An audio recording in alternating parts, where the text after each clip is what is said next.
Nyakorongo jongo seromo kanyo sa 12 mar okinyi. Okinyi majaber kawuono en chieng' tarik 9 dwe mar 10 higa mar 2025.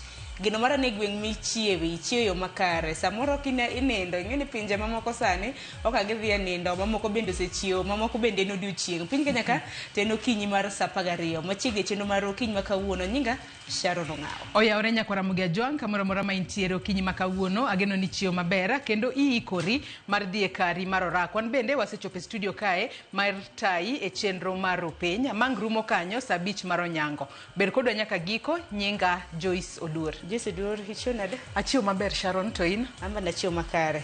Nanno kanda moro ne en TV mar Al Jazeera. Oyieyo moro nowuok malo molwar. Sani kata on bende oyieyo nyalo wuok kumoro amora. To moro neneno ka anoko ber. Sharon, kata anyalo pito ng'wech. To kase pito ng'wech to kaduogi. Bino ka nyadendi cha no pito ng'wech. Kase pito ng'wech to duogo wacho ni awe waduog wadhi ber. Anto anga pit ng'wech mondi ba ugolo yiyono nikech ang'eni pod onyakalo seche masomo. Ji dhi yiyo matin mondo seche merengo. Koka koro waduoge. Ento notemo. Den kanda moro Nyakorongo Jongo akia ni senene nantiere jafwambo moro mane TV mar Al Jazeera. Yiyo nolwar ewi mesa ko odhi nyime gi weche manyien, orengo matin to duogo, nen very compost. Kata kamano wado kini machiegni okinyi ma kawuono chenro magwa Joyce Odur biro bedo koda kanyo ka chako gi weche manyien. Nondo mar gazeta no mopogore Joyce ani kanyo gi Daily Nation. A Daily Nation anno kondika ni Ruto Gideon in State House talks. Mano kudore koda twak kama kore nyaka sani kore wacho ni jatend piny Kenya William iwacho ni the head of state was of the opinion that the step down from Baringo senatorial race mano kotudore kod jago mane wijo bene bedo eng'wech mar bedo laro kom senate county mano Baringo kaluore kod kaka negi bedo kod winjruok moro kanyo mane makoro nyalo bedo ni Gideon Moi kaachiel kod jatend piny Kenya William Ruto nyalo bedo ni sani koro gintiere e twak moro magin mana weche mag siasa matimore pacho kae kaachiel kod weche mamoko mabende aneno ka gazet mar The Standard Daily Nation omiopeko okinyi ma kawuono top judge fights bribery claims kotudore kod weche mosebedo ka liekore ni nitiere kaka jong'ad buche moko e doho mamalo ichwalo negi asoya kaachiel kod weche mamoko aneno ka weche matimore e kanise bende omipek kanyo kod weche mamoko mang'eyo ni angeli the gazette The Standard bende aneno ka omiopek weche mamoko Sharon. The Standard tukete kanyo weche mago motenore kod yedhe mamiero jobwaburu mano cocaine mabende koro osebedo kiseo godo paw ndeke mano maduong' mar Jomo Kenyatta International Airport niwa osebedo ka nitie kanuna kaka cocaine osebedo kaka the paw ndeke makamano ka dhi e pinje mamoko maoko.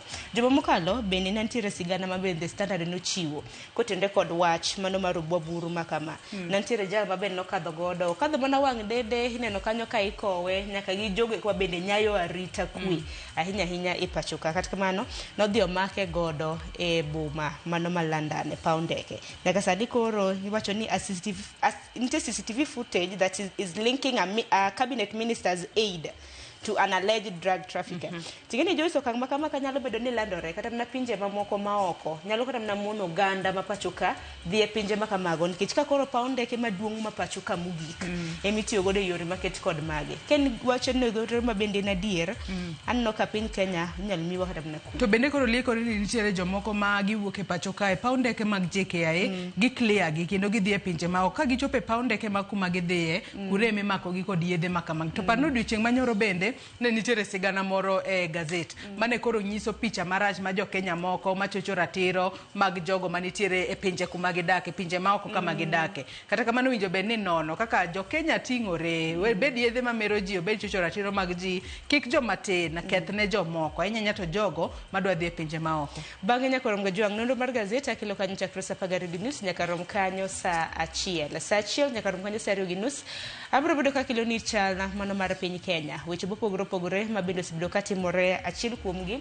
en puoth mabende jogo kuma jolar kombe osebedo ka ipuodho e kar chung'od bura ma Kasipul bende naneno puoth mabende notimo odiochieng' manyoro kawuono chenro makamano bende biro bedo ka dhi nyime motelo ne yiero madunde kin mamoko weche mabende osebedo katimore pachoka ikete ka adhi bedo kod welo bang'e adonjo kod pok opogore en pok mane kawuono 2:30 nyaka sa 3 mar okinyi gin pok mabende natime aluora mano ma Nyanza nitiere women group moro Nyakwarom Gajwang' e kar chung' od bura mano Marongo e kaunti ma Migori. Nwamenyo pok mopogore opogore ma bende gitimo. Mano ema bende biro bedo ka kelo ne chenro mano mar pok opogore odiochieng' ma kawuono. Mbakoromo Joyce biro bedo kata yie seche 2 modong'.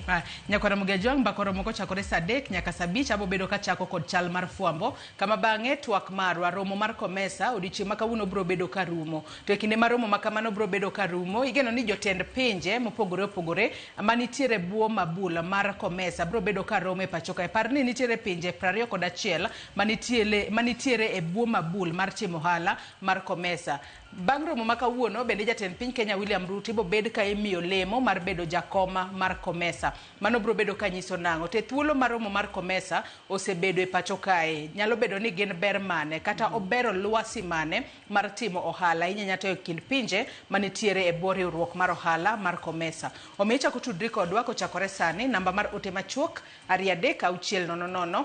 Facebook ibiro yudo wachiel kachiel Ramogi TV X @Ramogi TV. Kan bende nyalo tudri koda e Facebook page mara ibiro yuda Joyce Oduor. Mbui mara mar X ibiro yuda @JoyceOduor_. Mbui mara Nyakwarom Gajwang' page mara e mbui mar Facebook yuda gi nying mar Sharon Ong'aw. Mbui mamoko bende tiyo gi nying achiel nyinga Sharon Ong'aw. Machiegni nikech ma en Rupenya. We wakuongo ayuda thuond weche manyien. My expectation with the candidates whom we've already cleared, I expect them to have a peaceful campaign, free of violence.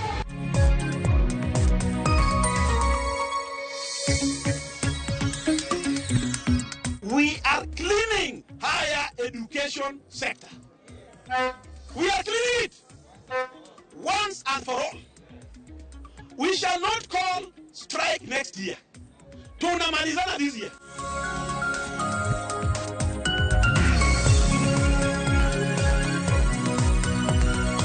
Na tulikuja kuzika mke wa brother yangu ama ndugu yangu yule mkubwa, lakini kukatokea jambo lisilo la kawaida, tukakuta court order na tukasimamizwa.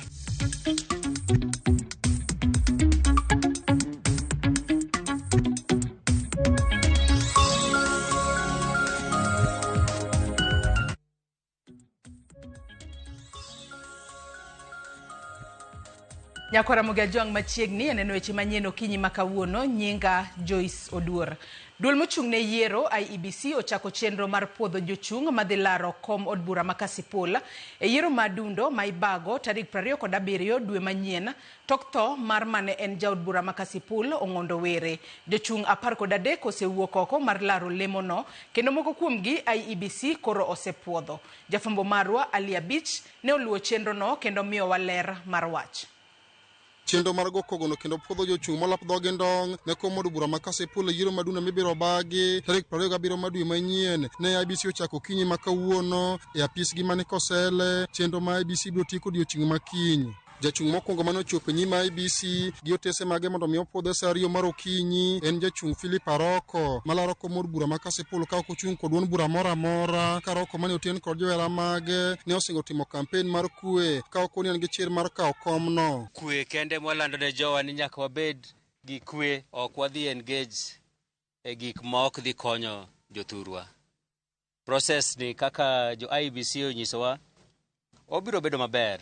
To wan bende nyaka wang'iye mondo bed maber. Bang' Philip Aroko to IEBC ne okolokino nono tese mag Collins Okeyo malaro komno gi tiko maduong' bura mar MDG kendo bang'e to IEBC ne opuodhe kendo miye teko machako kampen mare ka okono yekore ne yiero no. Collins ne oloko jachung' maduong' bura mar United Progressive Party UPA Rateng' Otiende mane okonien rwath mang'ute oromo jok ne kom ma Kasipul. Akwajo mochung' wetewa wae uliganism jiyo kwa kura e yo makare.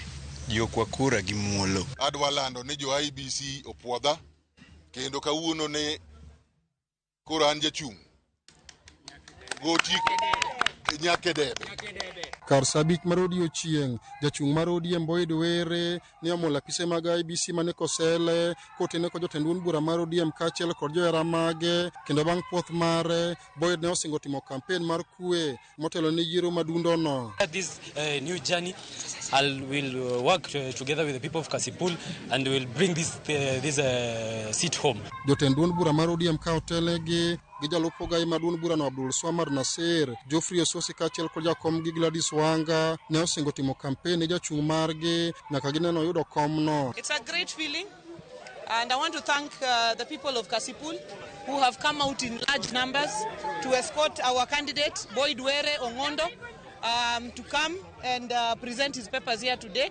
This is just the beginning of a journey which we are going to walk until the 27th of November. When you sit down to plan your campaign, know that these resources, the entire resources of the party, these are the resources of the party, are available for you. If there is a village somewhere with Maasai speaking people, let's send Ledama there to speak to them in their language. If there are Luya somewhere, send Osotsi and me there to speak in their language. The people of Kasipul chose Boyd. The party embraced Boyd. We are here to be able to support him from what he was once a nominee. Now he is a candidate, and God willing, he will be a member of parliament elect. Apisa mar IBC kachudu bura ma Kasipul Rebecca Buwaku okoni jochung' 13 biro chopo e nyimgi mondo mi puodhogi kane okoni jochung' ma osepuodhi mondo tim campaign mar kwe. My expectation with the candidates whom we've already cleared, I expect them to have a peaceful campaign, free of violence, and they should follow their campaign schedule.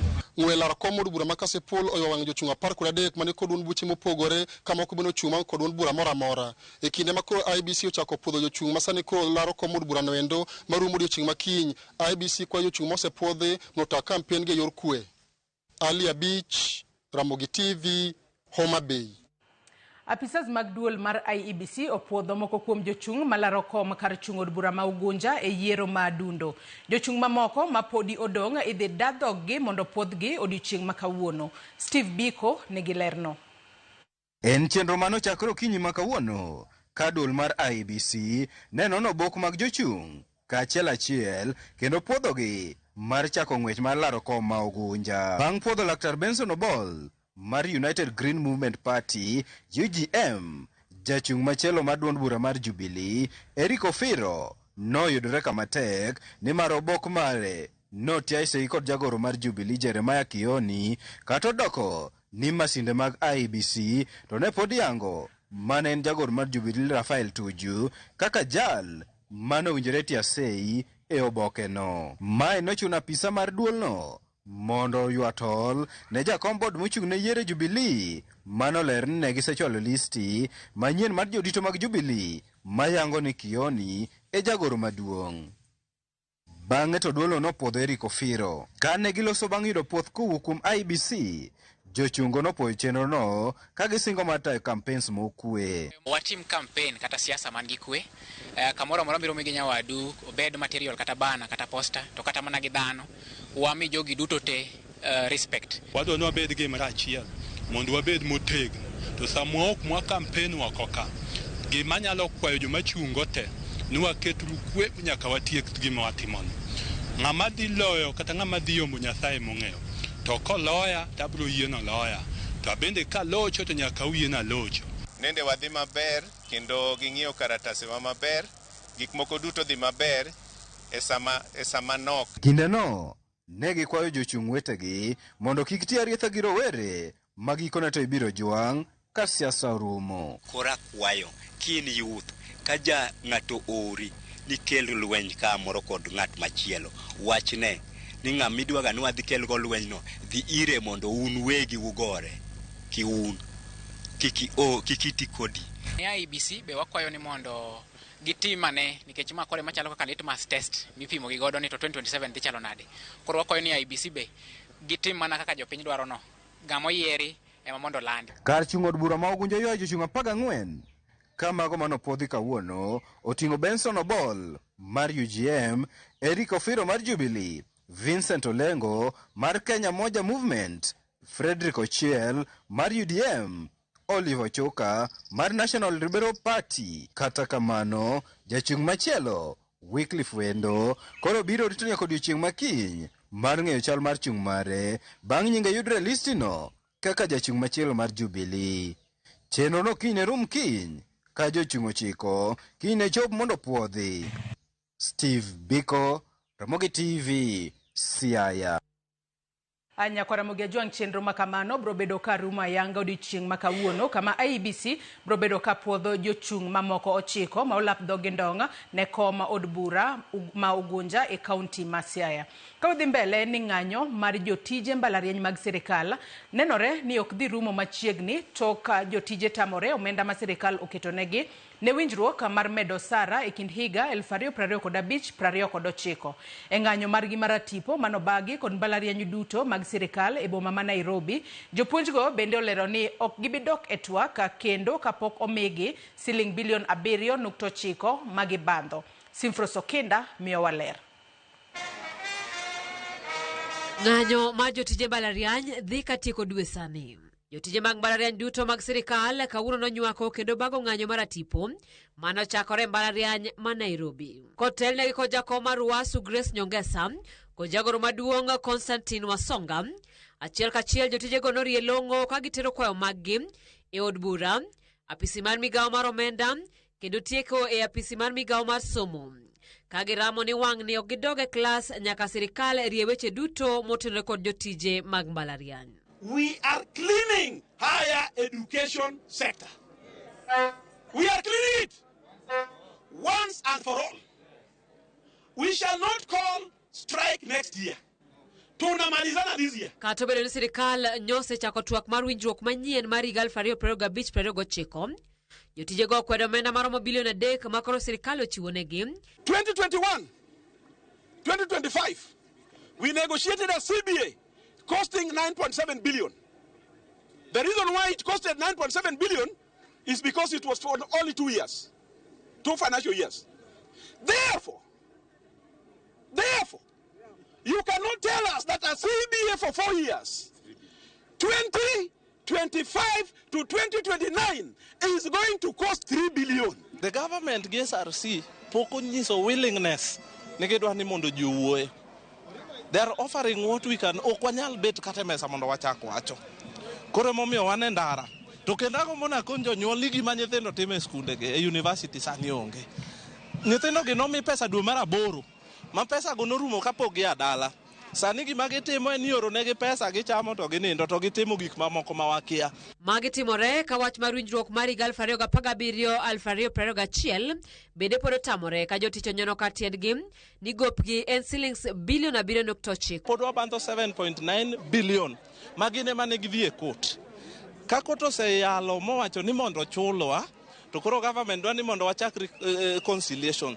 Mane gima ok wadhi timo, ok wadhi e conciliation with the government. Kato bedo ni ten jotijegi oyie luong mar sirikal mondo gidhi gilos wach e wi gowini, giumo igi piny ni gibiyie mondo duogi e mesa mar twak e wi omenda makamano. The cost of the 2017-2021 CBA was or is 16 billion 574,630,447 shillings.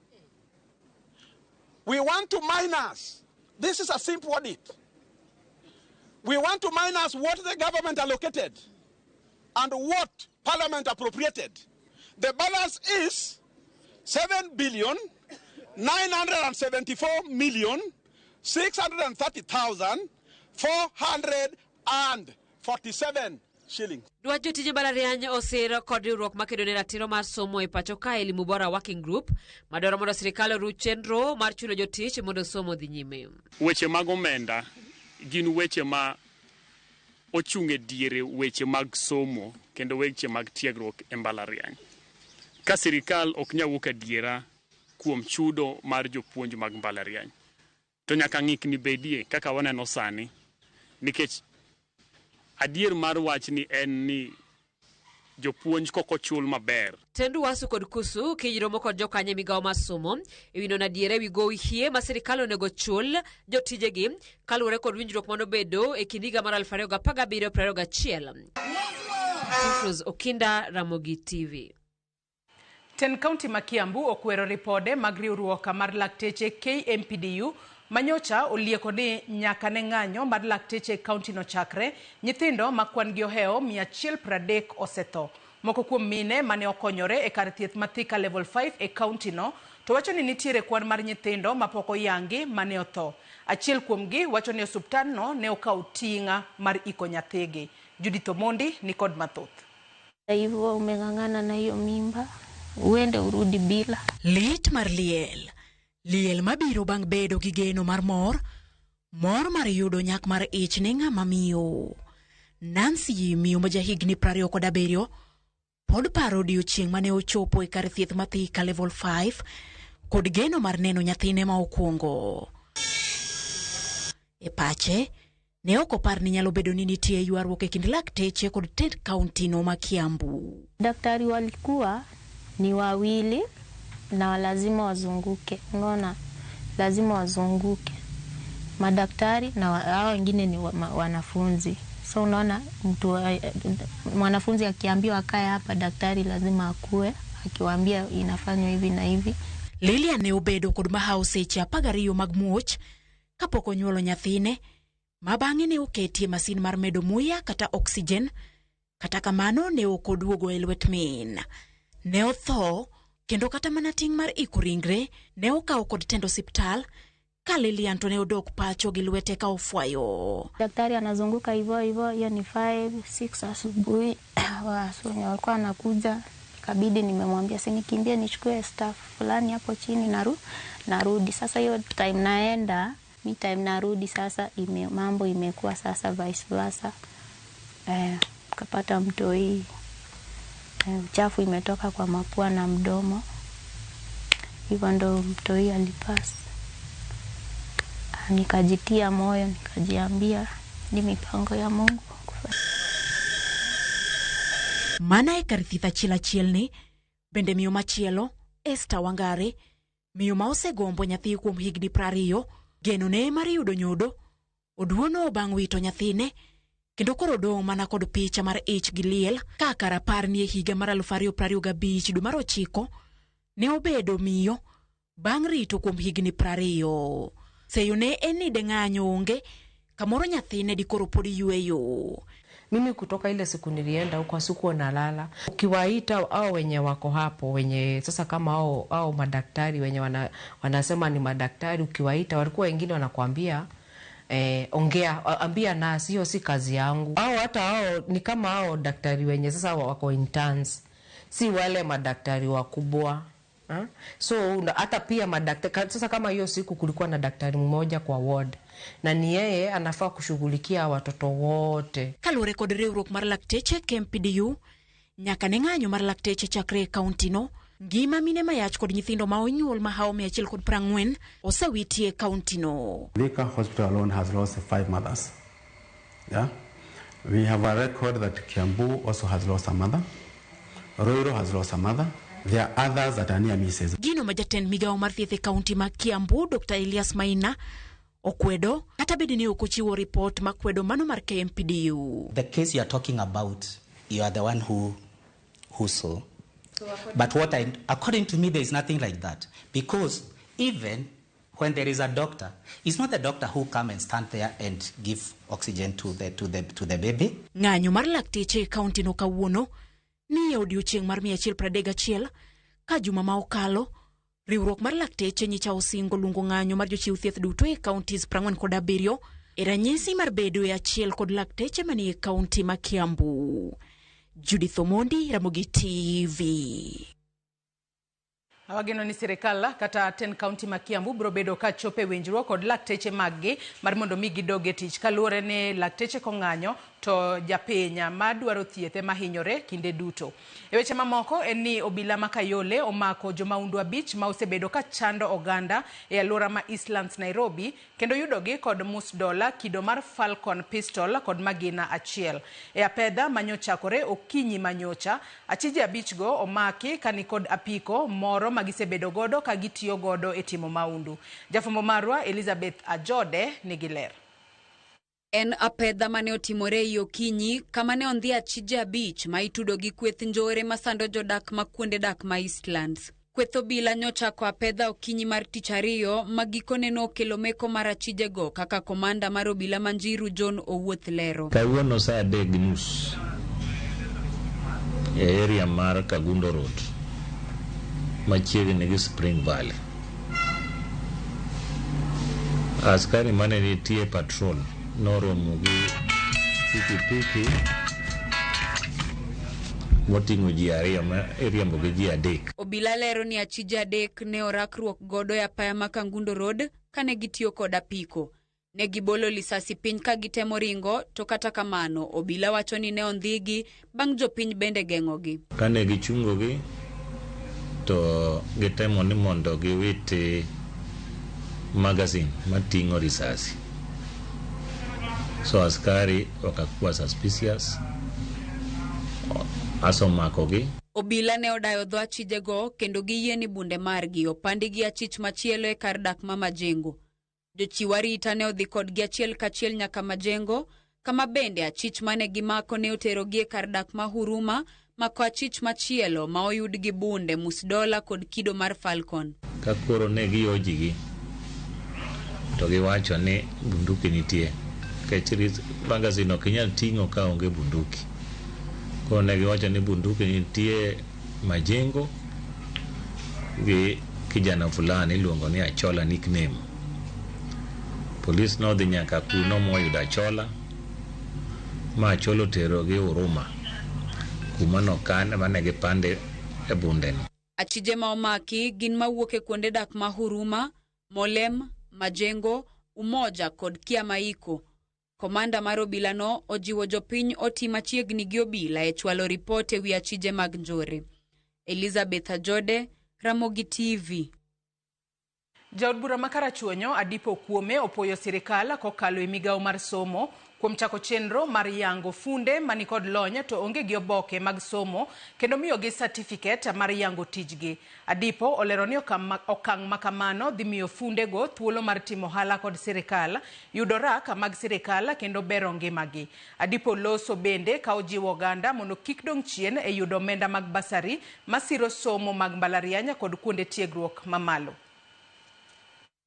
Okibidhiyo kamoro ni iteri dhi tiegori mawego kata idhiyo kamoro amora machielo. Tijine kamitiyeno, tiji mitiyono ema jok ma miyi tiegruok bire to neno kaka itime kendo nyisi kaka owinjo itim, to udhi kodgi kamano nyaka gibed gi ratiro ni iromo yudo grade ma kama. Obera ni kisadwa mondo jo Karachuonyo obed gi grade gi maber manyalo miyo gi tije, nikech ka sirkal olando tenda tionge gi tiegruok ok inyal yudo tenda. Idwa ketwa gimoro kae ni e-procurement. E-procurement nie ulo ni kaka wachiwo sobedo kwa chiwo tenda ok bibet kamano. Ibiro tim gini endi gi computer apply tich. Koro ka obedo gi barupe, tenda ma Karachuonyo biro dhi mana n'oganda moko kata kuonde mopogore opogore to wanono. Jok moluonge university manyien ne macha pok wamiyo basari, akwagi ni mondo kiny gidhiyo headquarters mag the awards giduto undikru mondo miyo basari. Jogweng' ema biro puodhou, ema biro yieronwa jok mwakawo kaluwore gi chan ma ng'ato nigodo. Nyakwara Mugia Jwangi kanye madwan wakaw godo yweyo madunda. Soma neme kukum ote ma uchwalono e Facebook kama ontere achiel kachiel. Bahati Africana wacho ni watching live from Masara Golden City, Migori County. Kendo rupiny nenore e yo malera kendo makare mokalo. Akwayo mana kwe e chung od buche manyaka sani chenro mar goyo kogno kendo puodho jochunga. Vitalis Ochieng World Game Karari wacho ni Joyce Oduor oyaore amor gi chenro masani kachiw e yo makare koro jomose yiera oser ombulu gi kwe maonge koko. Alili Panadol bende wacho no e yo makare ka entiere Gema Muhanda. Margaret Oranga wacho ni an Migori amora kukelonwa weche kaka pinya chal. Ken Kongoro wacho ni Ochieng Ongoro ka nitiere Wasi Otati. Odhis Nduiwa Kokuru bende wacho ni onenowa ka entiere Kokuru. Nyakwara Mugejong medkete Ramogi TV nyawadwa Sharon Ngao oseikore yo makare mar kelo ni nonro mar gazeta ka uyo marindo gi sani kikidhi mabor med mana kete Ramogi TV warom kendo kangoromo kanyo sadek samanga kelo ni chenro mar mbako romo oriti masani nyinga Joyce Udur.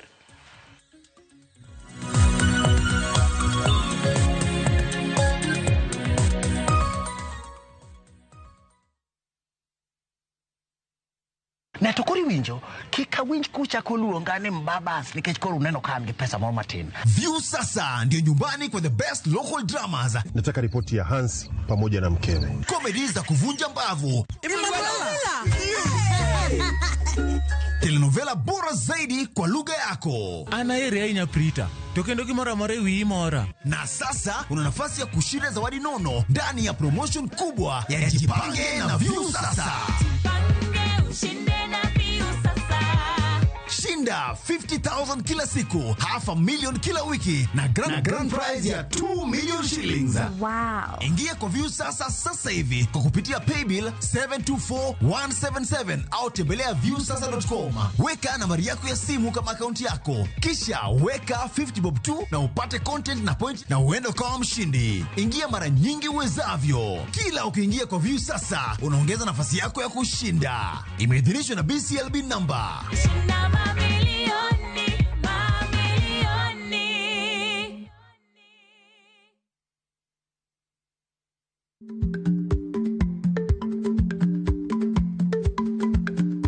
Ich lach nonego okal tako. Matiende ni bedo gi miluma mariako mang'eny nyalo kelo rach.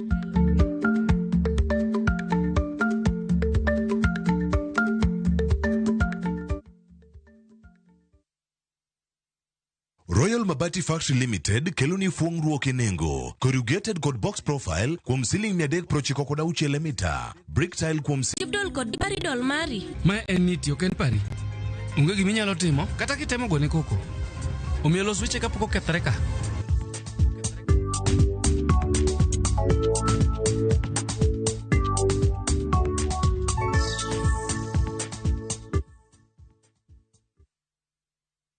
Yani badala ujiombe, unaniombea nifeli. Badala ujinene, unaninenea mabaya. Yani badala ujiombe, unaniombea nifeli. Badala ujinene, unaninenea mabaya. Ili kupata badala ujiombe kama skiza tuni yako, bonyeza *812 *790#. Kumbuka, Skiza na Citizen ndio nyumbani kwa wasanii wote. Craving an unforgettable African adventure? With View Travel, discover the magic of Africa. Explore Cape Town's beaches, trek Uganda's lush rainforests, marvel at Rwanda's beauty, explore Tanzania's wildlife, unwind in Zanzibar's paradise, cruise Egypt's timeless Nile, or dive into Morocco's vibrant culture. Perfect for leisure, business, school trips, or romance. We craft journeys as unique as you. Tembea Africa na View Travel. Visit viewtravel.com or call and WhatsApp 0703 254 254. View Travel. Dream, explore, discover.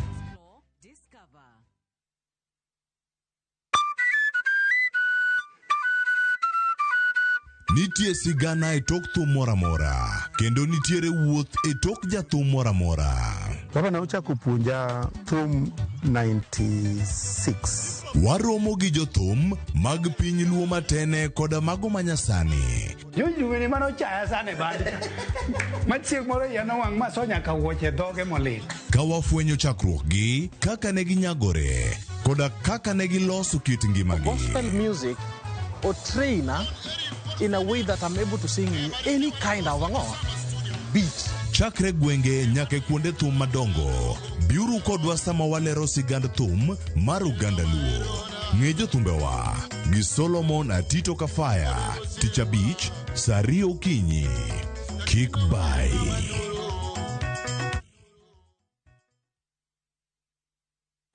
Had a of late rides and shady charges? Itisha Wigo. Now Wigo, you get more than just a ride. Unapata on-time pickups, gari safi na fresh every time. Ride V-Smart, ride V-Safe, now Wigo. Download the app now, ama SMS Wigo to 2045. Wigo, your trusted ride.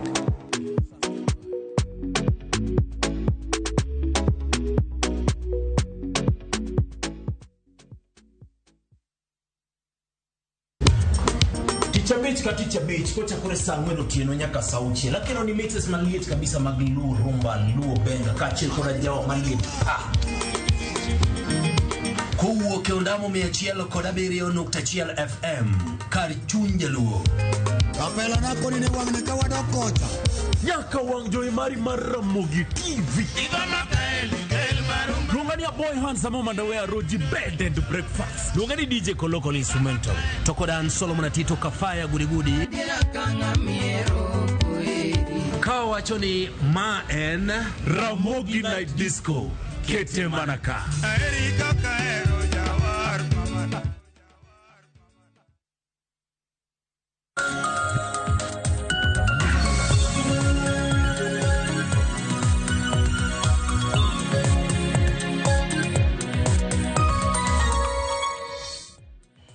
Nyakoronga jonka moro mintiere dakika hoskado pradeko dabirio tok sapagari mar okinyi machigni ma enondo mar gazeti mataininga Sharon Onga okinyi makawuono mar kapile wantiere gi Daily Nation kanyakla kod The Standard to kinde ka kinde kwaneno gazeti thor weche mimi opaya ki odiochieng' kodi odiochieng' opogore tigeni seche ma idhi nyiewo gazeti Nyakoronga jwang' ipedhoni thor wach momori gazeti minyiewo miyo okinyi makawuono kantiere gi jafwambo Barak Duor arwaki ni machiegni kamosi ni oyawore gino mara nicho makare Oyara inya Sharon. To Barak okinyi makawuono kaka jasomo. Kaka ipedho gazeti nikech nitiere gari e mbele gi kanyo. Mane neno ka nyalo usore thor wach mane neno ka nyalo usore okinyi makawuono. Ka oboke mar Nation nigi wach mapek ka mar siasa e mbele ne. To oboke mar Standard nigi wach mar malich ahinya mar yedhe mamero ji manye sani no maki e paw ndeke mag Jomo Kenyatta. Koro gin oboke man gi weche mapek te. Gin duto te gintiere koda weche mapek. Aparo nochaka ne Daily Nation nikech ng'eni piny Kenya to en siasa. To siasa niga tinya Nyakoronga jwang' ka dwaro bende gi by election. Siero madundo ma bende piny Kenya obiro bedo kobago chieng' tarik 27 mar dwe mano mar dwe mar 11. Aparo ne mwachak godo kanyiso ni odiochieng' manyoro Jatend piny William Ruto noromo kod mane en senator e county ma Baringo Gideon Moi kar det mare mano bura Nairobi ka bende ilieko ni achiel kuom weche mabende gilose otendre kod yiero madundo ma bende ibro bed kibago e pacho ka dwe mar 11 Barak. Erokamano Sharon oboke ni e ite mokwongo thoro mar wach maduong' en romo mane jatend piny Migosi William Ruto romo godo gi jatelo mar duond bura mar KANU iluongo ni Gideon Moi e kar jot mar piny owacho kata State House. Ne giwacho weche mathoth ahinya to wach motelo manye iwacho ni jatend piny oluongo ne godo Migosi Gideon Moi ni chunye ne gombo ni Migosi Moi owuog oko e laro kom mar Senate ma Baringo. Nitiere paro ni samoro Gideon Moi pod mbine pek e gwenge mar Baringo kata Omar Okak nyiso ni kodhi mokawo kom ni ma duond bura mar jatend piny UDA ogore piny nyalo nyiso picha marach ni koro sigana mondik gi Moses Nyamori kod Justus Ochieng en ni jatend piny William Ruto ne nyiso Migosi Moi ni oae kom ni owe laro kom machalo kama kanotemo ombe nowe to kata kamano kisomo sigana ni Migosi Moi ne owacho ni pok oikore onge paro mar weyo laro kom ni to kendo weche moko mane giwacho kendo en ni nitiere weche mag ohala mag joka Moi manye giwuoye mane pok osebedo ka dhi maber nyaka ne Migosi William Ruto kawo telo en siasa Sharon ing'eyo ni sani duond bura mopogore opogore madhi e yiero ni dwa ni mondo onyis mbi margi e gwenge mopogore opogore.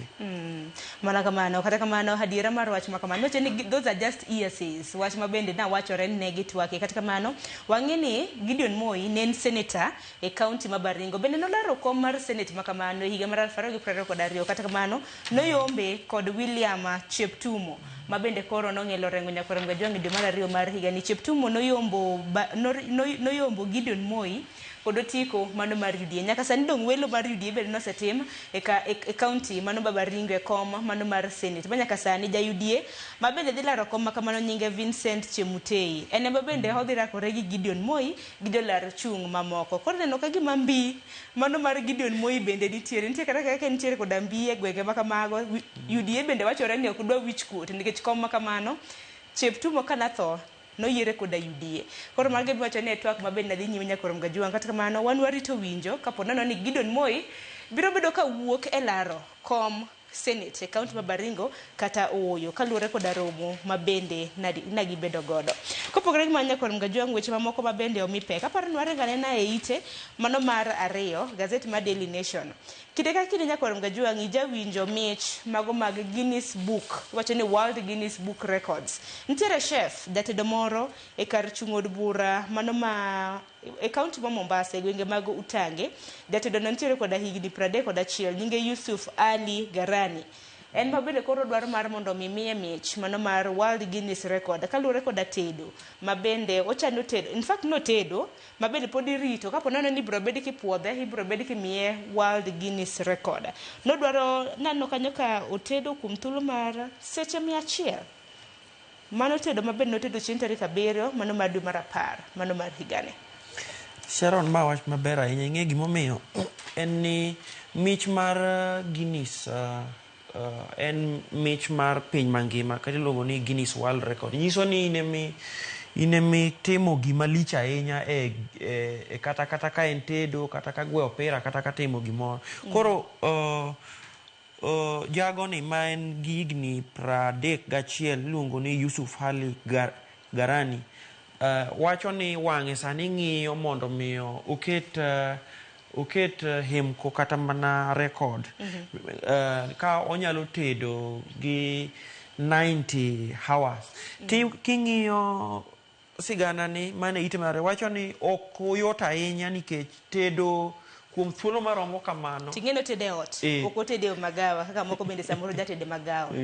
To tedo iwacho ni ok yot ahinya nikech ing'eni oa dho wadh nam chumbi. Jowa modak dho wadh nam chumbi kata joma osebedo kono. Ing'eni dho wadh nam chumbi en piny maliet. Kitedo mag seche go te nyiso ni ikri ne liet kabisa to jikonde be iwacho ni be ok duong' ahinya. Nyiso ni en lakini owacho ka ni en gima odwaro ni mondo tim mondo omiye uma. Mana kamano to par ni nantiere record mich mabende nochiw higa mar 2018 ne jatedo moro mabende notedo kuom thuolo mar seche 68 dakika 30 kanyakla kod nyirere achiel nyinge Ricky Lampkin nomiye mich makamano e higa mar 2018 jal mawuok e piny mano mar United States. Sani koro warito mar neno kapo nono ni Yusuf Ali makama ibiro bedi kipuodho ne mich makamano tok miya nyakor Mgajwang' nikech koro wacho ni anatedo kuom seche 100 koro supersede aingo jal mabende tedo kuom seche kata mna 68. Nitiere chike neno kanyo Guinness Cooking Marathon Rules. So kwong mondi iwacho ni yweyo oyeni mana saa achiel mar kaw yweyo to yweyo kaw after every 12 hours. En saa achiel ikaw bang' seche 12. Break bende nitiere kanyo 5 minutes and per hour. Saa achiel bende kaw yweyo mar dakika 5 ekin mamoko. Supervision bende kitimo iwacho ni must have independent privated witnesses. Baro kok ni tedo to kori lunga kaka Sharon ng'amunda bieni ni kakitedo tan makoro ang'i kakitedo da imanyo ng'at mantiere koda lony e yo makare kin mamoko kapo nono ni dwara adjudicator iwacho ni jal mawuok e World Guinness Record mar mondo bi one kakitimo ano kanyo bende ichule $1.6 mano ma oriwo travel and accommodation costs kin mamoko nyakor Mgajwang' ne jogo eko bende dwaro timo wacho ni gik extraordinary mondo mi umich ugoso magik madwarore ite mano mar 2. Kata kamano puoch ne jatedo mano mar piny Kenya tedo bende ok yot kuom thuolo mag seche 100 ma bende notede. E ite mar ang'wen, wach machielo ma bende aneno komi pek e iti gazeti mokwongo en kaluwore koda weche maluoro mibadhi, ahinya mibadhi e doho. Nitiere jang'ad bura ka ma bende naneno ka nitie jal mase koda mibadhi, mano Justice Isaac Lenaola. Nitiere jal mong'ere kaka Kung'u Muigai ma bende nodonjone kase koda mibadhi ni nochamo mit bilie moro higni 21 mokadho, bura moro manong'ade higa mar 2004 kinde mana Justice Lenaola nitiere doho maduong' ma pacho ka ni nochamo asoya mano mar siling milion 1 e kes bura moro mar lo. En wach malich ahinya, Sharon. Ing'eni doho maduong' mogik kata Supreme Court en doho ma iparo nonego bed ni gin gi iluongo ni integrity mamalo makende. To kata kamano, mae bura ma koro jang'ad bura ni odonjone godo jal miluongo ni Kung'u Muigai, kowacho ni Kung'u Muigai oriambone ni okawo asoya maromo milion 1 e kes moro mar lo moro mane e kes moro mar mwandu mar kata kes mane ne idwa kawo godo mwandu ge miluongo ni auctioneering. En bura monyiso ni weche thoth ahinya e do nikech king'eyo gima jang'ad bura ni wacho ni jago miluongo ni Muigai ni nodhi e mbuige kata mbui mopogore opogore moting'o YouTube, toting'o Facebook, oting'o X koda ka WhatsApp, kowacho maonge evidence moketo, kowacho ni jang'ad bura ni ne omi milion 1 mondo ong'ad bura e yo ma ok owinjore. Koro en bura ma oket kae ma bro dhi mbele. Ogol paro mopogore opogore kae gi okinde mopogore opogore mantiere e bura ni. Wan kaka gi Nelson Havi.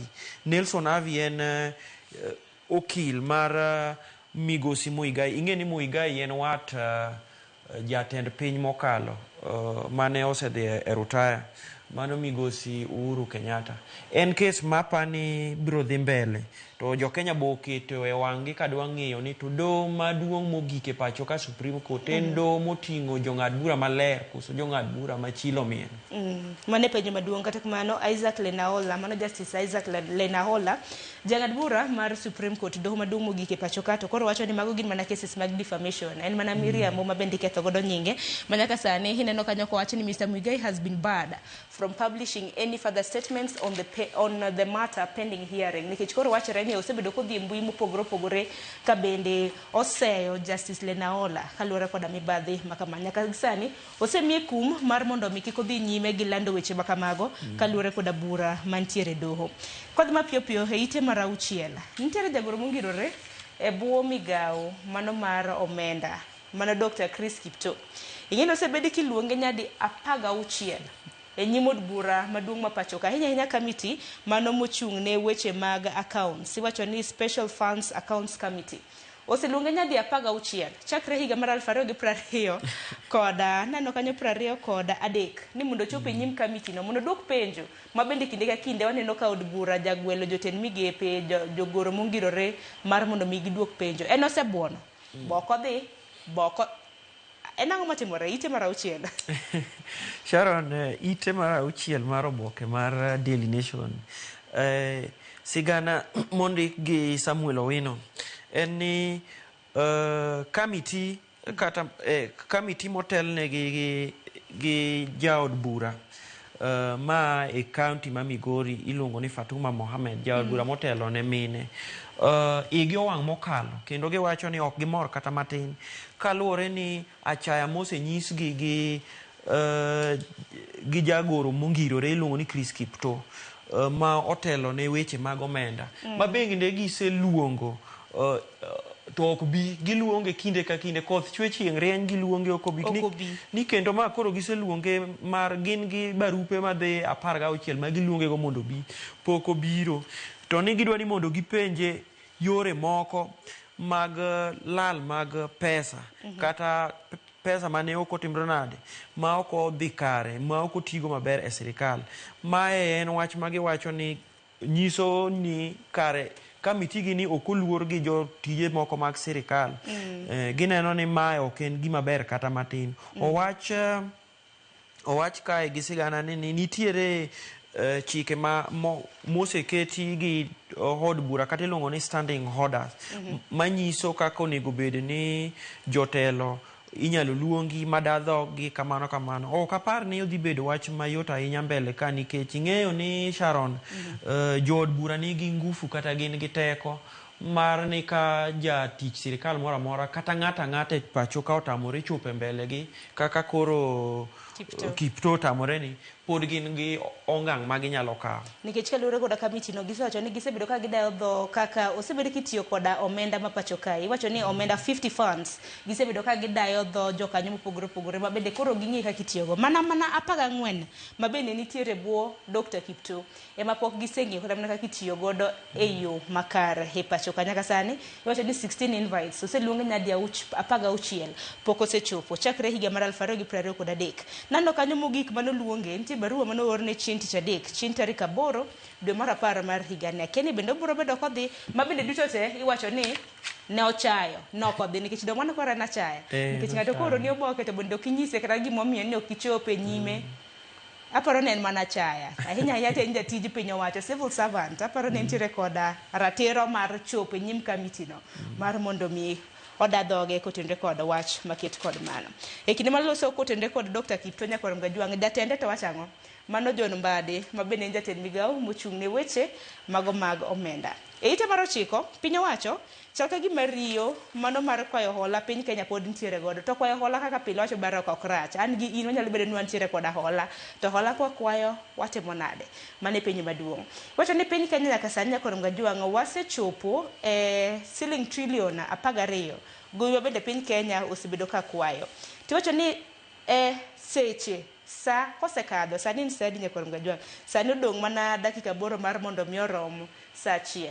Iwacho ni kind saa 1 kakadho piny Kenya kwayo hola mar shiling milion 32.4.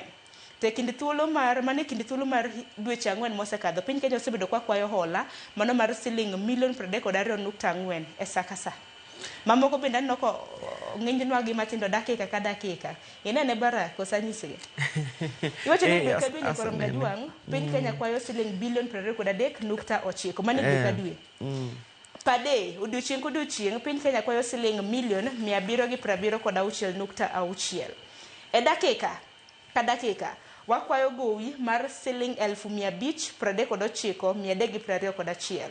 To second mana nyerere ka nyerere wakwayo shiling 8,988. Erokamano Sharon. Sigana ni nyiso ni Kenya ni kuma tek ahinya kata sirikal temo wacho ni ok wan kuma tek nikech mae nyiso ni piny mar Kenya odak gi gope. Gima lich ma iwuoro en ni to sirikal timo ang'o gi pesa ma giolo kinde ka kinde nikech koro ka sigana ni nyiso maler ni pesa ma sirikal holo saa ka saa nyiso ni nyaka wachak bedo ka after every 1 hour sirikal holo milion 32.4. To mano nyiso ni kuom juma achiel sirikal oseholo pesa di. Owach kae ni iolo gi hola mopogore opogore. Nitiere mag Eurobond, nitiere mopogore opogore mikawo e bengi mopogore opogore, World Bank kamano ma sirikal to bende osebedo ka wacho kinde duto te ni pesa ma giolo gitiyo godo maber kendo giketo e chenro mong'ith mag dongruok mopogore opogore. Aneno tipo mar jatelo mar weche mag omenda migosi John Mbadi ma osebedo ka wuoyo ahinya mokalo kowacho ni en adier ni sirikal to holo pesa to kata sirikal holo pesa ni pesa ma waholo watiyo godo maber mondo waber godo uchumi ma pacho kae. Nyaka sani Nyakorom Gajwang' wacho ni kin thuolo mano mar dweche 4 chakre chieng' tarik 1 dwe mar 5 nyaka chieng' tarik 31 dwe mar 8 mano mar higani piny Kenya nwakwayo kanyo hola mano mar shiling bilion 95 ema bende nwanyisi en ni saa 1 piny Kenya kwayo hola mano mar shiling bilion 32 12.4. Kopogore gi mano bara kite marapara wach momi pek en weche motenore kod kanisa. Ting'eni weche motenore kod kanisa bende tek lose ahinya kaka jokristo. Kata kamano sawo ma bende kanisa mano mar jokopere osbedo ka chiwo.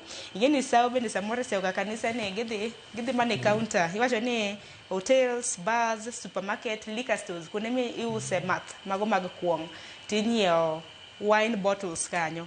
Mago bende mitiere kanisa. Nyaka sani kanisa mar Catholic Nyakorum Gajwang' kokadho kuom ntiere Archbishop Makumba ma bende sani otelo ne Conference of Catholic Bishops.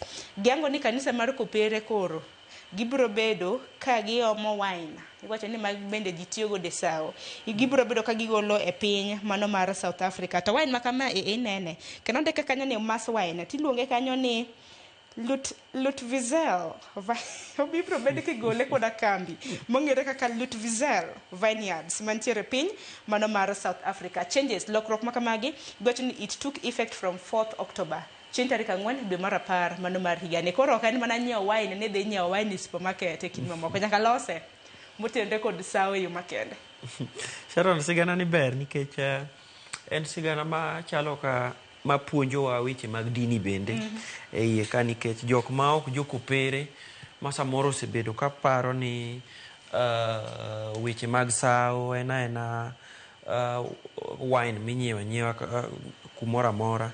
Apani koro yangore maler ni ok ena mora mora nikech din mar jokopere weg lori koro wacho ni wine margi ok gibi golo kata ok gibedo ka gikawo kuom Kenya Wines Agencies to gibiro golo gi South Africa. Mae kisomo sigana ni gitemo timo gimilongo ni gitemo standardize weche mag yore mag alam kata mag lemo e din no. Ing'eni Catholic kata jokopere achiel kuom din ma chon mogik kabisa. To gisebedo ka kinde go duto gi keep kata giseketo tradition margi kata timbegi kaka gilemo ma bende lokruok pok osebedo ahinya. Koro ma en achiel kuom yore mana mag yango kata mana keto ni gik ma gitimo gin gik motimore gin gik miketo e hayanga. Waneno ka nitiere bishobe mopogore opogore ka ma obedo ka owuoyo golo pachgi. Wan gi Archbishop Makumba, wan gi Francis Kimata mana pane father to gi mamoko ma owuoyo ka wacho ni ma yo makare makoro ler ma ng'eni king'iyo tipo ni Sharon waneno chupni ya ariyo to waneno ka wan gi lebo mar gine lebo mar domani ranyisi mar wine masani gitiyo godo ma en achiel kuom dukni ma bende noyude wine makama koro luonge ni en sawo koso koro kik waluonge ni en wine. Koro ena sawo mosegwedhi mana kamano koro kata kamano chik makamato giwacho ni ok owuok Vatican nikech iwacho ni the decision is not directing from the Vatican but en chik ma bende giloso gin giwegi kaka riwruok mago mag bishop mantiere e bwo mabula mano mar Kenya Conference of Catholic Bishops ma bende otelne kod jakom margi Archbishop Makumba. Wine makamanya Nyakorum Gajwang' igole mane piny mar South Africa kendo wacho ni opuodhe koda Conference of Catholic Bishops. Koro kanisa ma Kopere koro owacho ni mae magipuodho. Aya, kopogore gi mano bende barake ite mar 12 kwaloso kotende koda gwenge mago mag Baringo Nyakorum Gajwang'. Kaunti ma Baringo bende nitiere apaya moro ma koro iluongo ni Zombie Street. Zombie Street ne en apaya Nyakorum Gajwang' mantiere e chuny boma mano ma Kabanet mantiere kaunti ma Baringo ma bende iwacho ni ong'ere gi jogo eko ma bende osebedo katiyo koda kuong' yedhe mamero ji ong'ere koda timbe mag terruok kanyakla koda maundu. To gima lit ni timbe mag terruok go itimo odiochieng' alanga otieno bende timo nyithindo di kanyo mine wuone jomadongo e kind mamoko. Sharon, story kata mana sigana ni en sigana malit nikech en sigana manyiso kaka ruchruok osedonjo e Uganda. Ing'eni Baringo en kama kidhi asedhi Kabarnet by the way Baringo en kama kidhi to ok dipar ni weche mindikogi samoro nikech en kumoro mabor timo bungu matin to en town matin to be ng'ich Kata kamano sigana mondik gi Flora Koech ni wacho ni weche maricho timore ahinya apaya moro e boma ma Kabarnet kata mana Baringo momiyo omiye nying miluongo ni Zombi. Zombi en gi dholuo chalo mana jok moko ma wigi osekethore kata ombachni machalo kamano kata machalo kamano mana kamano wach ma kamano ni som nyakor Mgajwang' e It Gazette mano mar 10 kod 2 kwadhi mapiyo piyo barak nikech sa chielo seromo tano ka wilo windows chako donjo studio ite mar 14 nyakor Mgajwang' lecturers jopuonje mag mbalariany osebedo ka ng'anyo ma en juma margi mar 4 mag ng'anye manyiso ni ng'anyo margi dhi bedo ka donjo e dwe achiel.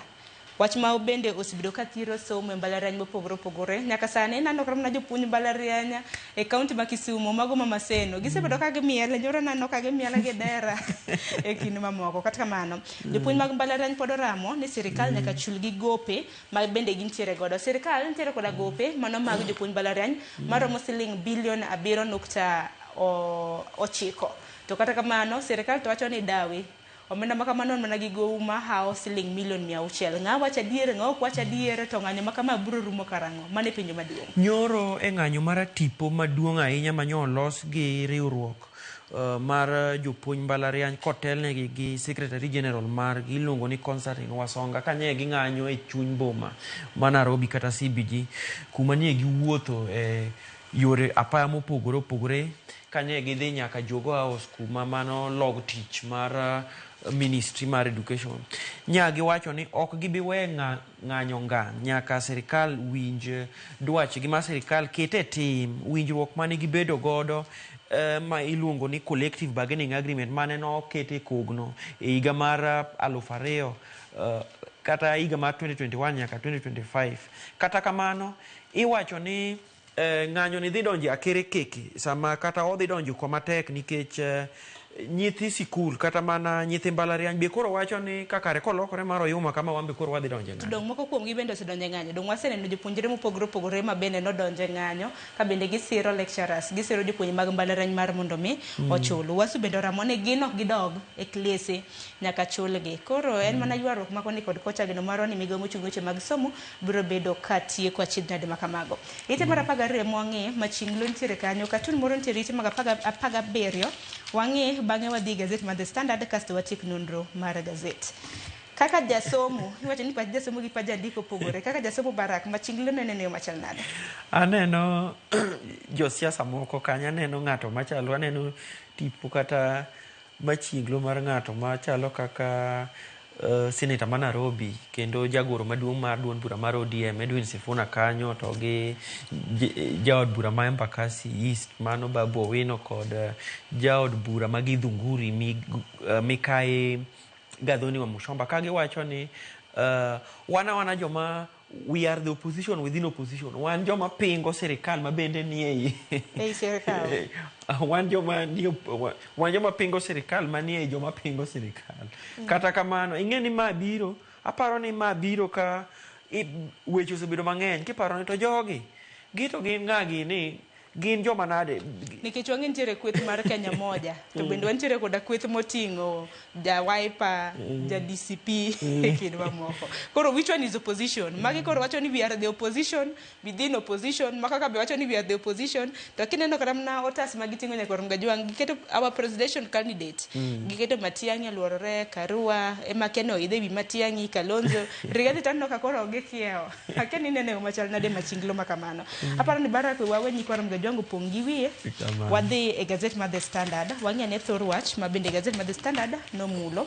Gazet mar The Standard e okang' mar 2 nyakor Mgajwang' juma mokalo bende nagiketo wach mar Obwaburu mano wach mar cocaine ma bende osebed ka liekore ni paundeke mano mar Jomo Kenyatta International Airport nitiere kaka idhi mamero ji osebedo kaka be paundeke makamano ji osebedo kaka dhogo timako gi mane pinje mamoko maoko kuom ranyisi mano juma mokalo negiketo gazet ka bende giwacho ni nitiere jal moro ma iwacho ni en raia mano mawuok e pinje iwacho ni en gi passport mano mar piny Britain. Kata kamano nowuok ka e piny Kenya hisaini ne nitiere kod Obwaburu nomake godo mana Heathrow mano airport mantiere London. Nyaka sani koro e okang' mar ariyo gindeke kanyo ni JKIA Cocaine Trail. Dibed ni paw ndeke ma pacho ka Nyakwar Mgajwang' ben paw ndeke maduong' ma pacho ka osebed kitiyo godo e yo marach ahinya mar kowo yedhe mamero ji e pinje mamoko maoko. Paw ndeke mag Jomo Kenyatta International Airport ok duong' adung'a no kende pacho ka e Sharon. Paw ndeke ni e paw ndeke maduong' iluongo ni East Africa mangima. JKIA pap maduong' ahinya. Weche ma oboke ni wacho ni timore e pawno ok gin weche manyalo moro japiny kata weche manyalo moro ng'ata ng'ata nikech miyo piny mar Kenya nying marach. Kiwacho ni nitiere tipo mar wang' dede kata mana CCTV ma wacho ni nitiere jatelo moro maduong' ma bede cabinet e pacho ka mitudo gi wach mar kalo yedhe ma mero ji ka dhi e pinje maoko. To ing'eyo ni en wach ma nyowuok ka wang' jowi more mane no chako kode. To king'iyo en sigana maduong' ahinya. Penjo mipenjruok ka ni to ini wuon Sharon isetiyo gi airport kinde ka kinde. Nitiere arita mar kwe kanyo nitie arita mager kabisa ma bende airport nyaka idho ndege. Nyaka ilony nyaka wuoche. Nitie kuonde milonyo nyaka wuoche miwuotho magitindi nono kore kigamo ni wuoche kocha. Ere kaka ng'ato nyalo kalo gi yedhe mamero ji kokalo mokalgo moso e bagne moidho ndege madhi juke mana gi yedhe gi pinje maoko kucho. Ten wach moro malich Nyakwar Mgajwang' nikech thuolo mong'ado wakiwa ni some ite mar 6 gi mar 7 iwacho ni Kwach Kich osechako timo nonro ahinya mag yedhe mamiero ji ahinya ma bende likore ni kadhe paw ndeke mano mar JKIA. To nonro ma kamagi malit ni gitimo bang' ka achije ma kamagi osemaki. Kuom ranyisi kisomo ite mar 7 ginyisowa kanyo Caesars and Mrs.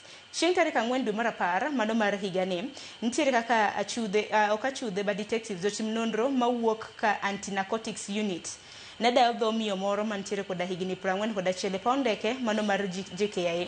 E kinde mabende ni dayo dhoge ka bende ise koda yedhe mamero ji. Ero wachore kanyo investigations revealed that she had swallowed cocaine pellets. So kagima nomuonyo yedhego mago bwaburo. Chieng' tarik 13 dwe mar 5 mar higani jal ma bende ong'ere kaka Damata dos Santos mantiere koda passport mano mar piny mano mar British bende nobedo cleared. En noyiene kendo puodhe mokadho JKIA. To kineno kanda ma bende achiel kuom ute fwamo ma pacho ka nochiwo ineno ka gimikowe gi jogwek ma bende chal ka gima gin jo arita kwe nikech gintiere koda plain clothes. To gisani jok mantiere koda plain clothes JKIA isedhi e arita kwe bende neno kanyo korede.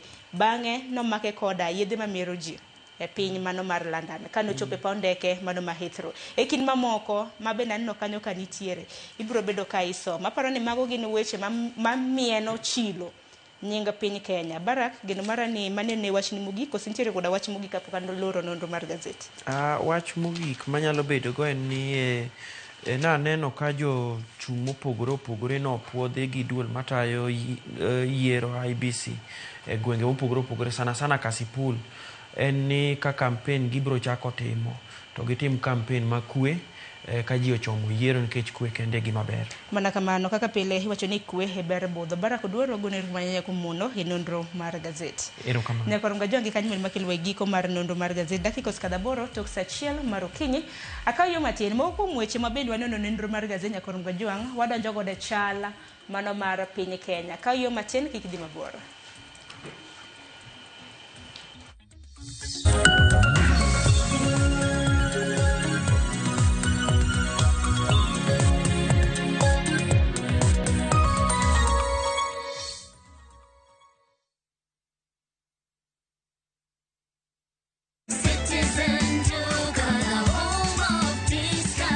No queues, no heavy bags, no stress. Just shop on citizenduka.com and get everything delivered at your door. We deliver across Nairobi, Kiambu, Thika Road, and beyond. Shop now on www.citizenduka.com or on the View Sasa app.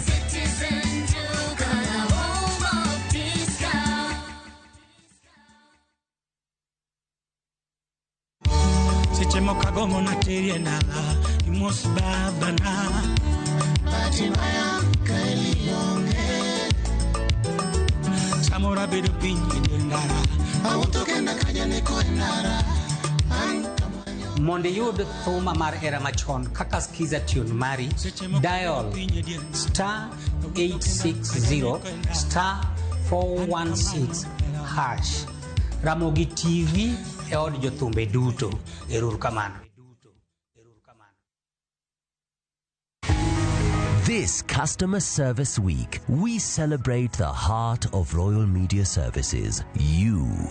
To all our viewers, listeners, advertisers, and partners, thank you for trusting us to deliver your business goals to entertain, inform, and educate you. We are because you are. Happy Customer Service Week.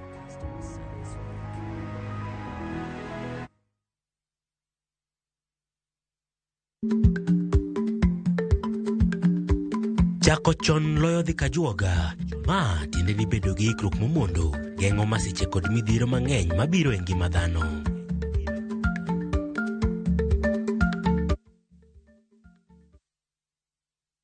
Step into history and uncover the wonders of Egypt with View Travel in 2025. Starting from $1,467 per person sharing, enjoy 4-night full board stay, Nile cruise dinner in Cairo, explore Alexandria, Kite Bay Citadel, Library and Farouk Palace, marvel at the Giza Pyramids and Great Sphinx, visit the legendary Suez Canal, indulge in 5-star lunch and dinner experiences. Visit viewtravel.com or call and WhatsApp 0703-254-254. View Travel. Dream, explore, discover.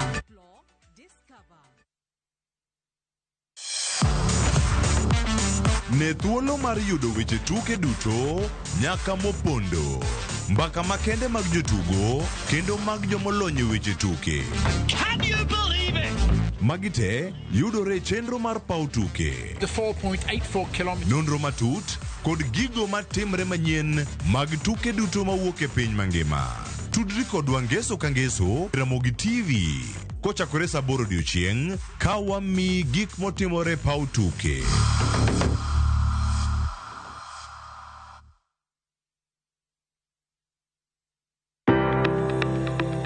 Ringreni wuoyo, to be ichiko iti, en aonda, rem mora mora, en ranyisi ni ringreni wuoyo kodi, e penj laktar, walero weche ma ringreni temo nyisi, ka wakelo ni paro mag jomolony. To wacho ni mondo mibed gi rageng' maber, nyaka bed ni chiemo makare, nikech askeche gi iloso kuom chiemo makare michamo. Paro manyalo reso ngimani. Kochopo kar food allergy kae, to kinga ma del ma ng'ato chako gore gi chiemo mochamo. Kod weche mag thieth mayudore achiel kachiel kuom joma olony. Nyalo bedo ni ng'ato nigi ratil man malo.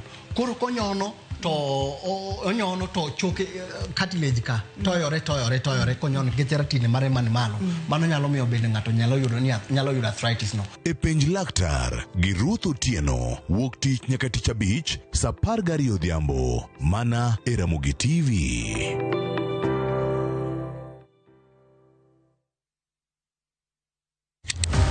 Tich ang'wen ka tich ang'wen, wafwenyo teko mar pok mari. Ochalo like gima nasomo. To nasomo e Polytechnic. Nena inajua kali tu. Kaka kora timeni. Pok pogore. Keto lere wi jogo mapile loko michgi, obedo ohala madhi maber kendo bedo yo mar yuto margi. Tigoni inspiration ayudo kuom jo Masai. Ineno. To ipuonja mondo an be no puonja mondo an be ang'e loso. Ochoko glass, machalo kaka takataka. To wachwakogi kasto waloso gik mopogore madhi e ute mopogore. Tich ang'wen ka tich ang'wen, saa 2:30 okinyi, mana e Ramogi TV. Kik bai.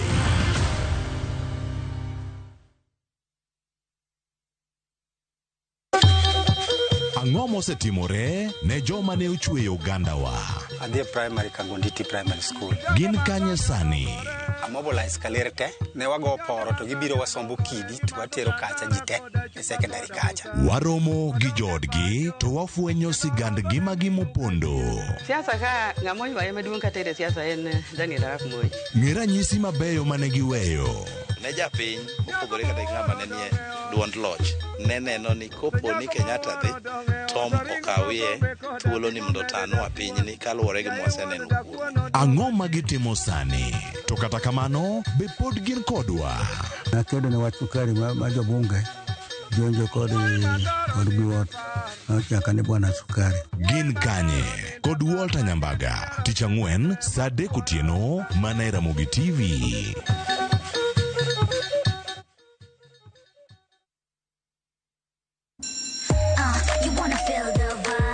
Ngeso ka ngeso wakelo ni gik mamit makelo mor.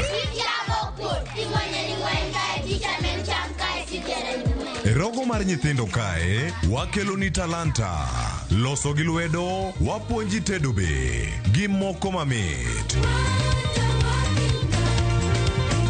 Rogo mar nyithindo ngeso saa 3 mar okinyi mana e Ramogi TV.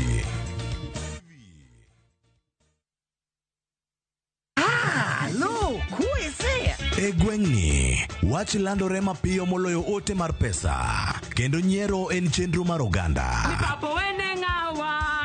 Chief ong'eyo wachno kata jopeng' ong'eyo. Ka chieng' tich abich ochopo, waduto wachokore, ok ne baraza to ne Nyarkochia. En chenro ma gik moko duto ng'aw malo mokalo tong'. Chakre sigendni, weche miwacho. Riwre uru gi oganda duto, kendo we uru wanyier ka gima ok ochuno ni ng'ato chul puotheno. Kokijaricho ting' badi malo, Jehova Nyasaye golo nyaka moponde ndalo. Nyarkochia, tich abich, saa 1:45 otieno, mana e Ramogi TV.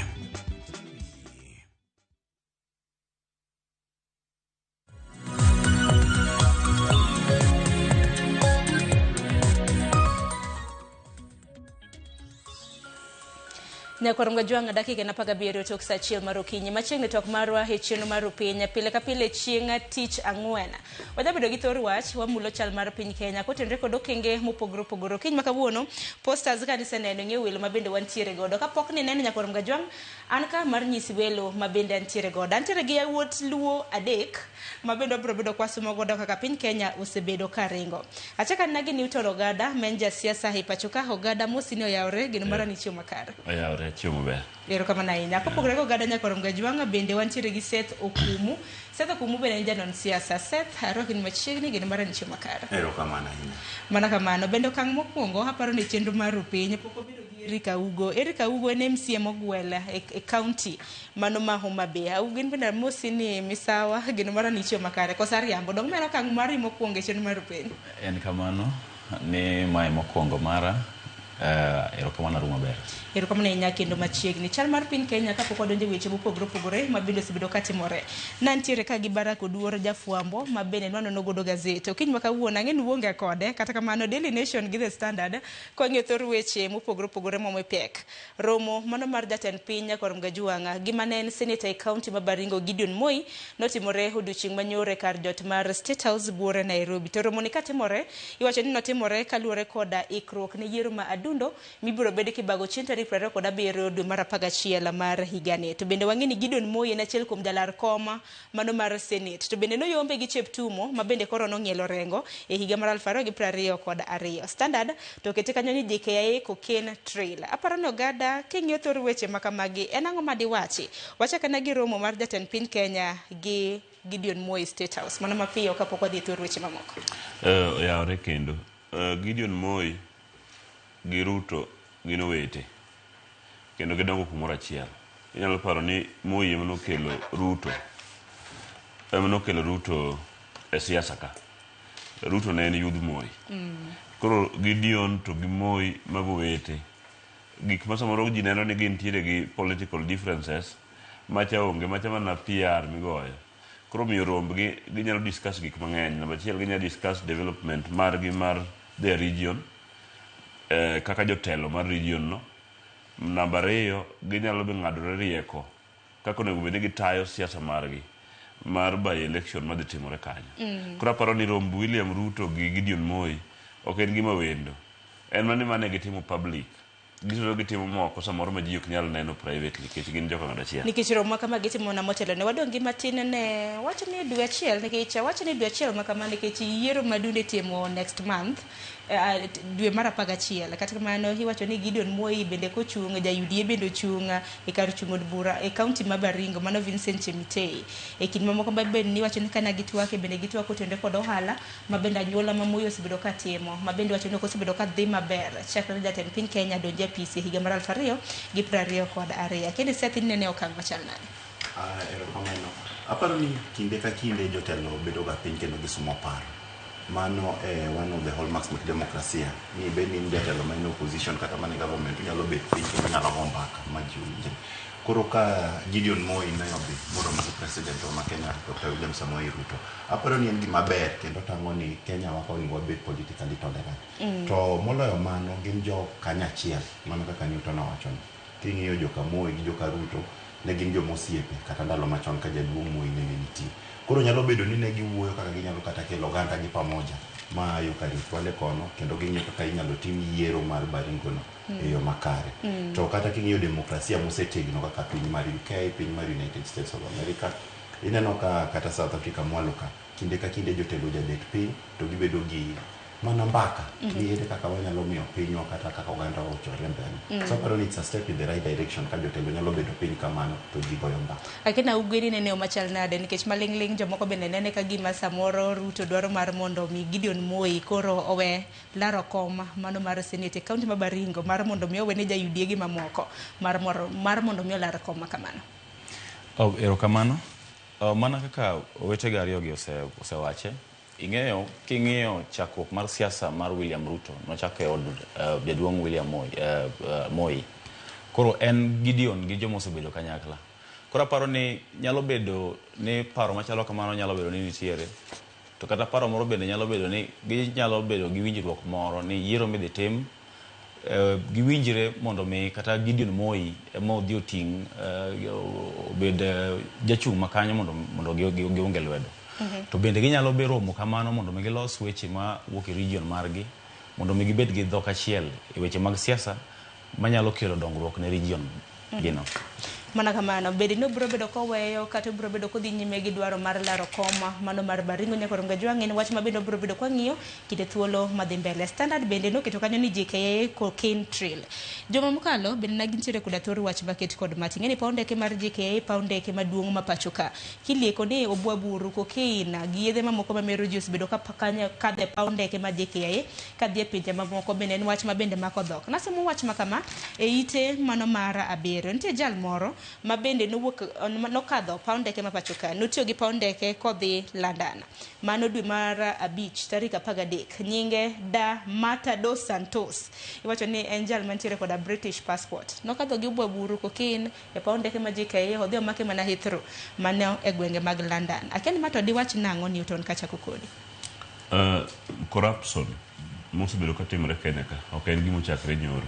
Ndi joma nosemak cases mag uso yath donjo gi yedhe pacho ka to ok ang'eyo kaka doho ma Kenya ka to gi management mar corruption tiyo. Joma noseluong nyinggi kata ne ok gibedo proven guilty gin ma gin e sirikal nyiso ni nitie kaka gichak giyudo their way back mondo giyud kaka ginyalo fix gik mane gitimo maricho. Ing'eni an ang'ama travel different airports in the world mondi kala airport kata gi bagni muting'o mana lepi nitie thara investigation inspection nitie kanyo ma serious ma samoro inyalo yudo ka samoro iting'o kata mana mo miwichorigo mokadho milliliters magidwa ni mondo ibed godo to Moi no ikawo madiro oko ma en odong' kanyo. Koro ka ng'ato nyalo kadho gi yedhe mamero ji airport ma Jomo Kenyatta number 1 wachako gi security because no travel kende no ken gi private jet nen gi security nyaka no dhi through the security check. Corruption no chakare gi through security check. Koka koribro chake dhi kendo iyudo ni jatelo moro maduong' samoro ka no sego simu ni bag makama en ok cheke gima kama ok timre. So mano is very possible ka jok mari tayo chenro ma Kenya ka moko no sebedo gi corruption bilago to pod gin makende ido ka gin tiere lemo madongo ma samoro ng'ama innocent ok nyal bedo. Nitie gima timore aparo ni to timore mana thurwa kae ni kidwa bedo jatelo maber ma sirikal winjo to nyaka ibed ng'ama rach mondo sirikal owinji piyo nyiso ni gik manyaka yie ni nyalo timo kata gin gik mitime tok chik mondo and jomoko dhi maber koro aparo ni namba achiel ma gima ketho chenro marwa mar weche mag wuoth piny mangima kech kiyudo ka airport ema ng'ato nyalo wuok e kamoro mabi makaw gimoro machak wuoggo kech ng'ani ok apar ka ne en jakenjwa ka nyiso ni nodonjo manokadho through the security check ma gige barupe mag wuoth nobedo stamped ni en wendo chieng' mochako wuok be nochako dhi through the security check ma passport ne mare mar wuoth be ochako bedo stamped ni koro nosedonjo to koro wuok to ne ok ginyal cheko gimoting'o idok make godo jethro which means ni corruption marwa pod ni malo ma ok en gima tin pod wan malo kabisa to gimaliti wacho ni yedhe makamago gin yedhe mawuok e pacho kaka dhi pinje mako maoko moko bende wuok e pinje mako maoko kabiro e pacho kaka lure koda nonro mopogore opogore ma bende osebed ka itimo kibiro bedo kiyudo thuolo ibiro bedo kisomo ite auchiel gimano mar abiro to gimalit bende itudo godo jo siasa e pacho ka nikech gazet mar The Standard kaka kete wacho ni CCTV footage links a cabinet minister's aide to an alleged drug trafficker. Akeni Seth wach makama diwach nango nikech bende mieno chilo paunde kewa maduong' mapachoka. Nyalo kata mieno wachilo kaka jo Kenya kwa dhikata mne pinje moko ma ok nyalo rednwa chike kin mamoko. Akeni nene wang machal nade? Aparo ni wach mar corruption en wach mosebedo ka chando piny ma Kenya. Chakre chon obed sirikand Moi wadonjo sirikand Mwai Kibaki mar Uhuru Kenyatta to kata sirikal ma wan godo sani. Mano gima nyaka wakuong wayire. Corruption has been a problem to us. Aparo ni en culture wa kaka jo Kenya from ng'ama chiwo bribe gi ng'ama kawo bribe. Mano gima timre kinde ka kinde. But ka waketo mano tenge airports wa ma Kenya gin ga under management mar Kenya Airports Authority. En migawo ma sirikal monego bed ni ng'iyo. Kopogore gi Kenya Airports Authority gitiyo machiegni gi the security agencies obed ni en tim mar DCI obed ni en tim mar police. In fact airport no kidhi e airport ni nyaka gi police station ne. Gin gi jo matiyo gi jo National Intelligence Security Agencies gin jo DCI. So aparo ni gima notimre no points to security lapses airport system one. To par ni Jomo Kenyatta International Airport is the largest airport in Eastern and Central Africa ka. Ene muduong' mogik itiyo kode kabisa. So aparo ni kuma uchope ni oningo wabed gi multi-sectoral agency. Mondo mi oluong joma migawo mopogore opogore gibeda ne piny ginane kaka ginyalo riko kendo ginyalo keto security mar airport no obed motegno. Because gima mano tango en ni Kenya kaponi gigi endelea tinyalo wach ni Kenya is a transit point. Ma miyo drugs kalo to ngeni from Kenya ka JKA wan gi direct flights madhi kaka pinje mek London wan gi direct flights madhi kaka pinje mek America tingeni mondo mi pinyu oyud direct flights go bedo gani en lweny matek kabisa so magi makoendelea koko bedo address tinyalo kata yudo ni direct flights go bedo revoked so aparo ni kuma gini ochopeni onego be ni that agencies ma deal gi drug enforcement kata security enforcement onego donji to kiwacho e weche siasa it could be linked to someone. Aparo ni kai kuma koro officers meko kich kwach onego be ni timo nonro matut gitim investigation gingia neni kapo ni nitie jok mobedo mention bende debed adier ni gin complicit gima notimre no so kaparo ni kanyo gima onego be ni timo investigations itimo investigations tilero no ni ng'ama nokalo kama no bedo linked ng'ama kama bende debed adier nikech ng'eny accusations to jiwacho ga kinde ka kinde tinyalo yudo ni nitie mar adier to nitie muk mar adier ng'ama nyalo kelo adier mondo mi wang'e kapo ni gimoro ina notimre adier en mano officers meko kich kwach mondo gitim no investigation nonro kaito ginyiso akina ugni inene machal naden kichobwa buru kaki waluge gi dholuoko keni ngene bende ni legal e pachoka ka bende koro wacho ni bende kadho kode paunde kete yude mane ndeke mamoko di wach nango aparo ni dachak gi wacho ni wach mar mibadhi osebedo tuo mosechandowa king'iyo sirikande wa gite osebedo to anya wacho ni sirikal onego jiwa mondo mi obed motegno moloyo nikech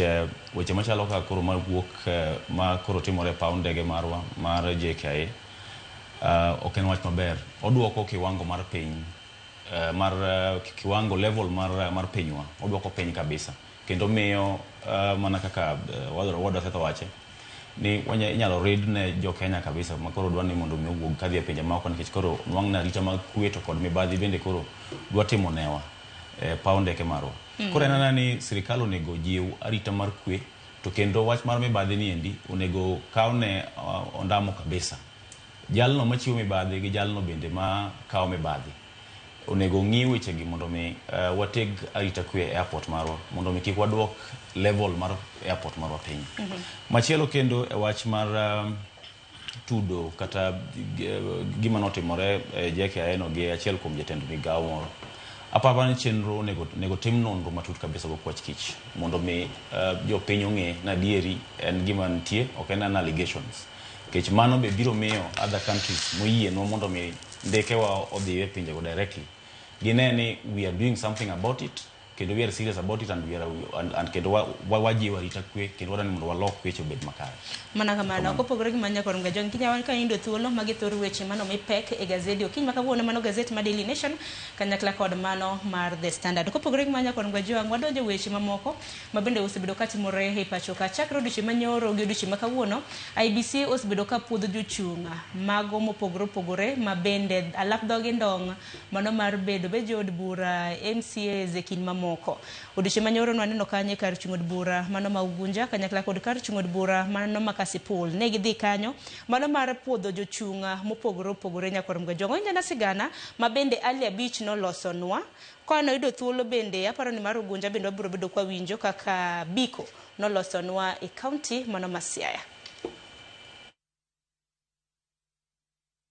Ne komodo bura ma Kasipul yiro maduna mibiro bagi tarik 27 madwe manyien ne IBC ochako kinyi makawuono e apis gi mane kosele chenro ma IBC biro tiko odiochieng' makinyi. Jachung' mokwongo mano chopo nyima IBC gi otese mage mondo mi opwodhe sa ariyo mar okinyi en jachung' Philip Aroko malaro komod bura ma Kasipul ka ok ochung' kod wuon bura moro amora ka Aroko mane oten kod johera mage ne osingo timo kampen mar kwe ka ok onien gi chir mar kawo komno. Kwe kende mwalando ne jowa ni nyaka wabed gi kwe, ok wadhi engage e gik ma ok dhi konyo jothurwa.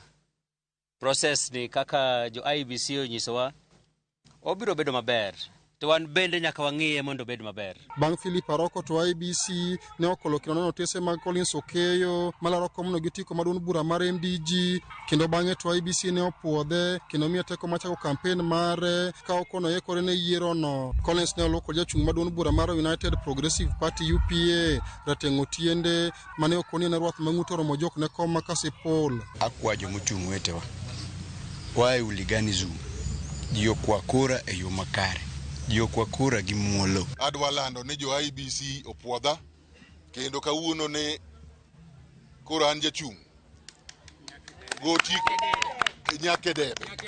Kar sabich mar odiochieng' jachung' mar ODM Boyd Were ne omulo apise mag IBC mane kosele kotene ko jotend wuon bura mar ODM kaachiel kod johera mage kendo bang' puoth mare Boyd ne osingo timo kampen mar kwe motelo ne yiero madundo no. This new journey will work together with the people of Kasipul and will bring this seat home. Jotend wuon bura mar ODM ka otelegi gi jalupo gai maduong' bura no Abdul Swamad Nasir, Geoffrey Ososi kaachiel kod jakom gi Gladys Wanga ne osingo timo kampen ne jachung' margi nyaka gineno yudo komno. It's a great feeling and I want to thank the people of Kasipul who have come out in large numbers to escort our candidate Boyd Were Ongondo to come and present his papers here today.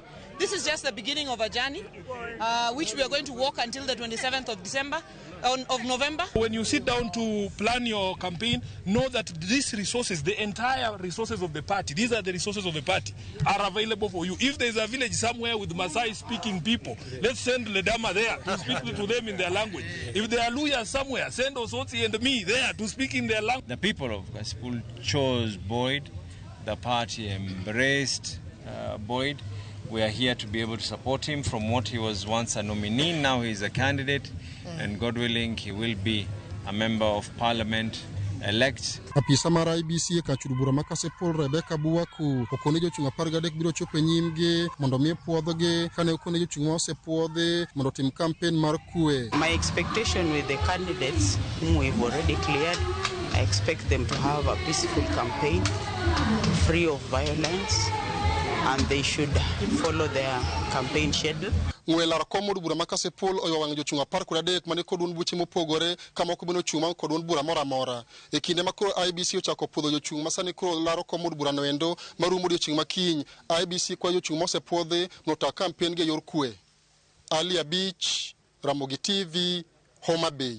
En chenro mano chakro kinyi makawuono ka duol mar IEBC neno obok mag jochung' kaachiel achiel kendo puodhogi mar chako ng'wech mar laro kom ma Ugunja. Bang' puodho Laktar Benson Obol mar United Green Movement Party UGM, jachung' machielo mar duond bura mar Jubilee Eric Ofiro noyudore kama tek ni mar obok mare notiaisei kod jagoro mar Jubilee Jeremiah Kioni kata odoko ni masinde mag IEBC to ne pod yango mane en jagoro mar Jubilee Rafael Tuju kaka jal mano winjore tiasei e oboke no. Mae nochuno apisa mar duolno mondo yuatol ne jakom bod mochung' ne yiere Jubilee mano ler ni ne gisechwalo listi manyien mar jodito mag Jubilee mayango ni Kioni e jagoro maduong'. Bang'e to duolno nopodho Eric Ofiro. Kane giloso bang' yudo puoth kowuok kuom IEBC, jochungo nopoyo chenro no ka gisingo matayo campaigns mokwe. Watim campaign kata siasa man gi kwe, kamoro moro biro migi nyawadu, obed material kata bana kata poster to kata mana gi dhano, wami jogi duto te respect. Wadwa no bed gi marachiel mondo wabed motegno to samo ok mwa campaign wakoka. Gima nyalo kwayo joma chungo te ni waketu kwe nyaka watiek gima watimono. Ng'ama dhi loyo kata ng'ama dhi yombo Nyasaye mong'eyo. To koloya tabro yieno loya to bende ka locho to nyaka uyiena locho. Nende wadhi maber kendo ging'iyo karatasi maber, gik moko duto dhi maber e sama nok. Kinde no ne gikwayo jochung' wetegi mondo kik ti arietha gi rowere ma gikone to ibiro jwang' ka siasa orumo. Kora kwayo kien youth ka ja ng'ato ori ni kel lweny ka moro kod ng'at machielo, wachne ni ng'ama idwaga ni wadhi kel go lweny no dhi ire mondo un wegi ugore kiun kikiti kodi. IEBC be wakwayo ni mondo gitimane nikech ma kore machalo kaka litmus test mipimo gi godo ni to 2027 dhi chalo nade. Koro wakwayo ni IEBC be gitim mana kaka jopiny dwaro no, gamo yieri ema mondo land. Kar chung' od bura ma Ugunja ywayo jochung' 14 ka mago manopodhi kawuono oting'o Benson Obol mar UGM, Eric Ofiro mar Jubilee, Vincent Olengo mar Kenya Moja Movement, Frederick Ochiel mar UDM, Oliver Choka mar National Liberal Party. Kata kamano, jachung' machielo Wycliffe Wendo koro biro rito nyaka odiochieng' makiny mar ng'eyo chal mar chung' mare bang' nyinge yudre listino kaka jachung' machielo mar Jubilee. Chenro no kiny ne rum kiny ka jochung' ochiko kiny ne chop mondo puodhi. Steve Biko, Ramogi TV, Siaya. Nyakorango jamani kaka chenro osebedi winjo kanyo ka IEBC osechako puodho jochung' mopogore opogore mabende laro kombe motelo ni yiero madundo mabende biro bedo kibago chieng' tarik 27 dwe mar 11 mano mar higani. Gwenge mago makaluo wang'eni kar chung' od bura mano ma Ugunja kanyakla kod kar chung' od bura ma Kasipul biro bedo kamanyo mjumbe manyien. Kasipul oyo jochung' 13, Ugunja oyo jochung' 14. To gimaber ni bende wantiere ka gini utono ogada mabende ne achiel kuom jogweko mabende nadwaro tiko mano mar duond od bura mar ODM mar laro kom mar kar chung' od bura ma Kasipul. Wach manyaka sani ogada nano kidonjo ne duond bura mar ODM mano ka dispute tribunals ka bende dwaro mar mondo miwelo mabende ODM notimo mar mondo miothi choko iwacho ni nokotime e yo mahuyanga. Bende nwaneno ka mwandu gi mopogore opogore bende nokethi e kinde mag welo makamano. Mana minyalo loso kote rekod mano. Nche wadhi e nomination mar party ma koro kawuono jo ODM wacho ni jochung' margi nche agesa yudo. Gima nyalo wacho ni wadwa ni mondo obed gi yiero maber e pinywa mar Kenya. Ing'eni ni yiero manotim maber mogik ne en yiero mar Kibaki ndalo mane gichungo Uhuru. Mano was tuoto. Macha was the most free and fair election mananeno manotim Kenya ka. Yiero madhi mbele sani wamanyo lwet Nyasaye nikech gik mancha noko timre ok gin gik minyalo wach ni gin free and fair nikech pod wachno nitiere court. Jo court biro decide to notimre maber koso notimre marach. Gima nyalo nyiso jowa pod nitiere ng'wech ni nitie gimiluongo ni development agenda ma jachung' moro ka moro sell policy ni kotera tadhi timo magi ma. Nyiso ne jo siasa wasebedo ka waparo ni kidonje od bura tek inyalo yudo pesa mar jopiny minyalo tiyogo maber mondo ikel development. An kaka ogada pok adonje parliament, koka nya temo mondo adonji through the ticket mar ODM. But nya aseketo programs moko mag development dala machalo manineno ka ne itoyo. Nasetiyo matek without politics, magero osuptal maduong' mithiedhe ji, machaka gero skul maduong' ma nyithindo nyalo some, magero dala maduong' ma nyithindo makich maonge gi jonyuolgi nyalo dake. To mano kotenore gi hero siasa mahero, mano iluongo ni development agenda gi politics opogore. Koro iyudo ka samoro gik mancha neno gi wang'a ne ok gin siasa nikech ne antie nabedo piny. Ka inyalo or jok ma jowaundu mabi gi mtokni 20 to giting'o ji 10 e mtokni ko gibet ni gi le gi gik moko magalagala magi ketho osuptal, magi ba kidi, magi raw jotuo, magi kawo nyaka dakteche ma innocent mago chong gi piny e mbele jotuo nikech ogado chung' dwa bedo MP gi tiket mar ODM mabende an japati be ok awuog e chama. Takeno bedo nade nikech kinde ka kinde un kaka jochung' jolar kom kar chungo bura ma Kasipul aseneno kata mana ka uprich weche mag motenore kod kwe. No bedo nade ma waneno ka monj mari bende notim mtoka Boyd bende waneno kata mana bende kano to en ang'o mosebedo ka timore? Aparapara ni en bad leadership nikech mtok mara ema ng'eyo mar Boyd nan ne ok aneno. Mara nogo ei hospital ko park within the hospital. Anani officer. Tana namna jok mobiro gi mtokni mang'eny to odonjo to chaka to gik moko to mtoka to hospital jotuo mantie ward jo dakteche mathiedho jotuo ogol koro ket piny gi kochong gi piny gilamo nyasachgi mogik nikech imanyo jaloch mar ODM. Koro feel ni nikech marwa pod nitiere court pod dhi mbele. Jok manotimo gigo pod imako, moko pod imanyo. En mata ma ok anyal discuss. Abro discuss ka watieko weche mag court. But gima nyalo kono joma pok odong' e res nikech an koro aonge res nikech mara pod pok owinji. En ni yombo kata loch onego bed ni wuok kuom jopiny. An ogada ko yomba to nawacho na bro ting'o bada te koni yawa ne wadhi ng'wech ji 5, ne wadhi ng'wech ji 6 to ng'ato achiel otimo ang'o oyomba. To kata mana nyoro ne nitie the same incident to Ugis.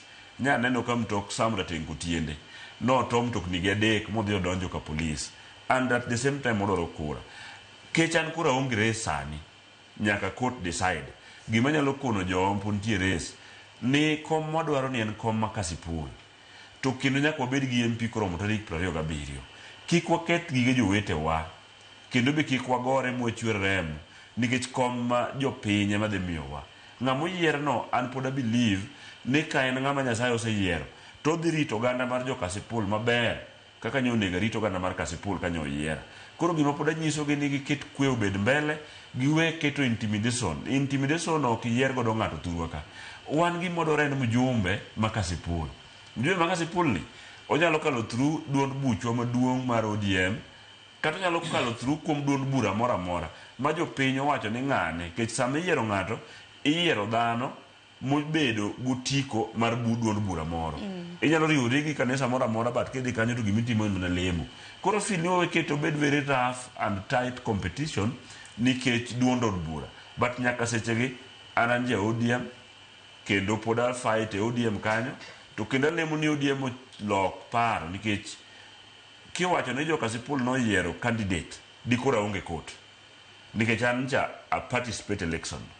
To kendo kan tire court nyiso jo Kasipul ne ok oyiero candidate ma wantiere godo no yier gi joma ok jo Kasipul kech wang'egi nyaka nyithi school mar under age waneno ka mbui dhi mbele ka. To masani koro no aseneno ka Boyd were osepuodhe nikech kan idhi e doho ni dwaro mar mondo mi welo makamago duoko mag welo makamago chungi. Kosen mana wach ma bende pod ibiro bedo mana kidhi godo nyime. Ing'eni Boyd kono puodhi gi migawo mar jok ma ochutayo yiero ne gin gi ratiro mar puodhe nikech case pok ong'adi against anybody. Pod Boyd is very guilty. Ambe pod is not guilty. Ambe pod ok an guilty. Nyaka wang' koro case ng'adi ni Boyd noko timne yiero maber. Jo IBC pod ntiere gi thuolo. Court nigi thuolo mar kawo ticket no duogo mondo wawinjre ni to ere ng'ama no yombo e yiero ni.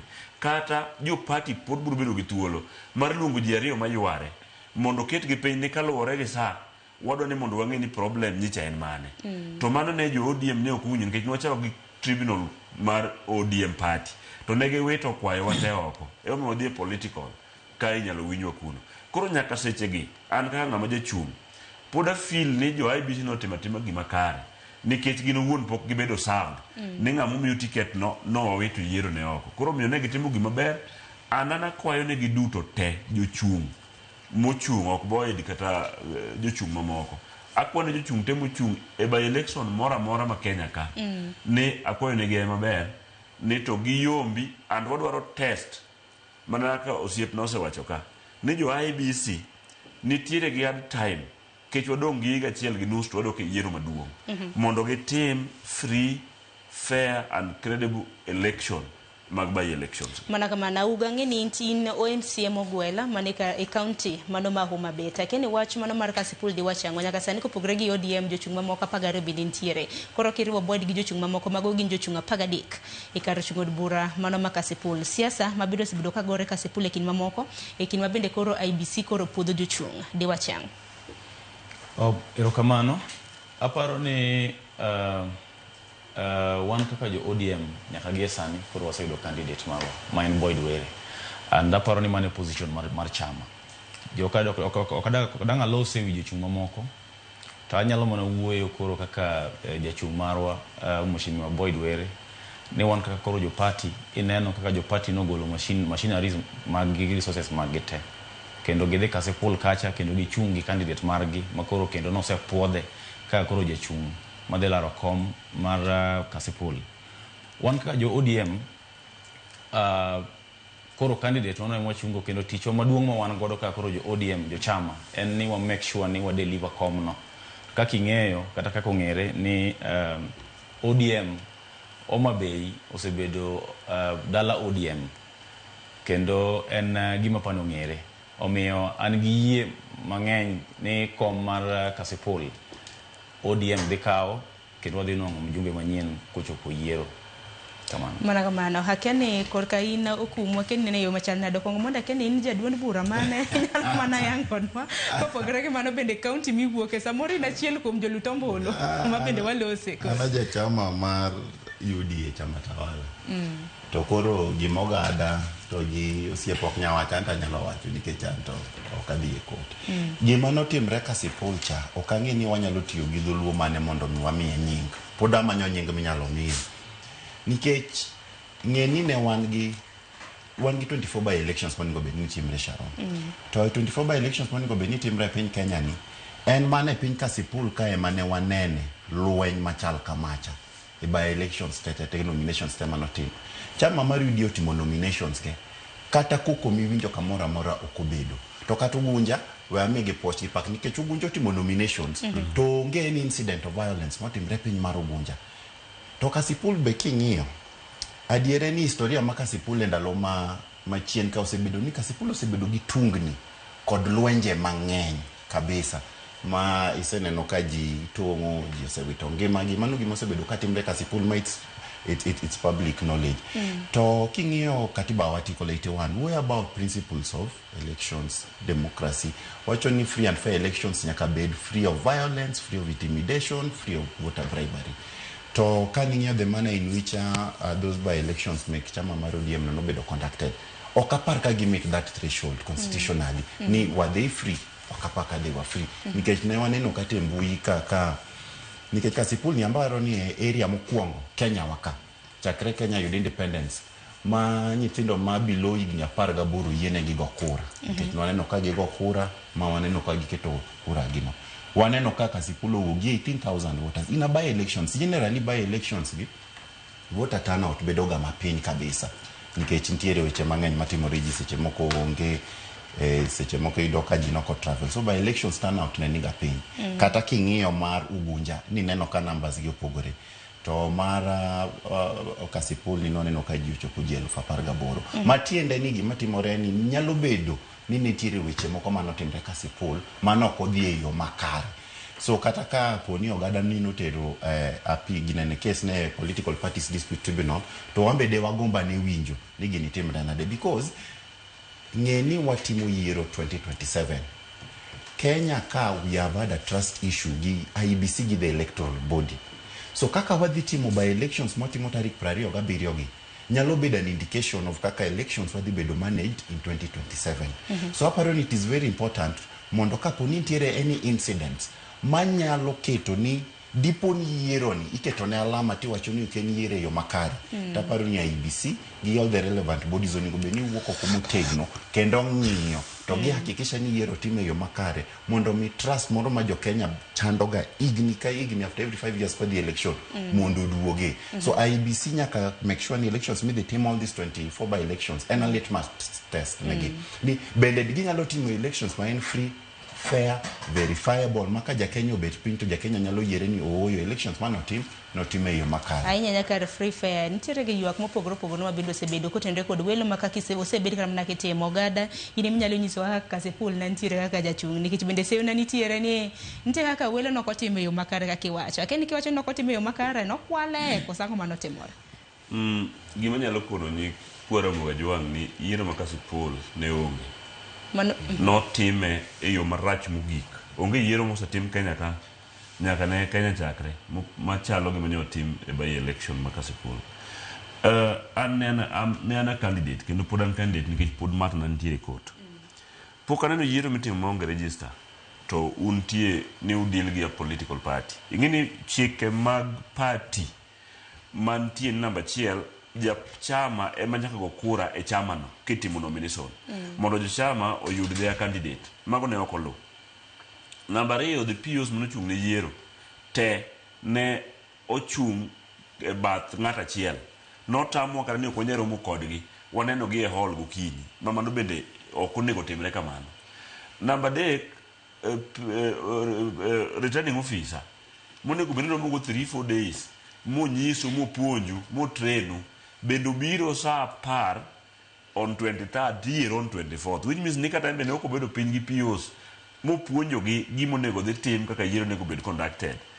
Koro gima nyotimore e chama mar ODM ema osetimore marach mogik e Kenya ka. In fact mosetimore ma okare bet berber mar wacha notimore marach mogik machielo by election nomination mitimo gi party turnout pok nobedo 1000 kata 8 gin ga 5000 ka ng'eny to 9 mano be mana kama ne ji wuok ndende go kura ma Kasipul ne wan ji 21,000 manyogo kura nikech ka nomiya 3,000 gi wiye ng'ato miya 18,000 jochung' moko bende nitie turnout ne 20,000 gi wiye ma bende dhi timore nikech jo IEBC dhi timo yiero chieng' tarik 27 dwe mar 11 udhi ng'iyo turnout madhi wuok ka kore timo yiero gi IEBC ka be gin kura 23,000 mano wuok e nomination mar chama.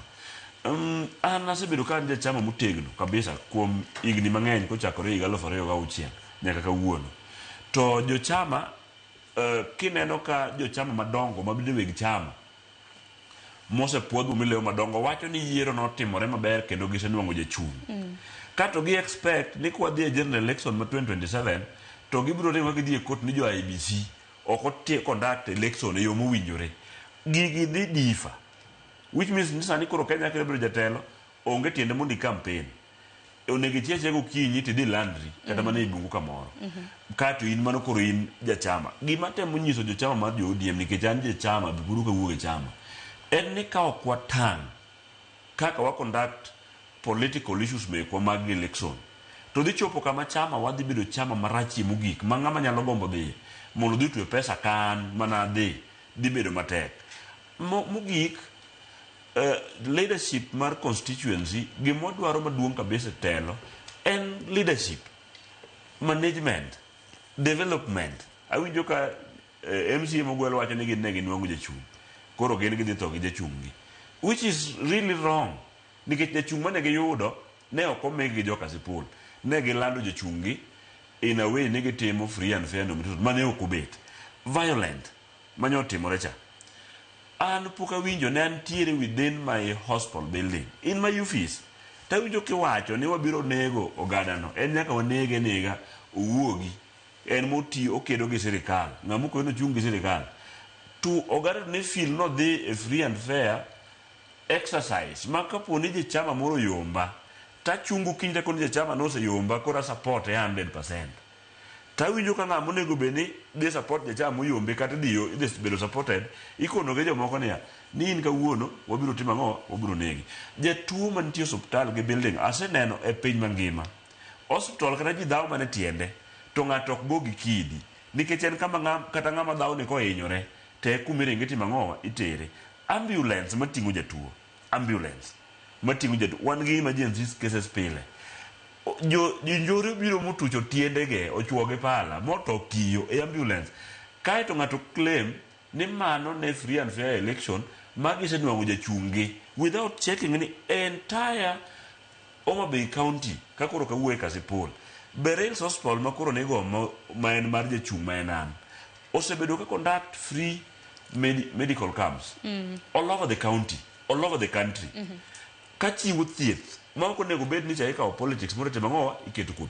Koro gima temo pod atemo wach mapod anuoyo, yiero mar Kasipul ne ok otimore maber to nikech wan dhano ne wasenene. Walam Nyasaye joma koro dhi chope debe kik wachak wanegi kana waneno kwa timo nomination. Erokamano, wach ma kamano to pod nitiere doho warito neno gino ero mabende ng'eto mabende doho biro bedo kagolo Nyakwarum Gajwang'. Kata kamano nyaka sani chenro mar puodho jochung' to pod dhi nyime e odiochienge mar ariyo odiochieng' ma kawuono ka IBC bende puodho jochung' mopogore opogore motelo ne yiero ma adundo chieng' tarik 27 dwe mar 11. Adwaro mar mon meka yueyo kwaduogo bende biro bedo kwa mulo chenro bende koro sirikal osebiro go mano mar nyota. Anno kasetho kumu osedoko nyaka mana mar nyota. Donga ka yo matin paro mintiere go daugu ibiro bedo kilose kapok wamulo chenro mar nyota. Donge wakaw yo matin Nyakwarum Gajwang' ote magi bende aneno.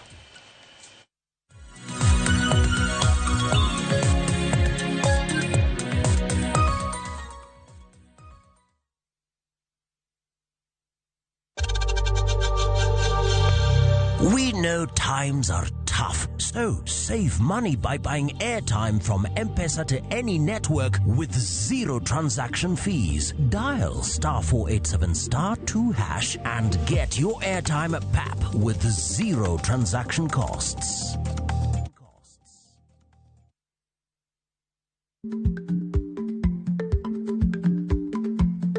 Jarik ni jamwod nyoyo gi goyo.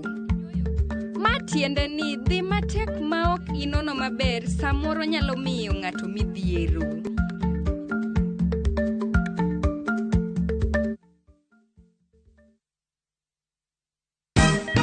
Siku njema huonekana asubuhi. Kabisa Anwari amangana gao. Seti him. Chamige. We museo. Kenya nzima tunasema jambo Kenya.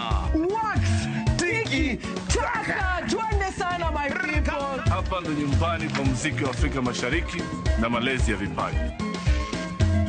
Sasa tuko tayari ku drive on. Mibibi na mijize. Leteni porojo sasa. Kwa habari za kuaminika kutoka kila pembe ya nchi. Are you ready? Leo kati ya Ingwe na Gor Serikali. Hapa ndio home. Wawa. Radio Citizen. Radio number 1. Radio number 1.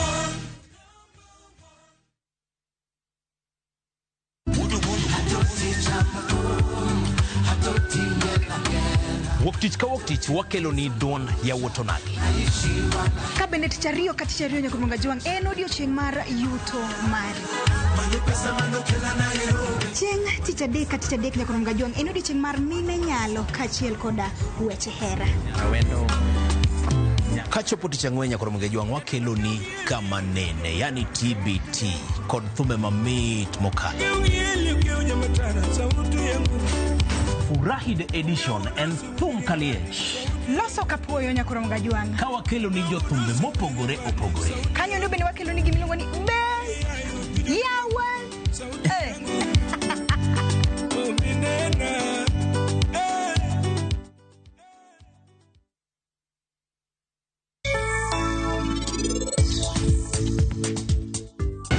Enang'o mapari chimo kae? To bende en ng'ano masole? Kose en oluwo kuma an nadhiye? En ang'o momiyo? Inikelo pari kae? I hate that guy. Ing'eyo maber ahinya neno ka dwa winjo kiwayo marach kuom. Anaso chuni dinga neno ka hero nyakono tango miyo kidwa winja, Nuka sole ka. Ng'ama nosole? Abenda kia. Kamora mora ma in hero ng'ato kae gadier, in ikri mar timo ne gimora mora. Mana kaka Rajiv Dol kod Pari Dol mari. Ma en niti, ok en pari. Onge gima inyalo timo, kata kitemo gone koko. Omiyo los weche kapok okethre ka.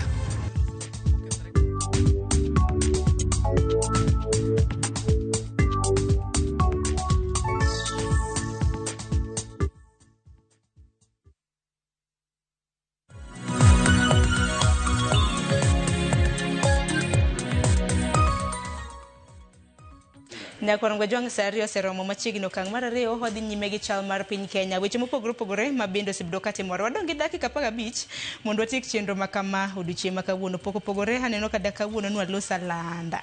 Kaka mana ugo nantiere wach mani dwa lose kotenre koda. Aparo ni yiero kaka notimore Kasipul koso. Erokamano Sharon. Nitie weche moko mokwongo mada mondo awachi matin mapiyo. Mokwongo en adieri ni kwe dwarore mondo mi wabed gi kwe makende. Yiero mwadhi bedo go madundo ma Kasipul.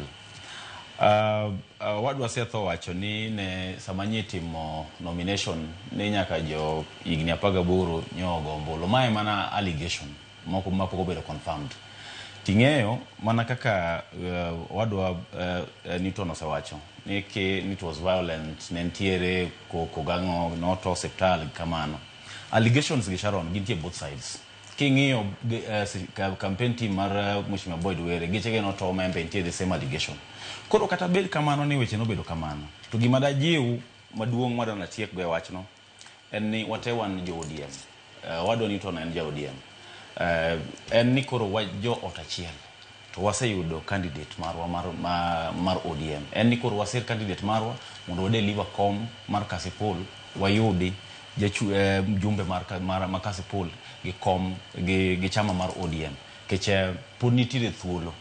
Aparo nitie thuolo ma ka oponi bang' higa achiel gi nus pod ichako dok e debe kendo.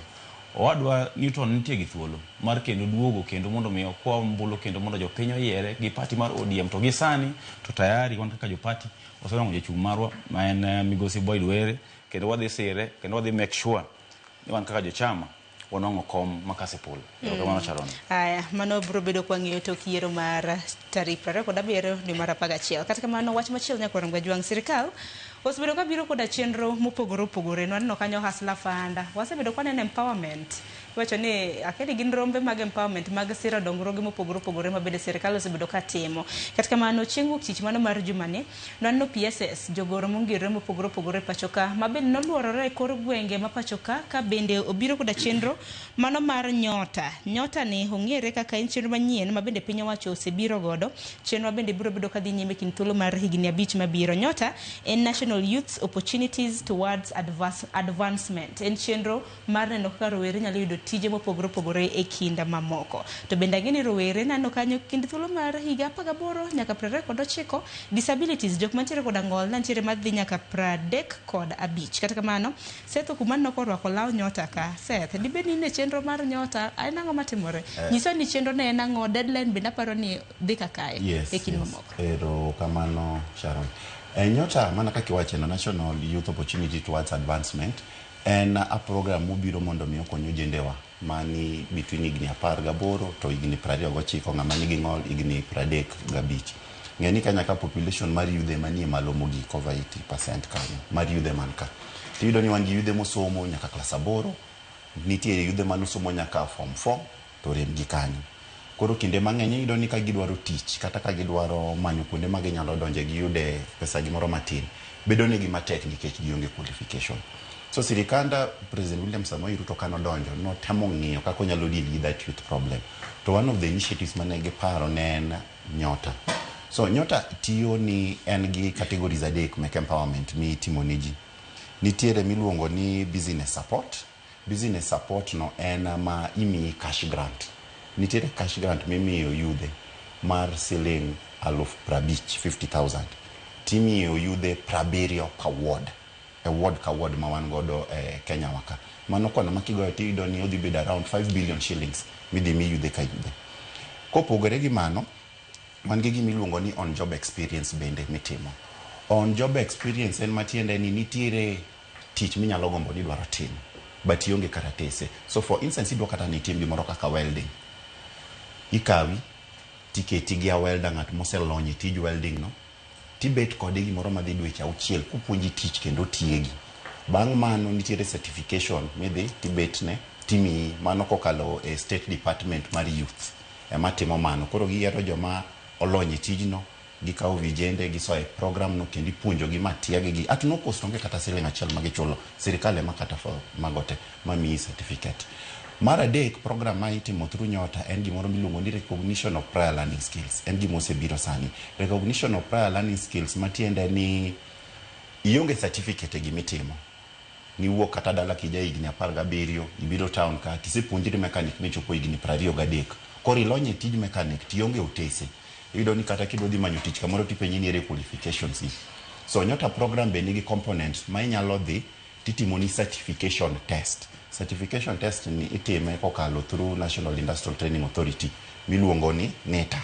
So NITA timo ni certificate, koro koluwore gi lony ma in godo. Ka in e level mar diploma, imiyo otas mar nyalo bedo diploma. Ka lony ni en mamalo ahinya, nyalo bedo ni en lony manyalo chopo kiwango mar degree, bimiyi mano. So kata kidhi manyo tich e Public Service Commission, to idhi yud ni qualification mimiyi kata midwaro kuomi en qualification mowuok from that State Department kata mar NITA emimiyi timanyo godo tije. Gimomiyo sani gini chopo tarik 17 ma jowa nyaka ng'e Sharon en ni tarik 17 mar no tarik 12 mar dweni yes. Nikech kawuono en chieng' tarik 9 tarik 9 noseyaw Nyota ma ji nose apply. Ng'eye ni jok ma masawa mar Kenya nendo se apply rombgi duto ma gidonjo program, wato jowa noko apply. Koro nodhi ochuno sirikal obet piny to omiyowa extension. Mineno miwa nyaka tarik 12 en extension emomednwa godo ameda, noselore to chako yawnwago nyaka tarik 12. To jowa nong'men noko apply en rema nani kanye? Ne aparo ni one of the issues mane nitie ni sensitization nokotime yo makare kaluwo waka. Number 2, information chabendo ko bedo spread out kabisa. But kendo ko luwore gi mano en ni jowa kinde ka kinde osebedo ga programs pek sirikal ginjo ka ng'ato penjo ni be en adier koso ok en adier, koro gimuka inago pok waseng'iyo gibedo siep gi sirikal. Nikech kumaneno ka chenro makama isiro koda od bengi mar piny ngima iwacho ni World Bank tisire kinthuolo mar higni 5 mabiro. In noko bro tieko achiedh nade mano mar nok mag tije, nikech wang'eni vijende pacho ka nok mag tije iwacho ni opportunities ema chuok ema nok e pacho ka. Yakeni obro bedo kutieko te en gik moko mage madwarore, nikech ang'eni rowere ng'iewa okinyi makawuono ken chenro mar sirikal omenda bende noka grants magichiwo bende nomenda makore gi lach. Aparo ni en gima nyalo konyo mondo tiek achiedh nade mar tich, nikech ing'eni one of the things ma sirikal onego bed ni timo en create an enabling environment ne jopinyno mondo mi number 1 gibed skilled enough, number 2 ginyalo yudo tije. To king'iyo kata kaka sirikal ose structure, wan nyaka gi skills moko ma inyalo yudo ni onge tich Kenya, but wan gi programs mikawo godo jo Kenya itero godo e pinje maoko for these skilled jobs. So king'iyo that bottom up economic transformation agenda, ineno ni the various components biro kanyakla. Koro ikawo ng'ama olony koni, ikawo ng'ama olony koni, puonjre mitimo ni koni, ikawo ute. Koketu e ot achiel, tiyudo ni nitiere opportunities minyalo miu. So for business empowerment, idwaro ng'ama maximum level ne mar somo en form 4. Ja form 4 kadok chien ema nyalo qualify for that 50,000. To oningo beni ki qualify for that 50,000 kendo ionge in any other government program ma osebedo kitimo. Kopogre gi mano, jowa be nodhi okawo hustler fund mang'eny. So ka ingi hustler fund to nyaki kasri ane ichula ne hustler fund no mondo mi qualify for that program. But king'iyo on job experience cha eno kodwa qualification mona mona nyabi kata bedo ni somo nyaka class 1 kata class 2 eno ng'imano. To higa in 18 to 29, ka in ng'ama nigi ng'ol to ichopo 35 years. Ng'ani rawere pacho ka en 18 to 34. En 18 to aparo awacho ni for this program. For that program. But king'iyo kaka National Industrial Training Authority nitie, ok ochuno ni nyaka ibed kata ja 40 kata ja 50 years pod nyalo dhi matim certification. Ok ochuno ni nyaka ibed within this age mondo miko kitim certification. Application gitimo kanye? Application idhi adhiya online kaka mar Nyota program. Kidhi online kata simbi diyo *254#. Kidiyo *254# to dhi keloni. Mokwongo idhi neno kar Women Empowerment Fund, number 2 idhi neno Nyota, number 3 idhi neno Hustler Fund, number 4 en lipa pole pole. Number 2 no emidiyo. Kisediyo number 2 no udhi chako keloni kar Business Empowerment no. Mane emidiyo idhi keto details gi, nyingi, ward miae, ID number, level of education, iketo kanyo, and then you apply for that fund. Mana kamanya kwa Mgajwang, koro chenro makamano kik wiyi oko. Iwinjo kanyo ni deadline en chieng' tarik 12 mano mar dwe ma wabende wantiere ni. Chenro wabende piny owacho osebiro godo, mano mar jiwo kaka ji nyalo yudo tije mopogore opogore e pacho kae. Bana konyisi kaka idhiye mar mondo mi koro wakonyre. Adaro mar mondo wati kod ng'anyo mag jopuonje mago mag mbalariany ma bende osedonje jumbe mano mar 4. Jopuonje mag mbalariany koro Mgajwang osebedo ka ng'anyo. Nyaka sani koro gidwaro mar mondo mi sirikal chul gi gopgi mano mar siling bilion 7.9. Gine ugo weche motendre kod ng'anyo gi to diwa chango nikech kanya nyaka sani somo kosebedo ka dhi nyime e skunde mago mag piny owacho mago mbalariany mopogore opogore. Kamano Sharon, aparo ni wach mar ng'anyo mar jopuonje mag mbalariany en gima onego sirikal mi priority mokwongo nikech king'iyo mos pressure mantiere in our universities kata colleges ma ikelo gi wach mar ng'anyo ni en pressure maduong' kabisa. Koro aparo ni sirikal onego ring mapiyo mondo ging'i yo ma inyalo chungo wach mar ng'anyo madhi mbele mag jopuonj mag mbalariany. Gibed gi romo mondo mi giwuo kodgi giwinj weche ma giwacho kendo sirikal obed gi commitment manyalo chopo e kindgi kod jopuonjgi mondo mi ng'anyo no chung' mondo mi jopuonj odhi mbele gi tich margi mar puonjo. Akeni korka ino gada nikech aneno ka weche mag somo bende chiegni idho chuny ahinya kaluwore kod chenro opogore opogore ma bende sebedo godo. Ng'anyo koro dhi ka romo dwe 1. Ng'anyo ne to dilusi ang'o to chal ka gima piny owacho gi migo mochung'ne piny owacho gi riwruok mochung'ne jopuonj mag mbalariany ok osebedo ka winjore yo makare. Mokwongo aparo ni gima timore Kenya ka seche moko ditami pimo. Awinjo kosiepna wacho weche mag grant, pesa midhi mi rowere without even training. Jomepe mi pesa gi en mana application timi pesa de timo godo gima indikia. Kese apply timi pesa. While ng'ama timo gima ong'eyo ma en japuonj mar mbalariany to ni e ndara pok ochul to nyithindo be nitie e skul gimbe koro ok gisomo. An aparo ni seche moko sirikandwa nigi jok ma manage mokony president marwa moher bedo gi mpangilio mar paro. Onge rieko minyalo wacho ni idwa chiwo pesa moro 3 billion adi. Well, jomoko be ywago billion moro ma gibe gi fil ni pok ochulgi to gito gisetiyo. Konyo jowa miyo gi grant gi 1 2 3 go crach. Mago are really good projects. But ko gitiek momaki koro kidong gi moro e kimany ni koro wachako miyo ji grant. Ingine Kenya ka nitiere gimoro ni Uwezo Fund, akere kuma no gike kaka pod dhi mbele. The same country niche wantie gi kazi kwa vijana. Kijana meda be pesa manono kawuono ni. Nitie gimoro ni kazi ni kete otiyo te chule to manage ngimane. Kawuono idwa miye pesa moro ka 70 in a ward. Idwa miye pesa 70 people. 70 people okrom kata mana quarter mar village. To japuonj mapuonj nyathi e university mondo yud tich kiny mondo beda professional figure in the country to chiko 1 month ng'anyo to pok wayudo thuolo mar bedo kod gi piny. Aparo ni we are killing the education sector permanently. Gik mosetimore education kuom koro higni 3 kata higni 4 gidik mane ok wa expect ni nyalo timore education. So ana feel ni sirikal onego bed piny ochikitgi. Nitiere 2 sectors ka ma jogi are killing. Kendo ginego to gineno and nobody is out to speak about them. One education sector to the health sector. These sectors are dying completely. You look at hospitals are not getting paid. Hospitals mokriye monyaka claims gi oko. Then ntie pesa mo chakamiyo ng'ato ka nono. What is important a country ka gin gik moko ariyo. Gik moko adek, education, health, agriculture. The rest wanyalo follow. To ido ka sectors gi ariyo dhi marachi mogik. Koro gima nyalo kono sirikal kata manyalo kono jowa ni lecturers mag university gin gi ratiro margi mar dayo chudo margi mosekalo. Sirikal onego ket thuolo mar winjo wachgi e weche mag education.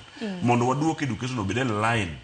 Kenya chon nyalo paro ka Moi ne wacho ni ne odwa ni mondo ji osom kata ka nokenwang'o tich Kenya ka tinyano wang'e piny moro ma oko. But sani koro nyathi osechulo school fee kato lecturer koro onge mapicho mang'owa mapuonje kato koro konyal nwang'o tich kendo kuma oko. Koro aparo ni wauru dhi round gik moko mang'eny mitim. Programs mag government becho ana support gi. But wakwongo into priority e projects german. For example, Gamna Odi ok dibukri ide nyiewo motedo michielo go alot tionge alot idwa chiele gang'o so kuong imanya alot inyalo kata boko tichamo gi kuon sirikal ochul jopuonj pesa gi lecturers erokamano ahinya ageno kumo madimed kwa tie kode bedang'o nikech teyo bende rodhine chenro ma bende sirikal biro godo. No, Sharon, aparo ni gimogada ni wache part of the problem wasebedo godo kaluoka. Ni kata ka sirikal okelo program maber, tuinjo kaka koro gada gore godo gimoningo beni seche mo campaign to ngiso ji ber gino.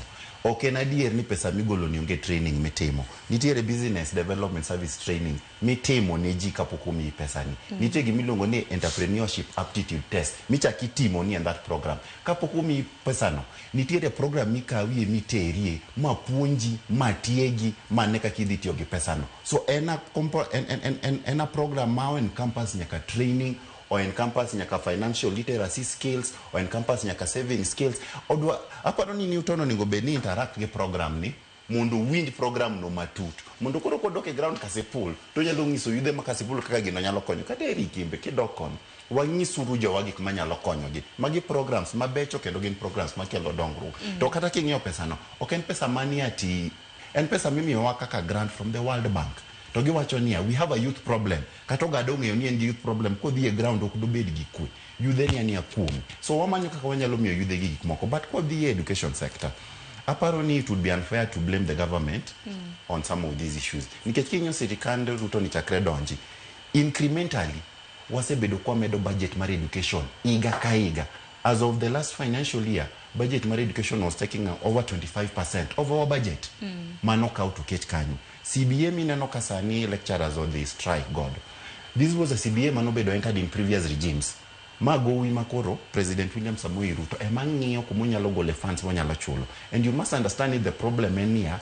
Piny wacho bende nosekwedo ni gionge koda biliona ma jopuonje dwaro biliona 7.9 giwa sema ni gowi makamano hao mana siling milion 600 gi wiye. No, to wasubedo ramoni gopuonj mana siling biliona 7.9. No, the problem walk near as Kenya we are struggling as a country. Nikech ineno kata ushuru kwa choko siling 10, siling 7 kata 8 doke debt repayment siling 2 ma wadongo do Kenya kamoni obedi watimo godo gik moko. So aparo ni a framework oningo beni donje makapo ni nitiere this collective bargaining agreements obed en mar daktecho obed en mar ginene jopuonje to ningo bani chule kata ka en pesa michulo tichulo in phases obedo staggered ni between igani gi igani inyalo medu this increment between igani to igani inyalo medu increment nikech ngeni pesa ni nyaka wuog kamoro.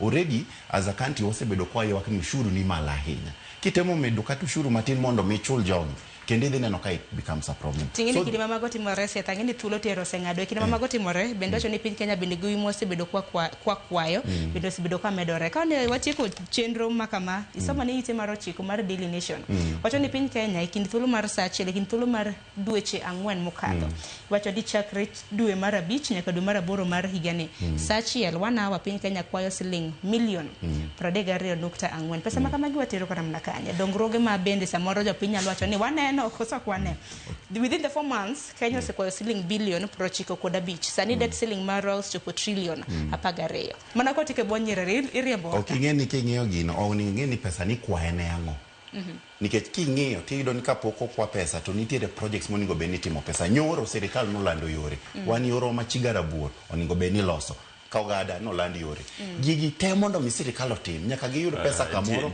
mondo mi gitim godo koro ing'eni kata taxes gi kata kwa chulo gi wan gi already a ballooning wage bill maka over 70% of our budget so nitiere problem moko manyaka wabed very honest mondo mi wakony to wang'iyo gigi mchache kinde komo kichule kaka MCA kocha tineno ka giwe aparo ni priority wanoko peng chenro ma serikal okelo kendo giweyo kabisa but gima wadogada na temo wacho ni serikal onego ng'e ni tang'o monego bi mokwongo to mane monego lo bang'e sani wan gi shida mar ng'anyo mag jopuonj en gima serikal onego mi winjo mokwongo the first priority onego gi mi jopuonj gi mondo magi ng'ini janyuol osechulo school fee nyathi onego bende dhi mbele gi somo koro okonyal somo nana kora paro ni the program mar Nyota is a very good program what does it I want to agree with you but onego serikal ong'eni tang'o monego mi okang' mokwongo madwaro mondo mi winji mokwongo mane gima paro ni sirkal. Erokamano ahinya. Yiena mar mondo mwatieke gi kanya. Ng'eni tok ma kama wanyalo bilo godo wach nyaka macha tonga. Dakika na 19 tok sare. Agoni erokamano kuom biro e chal mar piny Kenya okinyi ma kawuono. Ogada okumu kanyakla koda augo. Nyakorongwa jwang dakika na 19 tok sare mar okinyi. Watieke gi kanyo chal mar piny Kenya wajatimo chieng' tich ariyo kanyakla kod chieng' tich ang'wen mano mar juma ka juma. Sani adakilo ni chenro mar poko pogore chenro bende natimo e gwenge magwa makaluo. Awegi kanyo nyinga Sharon Ong'aw.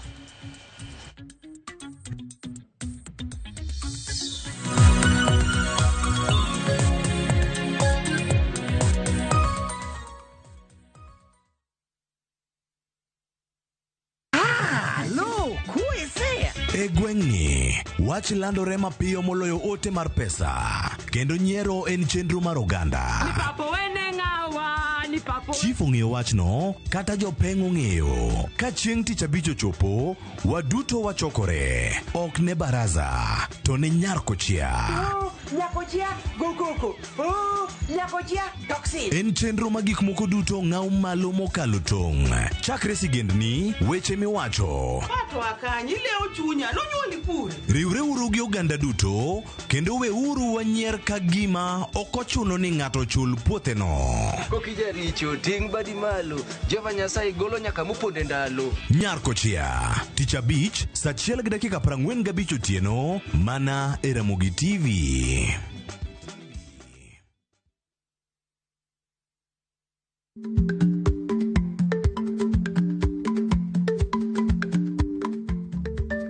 Dhako muol kadonjo, matiende ni bedo ni ng'ato ling' e kinde ma owendo ok ofulo ni omuol. Samoro en kod kido mamoko.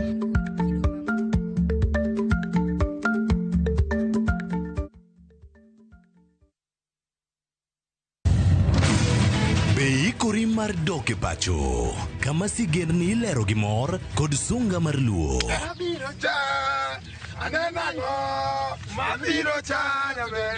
Chakre weche hera mamulo chuny, anyuola, timbe machon, nyaka sigendni madongo mag kit anyuolawa mapakowa. Magi ok gin mana sinema, magi gin sigendni magwa.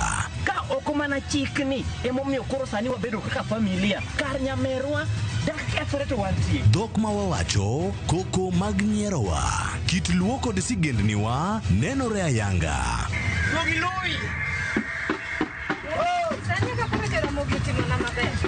Winam Cinema, Jumapil ka Jumapil, saa 2 kod saa 4 mar otieno, mana e Ramogi TV.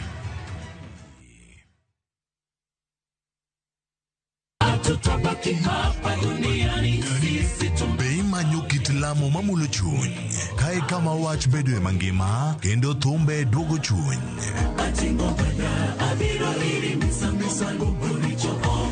Wariure kanyakla mondo wakelni adiera, geno kod ote mar kinde ma wadakiegi. Wachak wadog ir wuon wach ma en Nyasachwa. Wachak wapenj Nyasaye wach, Nyasaye be wuodho adhi maber. Biblos wacho niya, Yesu noloyo teko jachien e msalaba. En wach mar yie, dwaro kod yudo kari e sigand Nyasaye.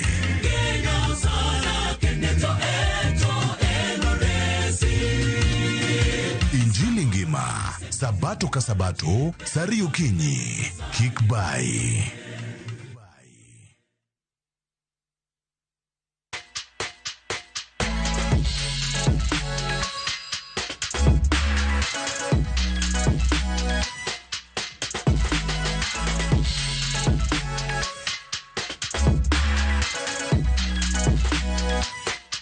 Nyakoromga jwanga chenro en mar pok opogore tadira mana ka nyinge wacho pok to opogore adiera. Okinyi makawuono antiere Mama Grace Onyango Art Center mantiere county mano ma Kisumu. Toka Nyakoromga jwang ineno mwandu mopogore opogore mabende othedh kod chumbe mabende gi dhongere waluongo ni metal sculptures. Mane pok mabende wadwaro timo okinyi makawuono antiere gi jala mosebedo kaloso mwandu mopogore opogore mamaridadi mabende sebedo kineno gi pok ma entiere godo. Medoro mar mondo mwang'e matut kanyaklo kod mwandu mosebedo koloso. Arakini machiegni chenro en pok opogore kochako nyinge ng'ati jakani. Richard Udiwuor aja suba kapone gwasi. To Richard Pok mane mintiere godo nang'o mitimo? An ahero loso gik moko gi lweta, tijewa mag art gi. Ma ahero loso sana. Mane pok ma Nyasaye nomiya. Dong' nyisa ne nyakwarom Gajwang' nikech an ang'isogi ni metal sculpture samoro nyalo lere maloya. Kaka an jatij lwedo, inyalo kawo chuma tikete, iloso kode gimoro ma ng'ato neno, kendo neno ni gino nie mfano mar gimong'eyo. Kaka for example, inyalo neno ka loso gini kaendi, ing'eyo ni ma en winyo to lose gi chuma. Ting'eni Richard nyalo penjo ni why metal sculptures? En pok manintiere godo koso itero mana chien, nichako pok de karang'o? Kaluwore gi were manintiere godo koso nang'o? Ya, kane adongo nahero ga gik mitimo gi lwedo. Samoro nanyalo bet nadhi kata kwath, to kasedhi kwath tadhi gi beti, to sama kwayo cha tatong'o kata yien moro tachonge, alose kata rapur mipurogo, kata oluth kuon. Koro from there kaka namedo dongo, to chunya nohero gik mitimo gi lwedo nikech nanyalo dhi kata kuma fundi moro tiye. Taneno kako loso kata komos, tachako bedo gi dwaro mar loso gino. Koro kaka nadongo adhi mbele kamano. Kachako skul mar Polytechnic, tadhi akawo mana tij bau. Koro na continue gi tij bau mang'e loso ambe furnitures. Ineno. To tija mar nachako gi e goro. Koro tijno iyudo ka gigi dhi together, ok inyal loso gini ka ok inyal ng'e kaka ikuong igore gi kalam. Koro itiyo gi kalam e goro image mar gino, kae tichako manyo material tilose to wuok kamano endo. Manyiso ni kata kapok ichako loso metal sculptures nyaka bed ni igore kumoro. Ikuong igore kumoro miyud mfano ne, e shape ne. Koro idhi luwo e gimi material midwa lose go cha. Kiseluowe to koro ing'ado gine shape no kae tiriwogi to dhi golo nigo kaka idwaro. Nikech Richard wacho ni dhi Polytechnic tisomo tij bao, ochopo nade ma koro itimo gi weche? Yes, tij bau be en art. Ineno, okonya kaka sani, iyudo ni base mar gini, the way ma frame go, mano kikia udwako ok inyal timo. Koro en mana ni na switch e loso magi to udwak namna somo no be pod ahero nikech aloso gik ma kata an awuon fundi ok nyal loso na kata otanda maninde kata mesa na atimo kenda. Koro an happy gi tija mana somo bende. To matimo sani to in bon, en Nyasaye mamiya rieko matimo go gi. Ma koro en pok manonyuoli godo. Yes, ma en skill mara wuone kamano. Manaka sani idwacho ni en pok mitimo full time? En gima timo full time. Kata asemonda kuma dake abiro ka, to abiro mana purpose mondo abed kuma watiye ma samoro an gi material, samoro maseloso go anyalo bet ni aplan loso moko tatege kata mana ng'ama nyalo biro ma nyalo dwaro kawo to koro yuda machiegni. To Richard, kuom wacho adier, metal sculptures ang'ini chenro mar pok opogore, kin thuolo malach mwasetimo ne onagi moro metal sculptures, to meki giba nok opogore nikech chal ka gima gintiere koda sigana ma bende ginyalo nyiso jopiny. Nyiso matut kotenore kod tich mitimo nikech waneno ranyisi mopogore opogore ma bende wantiere godoge. Ndiga bende aneno malo kucho. Nyiso the passion behind it. Okay, kata kachako gi ndiga, wachakni achaka gi ndiga. Ndiga aloso ka anyiso ji kuma biashara mar boda boda no chakorego. En basic business ma ndiga wuon business ne no chakore gi Uganda. Mano higa mar 1992 machako ng'ego wach mar boda boda ka dak Malaba. Koro kaka ne piny sudo odonjo Kenya ka. Koro ka jowa bendo chako time, ne giyuto go emomiyo gitime nyaka koro chopo kuma gintie sani. Koro an owuon kaka ja art, pacha nodhi ni alos ndiga ni mondo anyis go kata sirkandwa ni ndiga ma aloso ni tij boda boda ni okonyo jowa, to kendo the same time onyalo konyo uchumi mar piny Kenya ka. E yo mane? Boda boda minena aloso kani, alose ndiga to sani ji nigi pikipiki ni. Mokwongo, generation masani madhi mbele, iyudo ni inyore mang'eny. Kagi ng'ato seng'eyo wach mar riembo pikipiki to dhi e pikipiki ka ok ochako gi basic ma en boda boda mar ndiga, ineno. Koro natime mondo nyis jowa kata sirkandwa ni owinjore obed ni gi organize seminars ne young generation makama up madwaro konyruok e yor pesa mondo gikwong ging'i gi ndiga mondo ging'i gi miluongo ni road safety mondo o avoid weche mag accident ma hapa na pale. Koro kosepuonj gi mano ka ng'ato lony gi barabara koro dhi e pikipiki. Koro accident koyude to biro yude ayuda kaka ang'o yud ng'ama ni kata gi gari, but koro ken gima common hapa na pale. Another thing, aneno ni kaloso bodaboda ni to obed expanded, sirkal odonjre mondo mi wayud kaka wanyalo yudo kata bodaboda e piny Uganda kata ji 300, e piny Kenya ji 300, e piny Tanzania ji 300. Koro waloso gimiluongo ni East African Bodaboda Sacco e Kenya ka.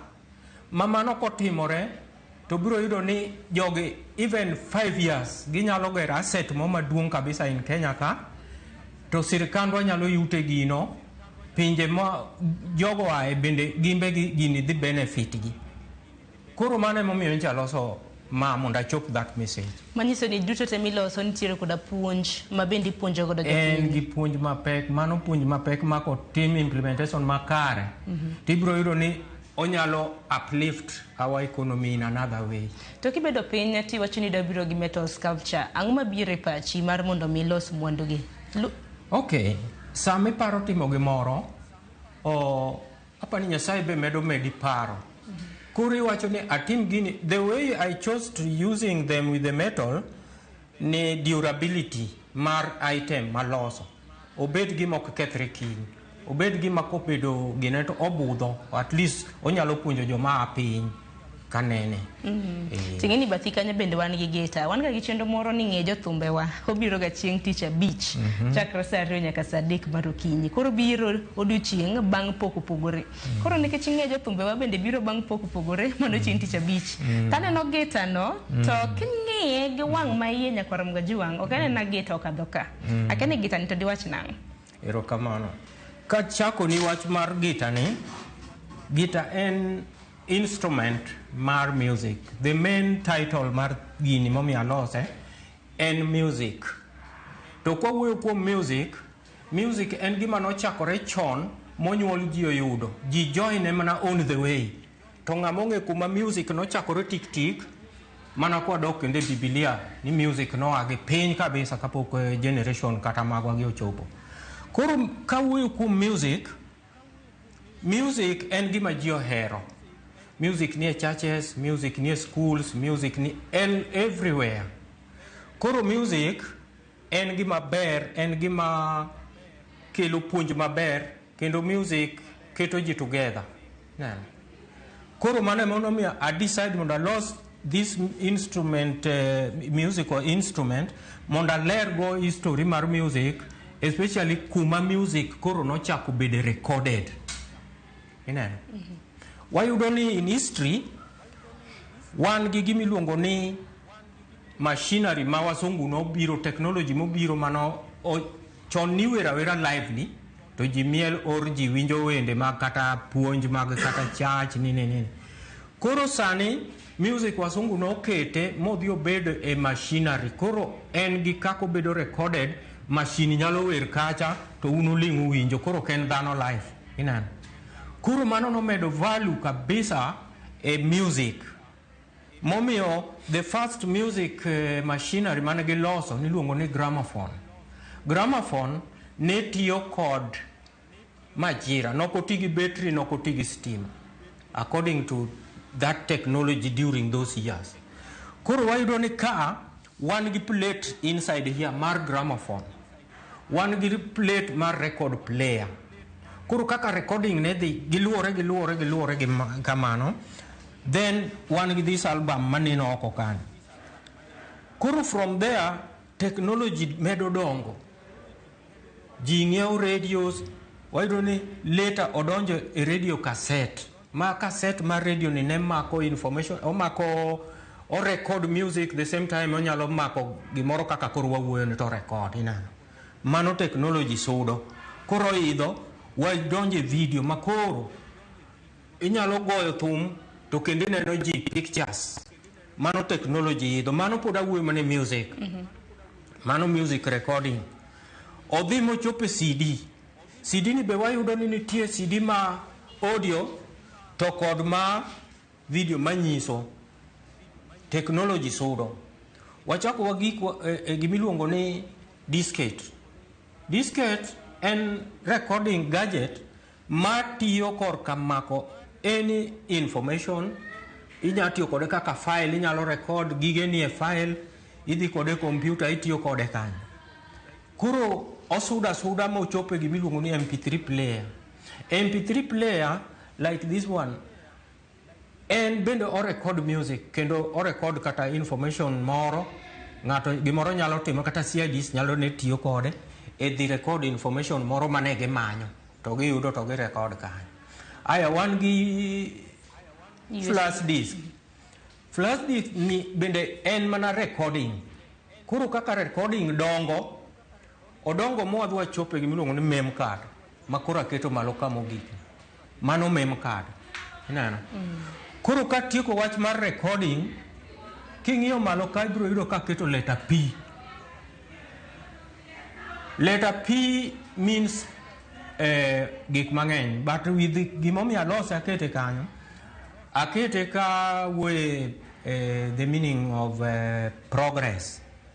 Ni dwach dhano kochopo ose progress en gi pesa ineno, en ng'ama koro well off, gimo nyalo timo kogike pache ni having good time ineno. Hanno ka gijuso. Koro mane kit ngima dhano. Koro king'iyo bath gini ibiro neno gik matiyo go ka gin metal moko chain moko metal moko kamano moluoro music instrument ni moketo dier. Tiende ni all these things atiyo go kaka inyalo bede dala tichielo dala ni. Music needs security. Nikech jowa mang'eny ma musicians oseyuagore mang'eny kaka gi neno lal mang'eny. Koro magi aketo ni mondo owinjore bed ni sirkandwa keto bidi mondo mi jowa kik yuagi e yor security ni mondo music obed secured. Mondo joma timo music o benefit music. In gun yero thum momiyo ni samoro ni loso gitana. Nenore. Aero music. Koro king'iyo surface ni asewuoyo chumbegi, king'iyo surface ni biro yudo ka wire color gold. Koro awacho ni music is like gold. It's a precious thing. Yani many people are responding to. Koro mane momiyo naloso gini kamano. To bende ero kaka ikele nikech nyithiwa masani bende kiwacho ni minyuolo sani generation alpha ok nyal ng'e kuma Santuri gino wuoke sani koro wachope nyaka koro mano nyisoge deep history with evidence.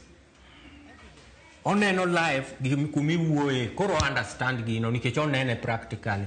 Surely generation masani iyudo ni kiwewa verbally to gino nyalo kala. To kiwacho gimoro gi gimoneno gi wang'e to dhi moke pache nikech onene. Koro mane omiyo aloso this thing e yo malose gono mondo ng'ama understand gi gimoneno gi wang'e.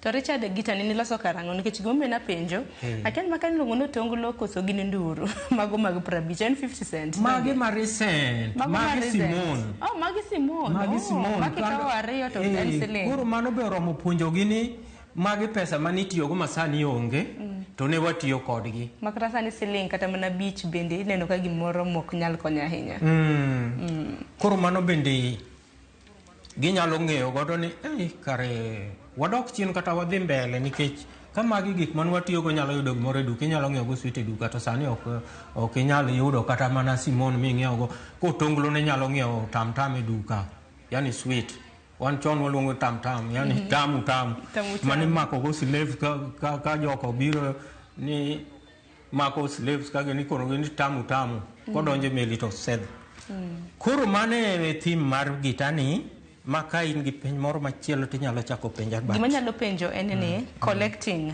gigi ni choko kanye nikech an kata mana ka ng'iyo naneno magi chon cassette gigi naneno chon mago being ni an artist atimo research mara kapok atimo gimoro mage gik makwongo achoko makata sani pod adong kod gigi ng'eny pod an gi mpango mar loso gitni gi mang'eny ok kata achiel sani ka ng'ato biro ne odwaro gitani odhi to koro onge machielo machako akete display koro sani loso higa mane mana recently okay I think last year koro an gi mpango mar medo gi ok abi ol mar mondo nikech dwach ji opogore. Inyalo yudo ng'ama explanation machiwo no gino more modwaro gi kata abich, koro kodwaro gi abich okawo gi tati dong' nono.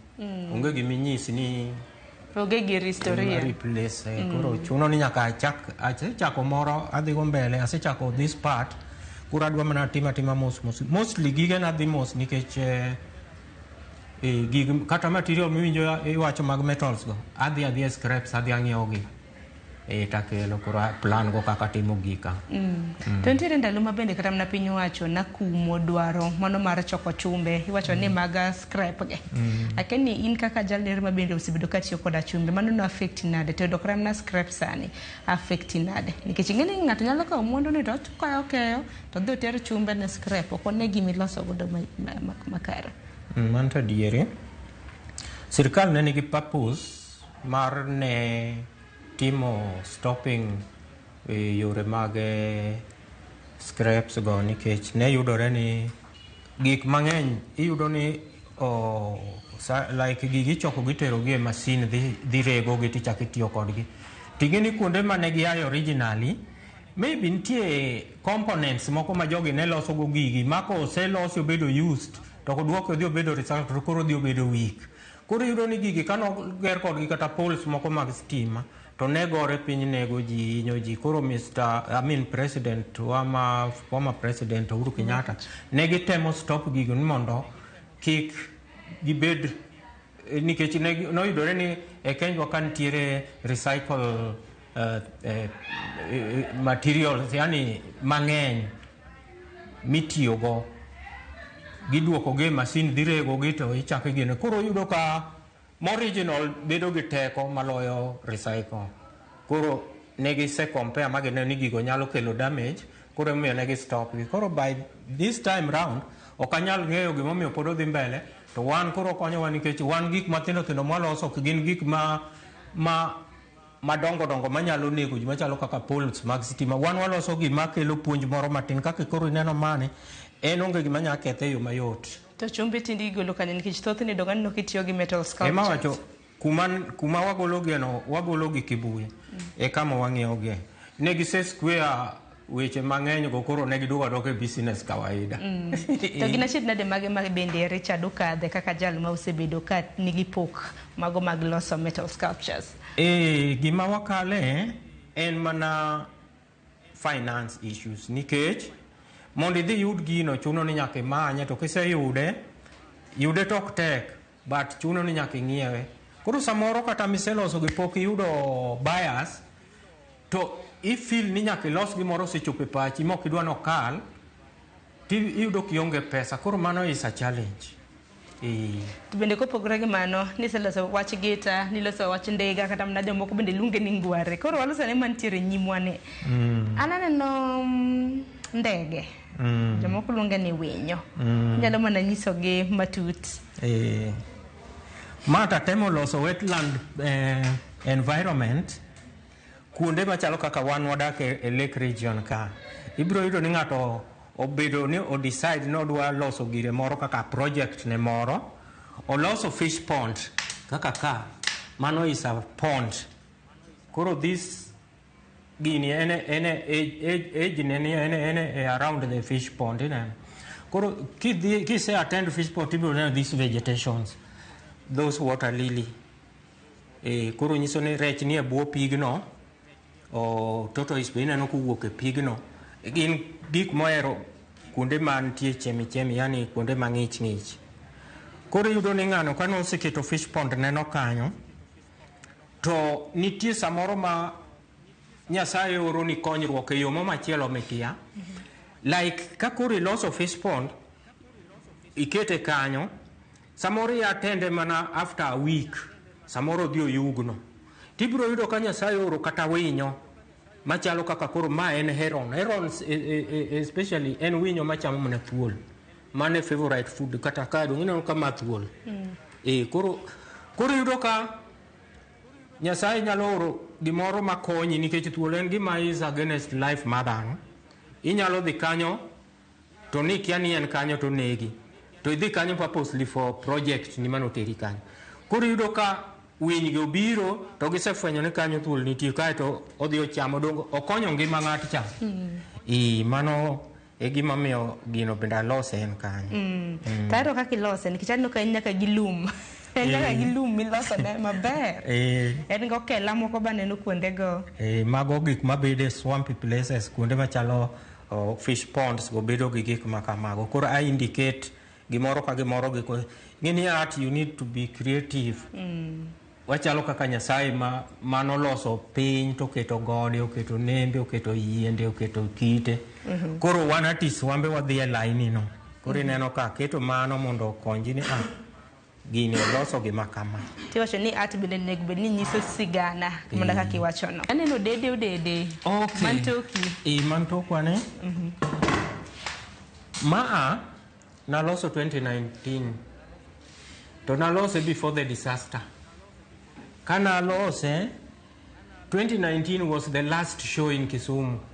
Natere show to by that time natere show ne no kene yen naloso cabinet mo maduong kama nakete. Koro this cabinet the ground naketo puodho mana kete gik ma gigi ne chamo to gi home moro mar ng'ato. Nakuonga kete that way. Koro kana kete kamano kana tere show kana explain showing any and kuminyise gik pur to magi are challenges ma jopur yudo. Koro natemo nyiso ji ni gimina natimo ni owinjore mondo mi ka gigi appear abruptly sirkandwa okaw action against it mondo mi okony our farmers nikech farming activities contribute a lot to our economy. Koro kik weya jopur yuda problem mondo sirkal otim nade okonygi. Koro mane gima natemo explain. And secondly, king'iyo gini ibiro yudo ni atiyo gi slipper soles. Slipper soles gin gik mana rogota taluoko gi maler ta achongo gi taloko gi dede gi mondo mi achop that message. And by doing that ing'eni mana I save environment in another way. And the time I explain awuoyo gini I educate people about gimaloso mano be under education. Koro miyo gini ne en gima nigi meaning mabor. Manyiso ni nilose kapok nwayudo invasion mago mag locust. Nikech ing'eni bang'e to nwaneno ka locust dede madongo kochako biro. Obiro a year later nikech atime 2019 to dede obiro 2020. Koro mane explanation mana golo kanyiso ji ni kik sirkal weya jowa ma jopuro hinyre nyaka gichip in mondo gikony gi e yorno nikech even on the side of food security ing'iyo mana wang jopur do. Sani wawuoyo ka lunch romo donge dhi chiemo gi amane pur. Koro that message was important. To dedego baneno bende kaka ikete gichamo yien no magitieko. Onge leaves kanyo gilokera ting gitimo kamano endo. Koro all these things watimo gi mondo wachop go message wapuonj go ji gik matimore kata manosetimore kamano. To mang'eyi no machielo ne this side kende owuoyo kuom gik messages adek madongo. Owuoyo technology, owuoyo a history, owuoyo a environment.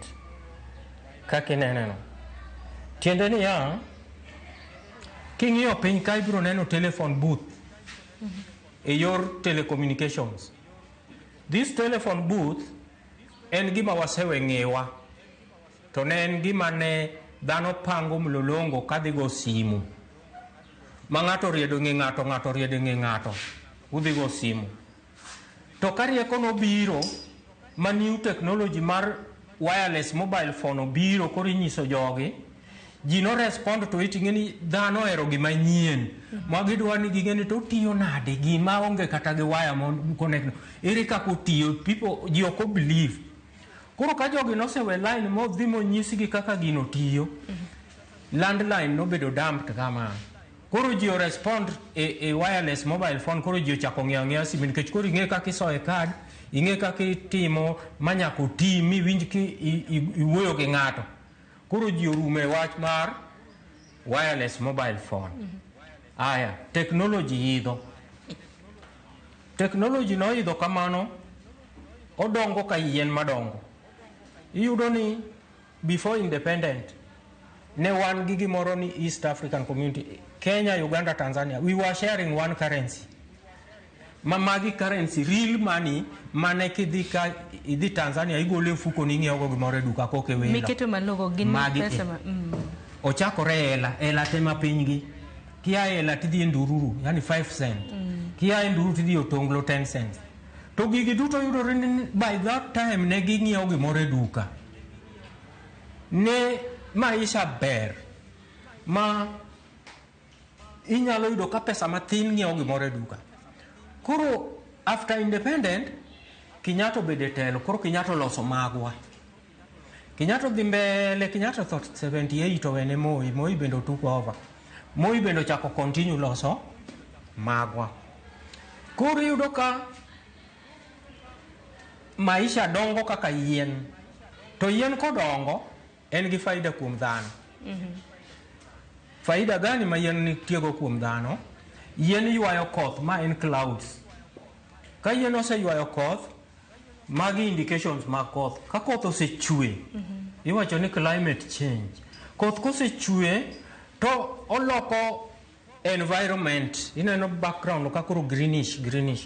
Immediately after rain, ibro yudo ni kichung' ing'iyo oko kata in machiegni kanyo ibro yudo ka gik machalo nature, insects kaka lese oyala kumbe gik moko mor gi riot, yani gin gi good feeling, including dhano. Sane makoro i plan ni kiny na dhi akom. Tiende ni koth ochwe. Koth ochenjo environment. Koro mano e message me bathe ka. Koro king'iyo malo, mano to koro nyiso leaders ni niluongo ni George Vairet, en ema en president mar East Africa, or King George. To King George noweyo ne Queen Elizabeth owene Kenyatta owene Moi. Koro in between ka king'iyo tibiro neno baton. Ing'e tich mar baton? Baton en gima make end gi end meet. Kare nyiso ni our leaders owinjoro bed ni gin jok mariwo ji together kaka baton. Mane momiyo natiyo gi context mamalo. Puochi gi pakilero nwagodo yo makare. To penjo ga gin ariyo. Mokwongo, angamna currency, iwacho ni anakakramna nitiere omenda mar East Africa mana gitiyo godo kapoko kelo. Kora ng'eyo, mano puonj makare.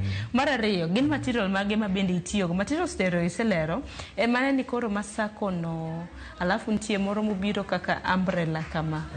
Mobiro kaka mabuni. Mago duto gin metal. Mana tiyo go. Even these butterflies, ma indicate go nature.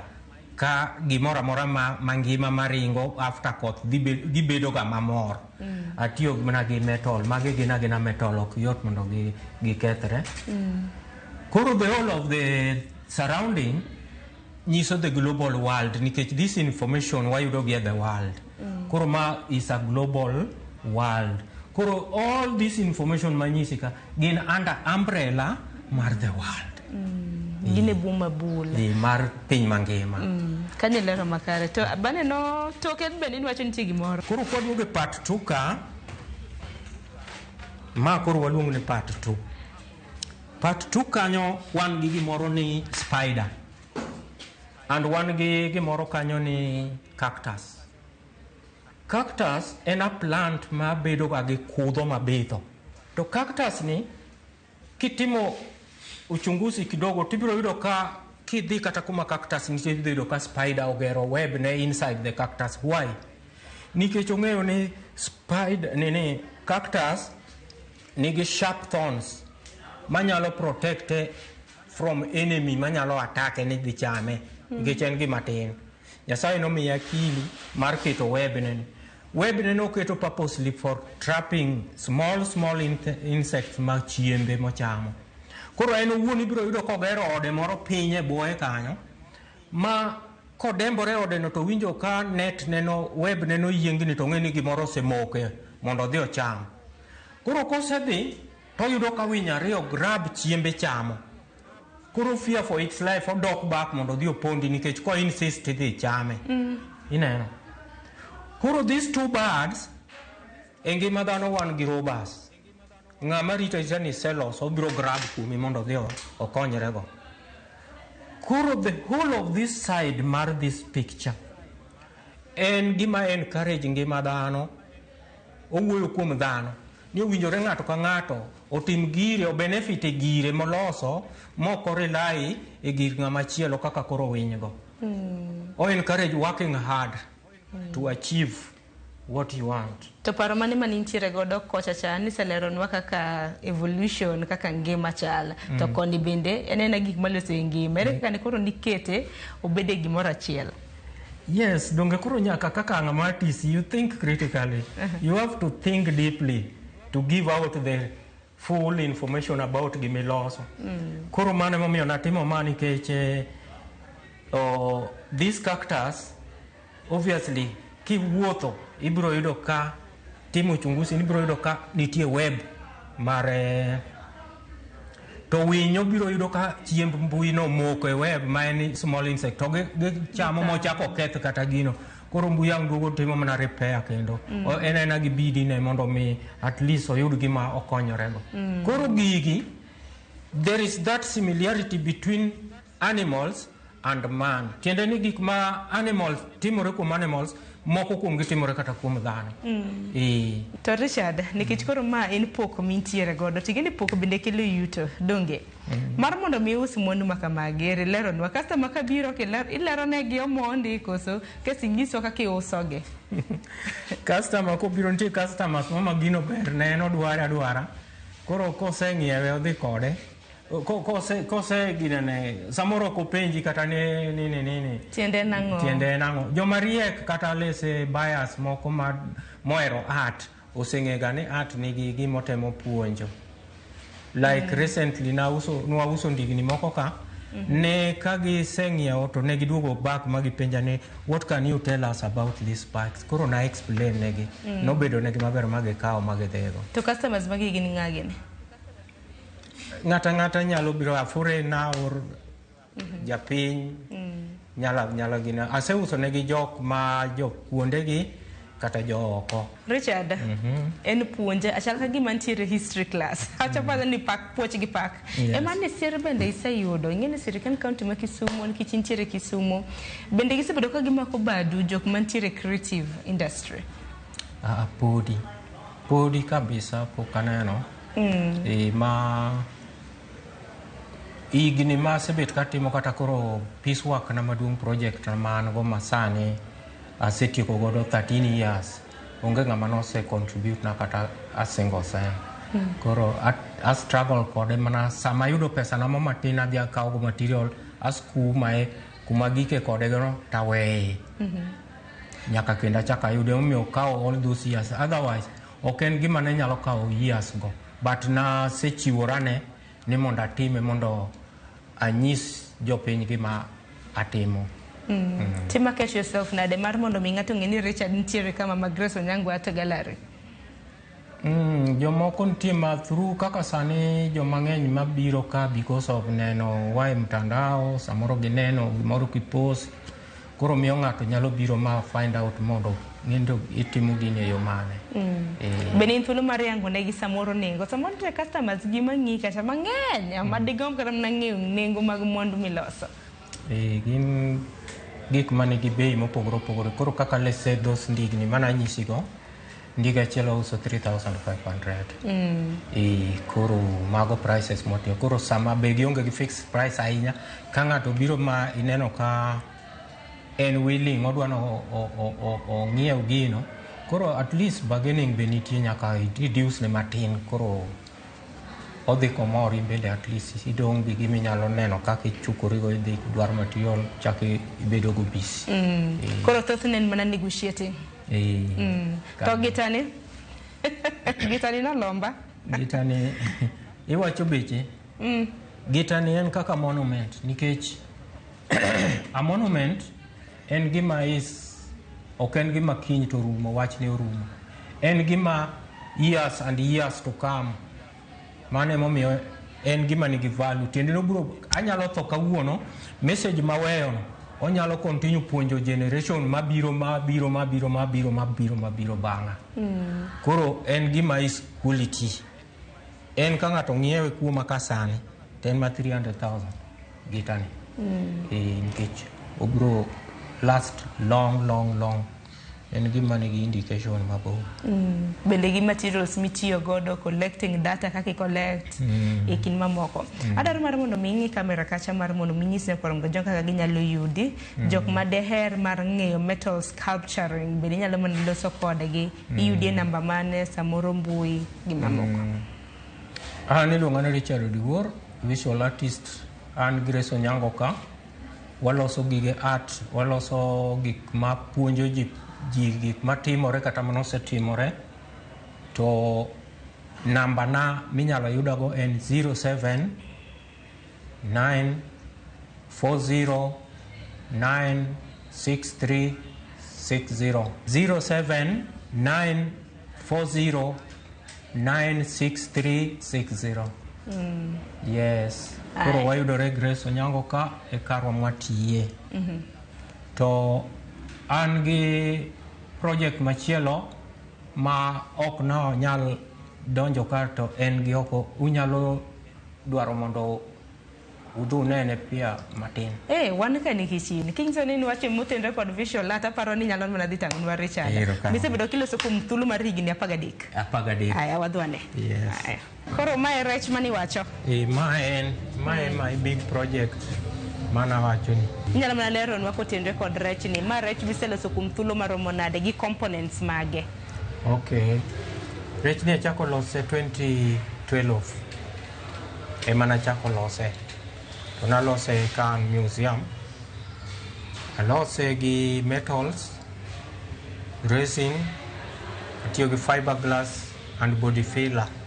Mago are the raw materials nilitumia kuitengeneza. Dagilero na mathoth kotende kod rech ni nikech mar mondo mibi kod rech paro mane manintiere godo. Okay. Main title mare wacho ni Patient Space. Mano title mare. To koro kwa kuom rech ni wadhi deep wacho ni rech is a very big resource in our region. There is this economic activities mang'eny ma focus on rech. Machalo kaka jo mang'eny nitie matimo biashara mar rech. To rech itself and food ma bende ji chamo. Koro e region waka secondly en our symbol. Koro naloso rech ni mondo I encourage godo ng'ata ni gimora mora mitimo tibedo patient. Neno.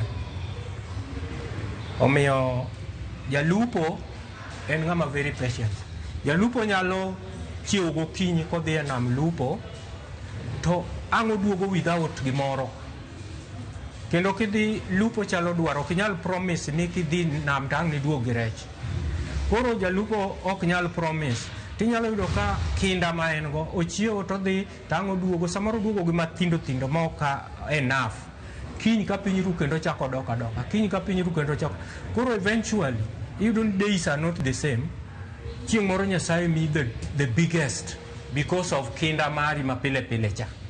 Mane momiyo aloso rech ni ka I encourage go ji moro itiyo ka in patient e gimitimo.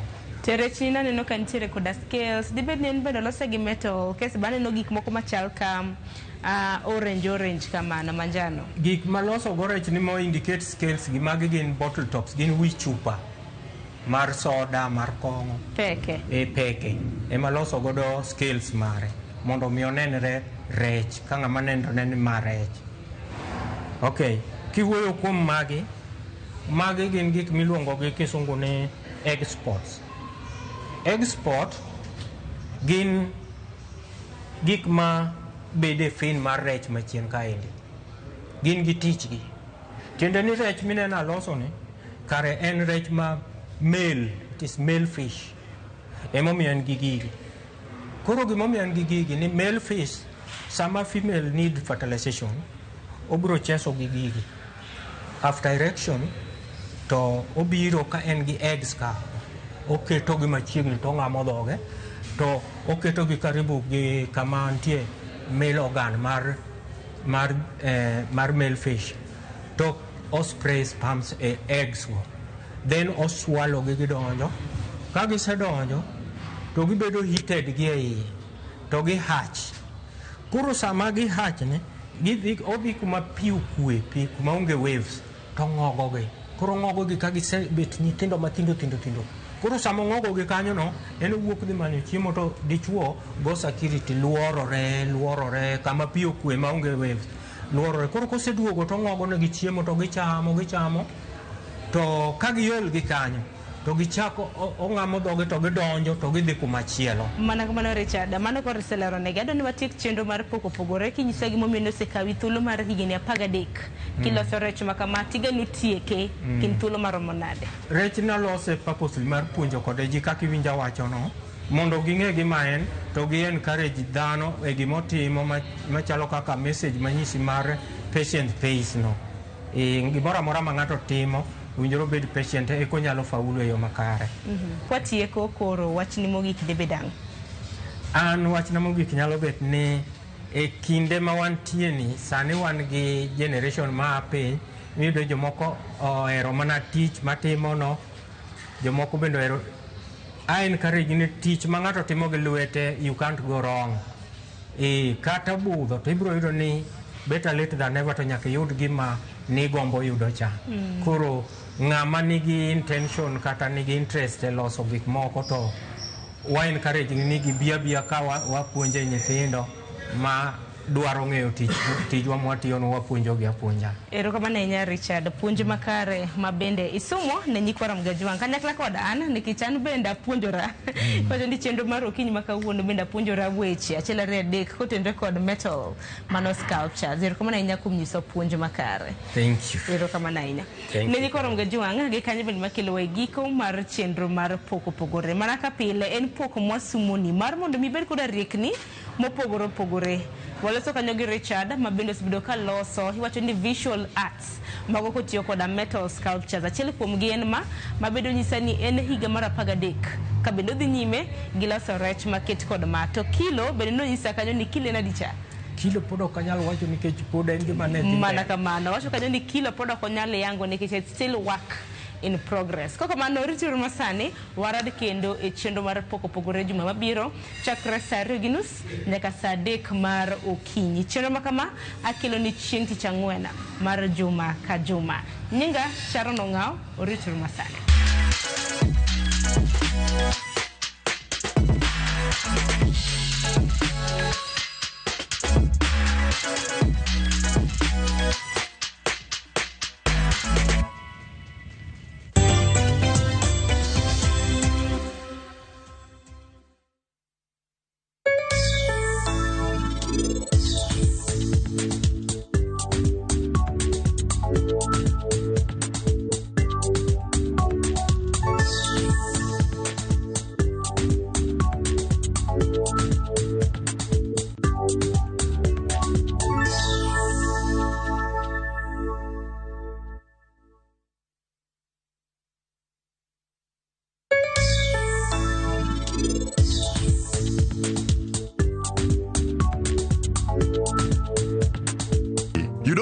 Kod kito ohala ma itimo, pesa ma ichako ohala kata capital, hola mar ng'iyo gige ohala kaka nyamburko, omenda mar okumba, hola mar iwuon e kind mamoko. Yud ber mar omenda ma ichiwo nyaka 10 million ma onge gima itweyo kaka lambun ma ipuodho e yo mapiyo. Iseyudo nyodori kelo nyako chia jolokore nyeje lungani sandi nango nyako chia mimi yere kunde jalo sigo kachandi gimo nyako chia utemo kadhano.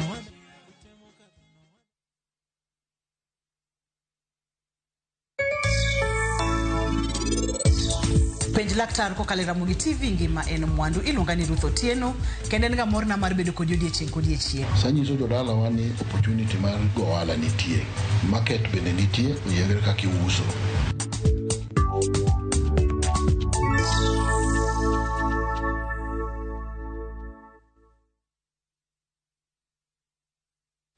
Saa zingine mambo kupata bila plan. Gas ndio imeisha, landlord akuache upumue, mtoto ni mgonjwa na bado ni mid-month. Usijibox kwa noma. Piga *531# and sort your emergencies with my Mobi Civil Servant Loan. Iwe usiku au mchana. Kama wewe ni civil servant, sasa uko sorted. Dial *531# and get up to 20,000 shillings and pay from your next payslip. No paperwork, no guarantors, no drama. Ni wewe tu na simu yako. Register now and see your limit in seconds. Built for Kenyan civil servants. My Mobi. Iko sorted.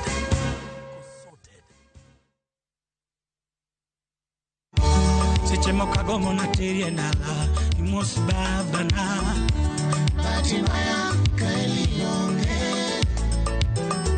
Samora bedo pinyi ndara Awutokenda kanya neko ndara Monde yud thuma mar era machon kaka skiza tune mari dial *860 *416# Ramogi TV e od jothumbe duto. Eruru kamano.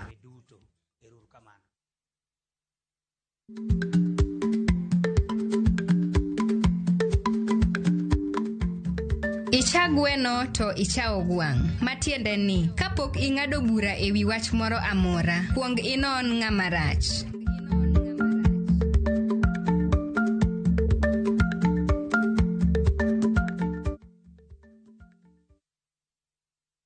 The ocean breeze carries laughter. The streets of Old Town tell stories. And Mombasa welcomes you with open arms. Wander through winding alleys, sip cocktails by the beach, and let the night stretch endlessly under the stars. This low season, Mombasa is vibrant yet unhurried. The perfect escape with friends, a romantic getaway with your partner, or time just for you. From only 25,900 shillings for 3 nights via SGR, View Travel makes your coastal story easy and affordable. Book today and spread the cost with Lipa Pole Pole. Visit viewtravel.com or call 0703-254-254. View Travel. Dream, explore, discover.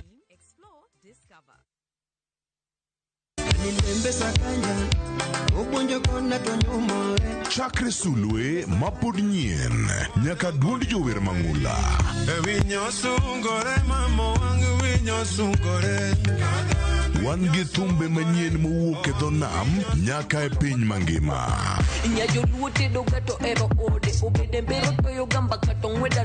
Wakelo ni thumbe kata ngolo, kata banjo, kata pado maliet mowuok e studio to chiko iti tir.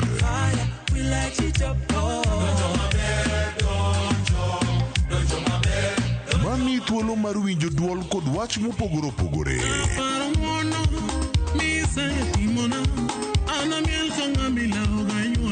Pado manyien. Wuok tich nyaka tich abich, saa abich onyango.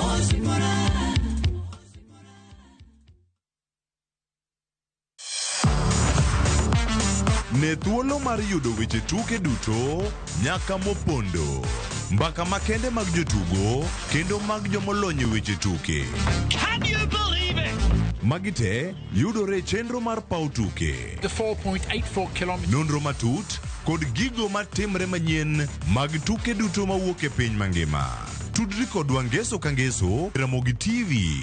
Kochakore saa 8 odiechieng' ka wami gik motimore pau tuke.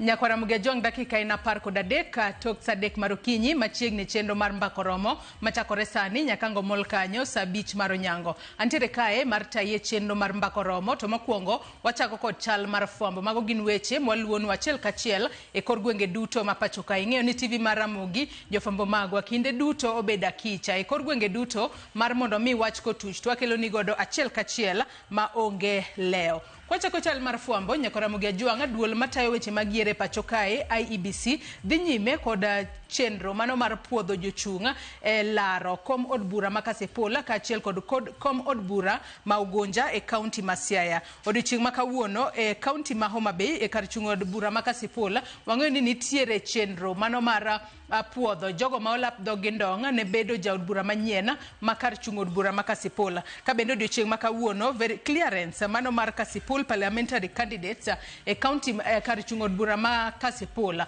bro bedo ka dhi nyime Kosele mayudore e county mano ma Homa Bay. E county mano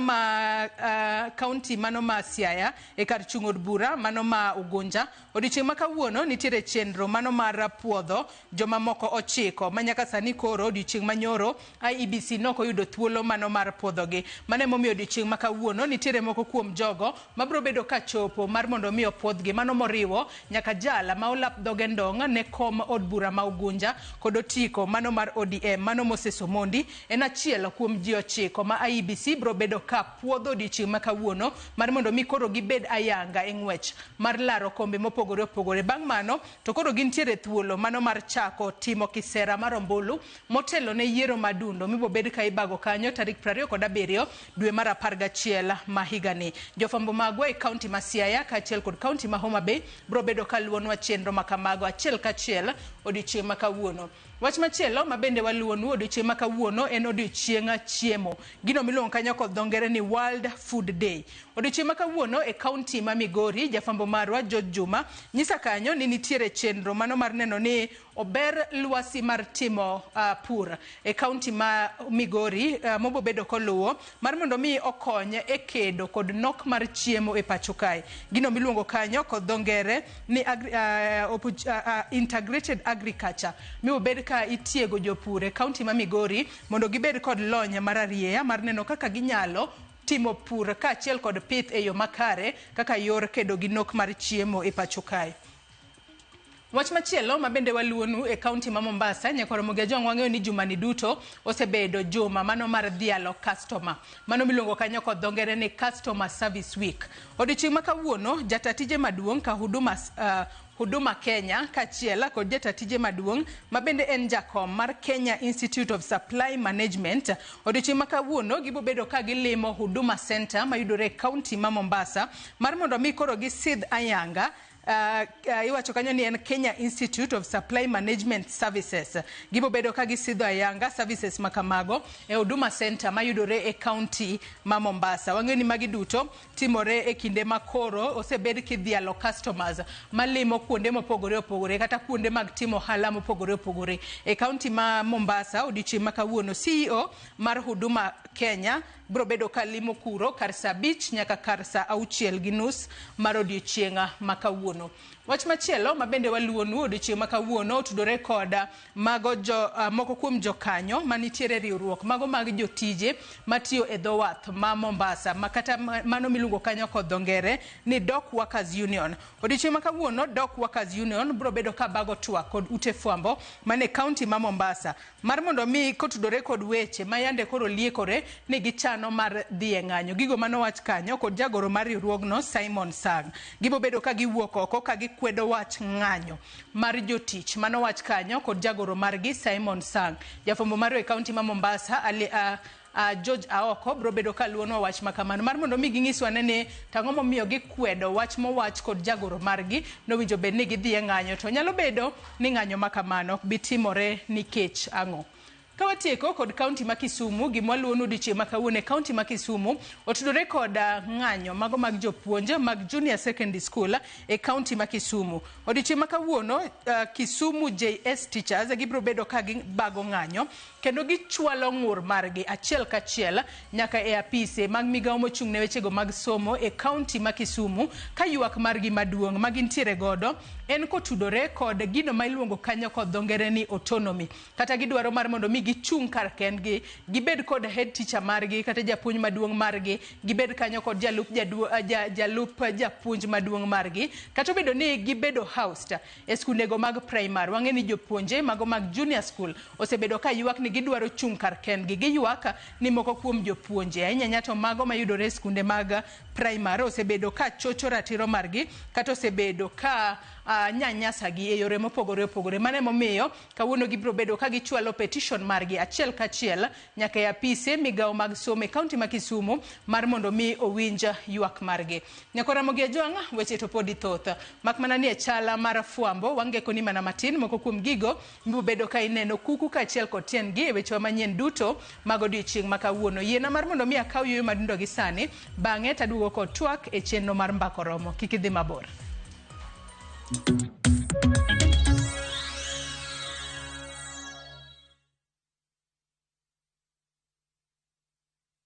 Your Asian adventure awaits na View Travel. Ready to explore? Dive into the vibrant energy of Thailand, stroll through Singapore's dazzling streets, or unwind on Bali's pristine beaches. Discover the rich cultures of Malaysia and Vietnam, the serene beauty of Laos and Cambodia, or the innovation and tradition of Japan and China. Whether for leisure, learning, or business, unforgettable experiences await. Tembelea Asia na View Travel. Visit viewtravel.com, call or WhatsApp 0703 254 254. View Travel. Dream, explore, discover.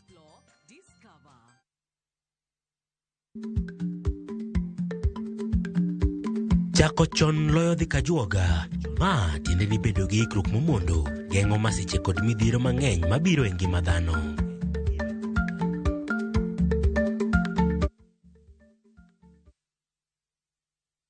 Badala ujiombe, unaniombea nifeli.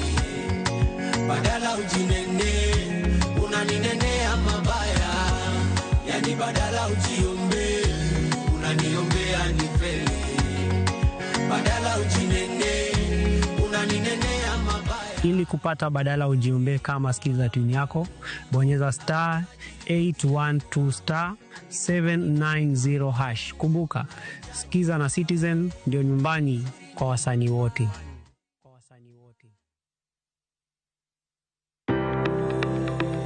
Ringreni wuoyo, to be ichiko iti, en aonda, rem mora mora. En ranyisi ni ringreni wuoyo kodi. E penj laktar, walero weche ma ringreni temo nyisi. Ka wakelo ni paro mag jomolony, to wacho ni mondo mibed gi rageng' maber nyaka bed ni chiemo makare, nikech askeche gi iloso kuom chiemo makare michamo. Paro manyalo reso ngimani. Kochopo kar food allergy kae, to kinga ma del ma ng'ato chako gore gi chiemo mochamo. Kod weche mag thieth mayudore achiel kachiel kuom joma olony. Nyalo bedo ni ng'ato nigi ratil man malo. Koro konyono to choke cartilage ka toyore konyono nikech ratil mare man malo. Mano nyalo miyo bende ng'ato nyalo yudo arthritis no. E penj laktar gi Ruth Otieno, wuok tich nyaka tich abich, saa 12 odhiambo, mana e Ramogi TV.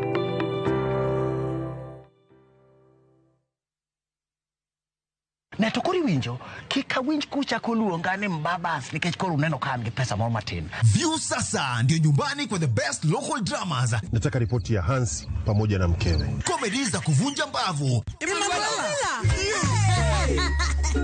Telenovela bora zaidi kwa lugha yako. Anaere aina prita. Tokendo gimora mora wi mora. Na sasa una nafasi ya kushinda zawadi nono ndani ya promotion kubwa ya Jipange na View sasa. Shinda 50,000 kila siku, $500,000 kila wiki na grand prize ya 2 million shillings. Wow. Ingia kwa View sasa hivi kwa kupitia paybill 724177 au tembelea viewsasa.com. Weka nambari yako ya simu kama akaunti yako, kisha weka 50 bob tu na upate content na point na uende kwa mshindi. Ingia mara nyingi uwezavyo. Kila ukiingia kwa View sasa unaongeza nafasi yako ya kushinda. Imeidhinishwa na BCLB number.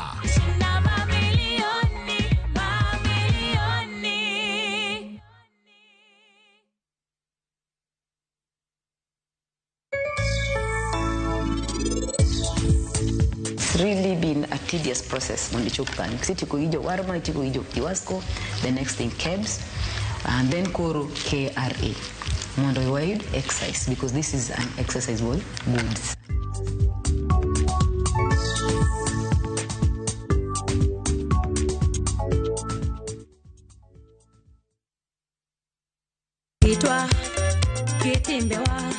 Kokalo e chuny nam, e tiend puonj koda timbewa.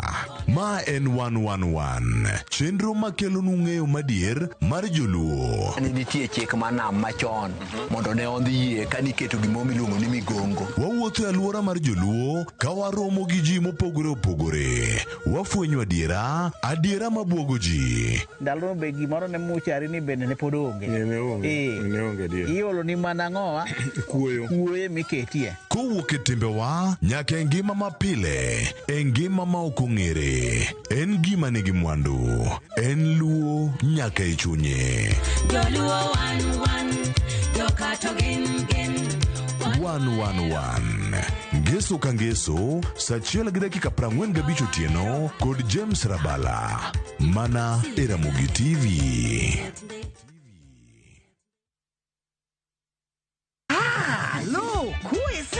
E gweng'ni, wach landore mapiyo moloyo ote mar pesa, kendo nyiero en chenro mar oganda. Chief ong'eyo wachno, kata jopeng' ong'eyo. Ka chieng' tich abich ochopo, waduto wachokore. Ok ne baraza, to ne nyarkochia. Nyakochia, gokoko. Nyakochia, toxin. En chenro ma gik moko duto ng'aw malo mokalo tong'. Chakre sigendni, weche miwacho. Pato akanyi leo chunya, nonyuoli pur. Riwre uru gi oganda duto, kendo we uru wanyier ka gima ok ochuno ni ng'ato chul puotheno. Kokija richo, ting' badi malo, Jehova Nyasaye golo nyaka moponde ndalo. Nyarkochia, tich abich, saa 1:45 otieno, mana e Ramogi TV.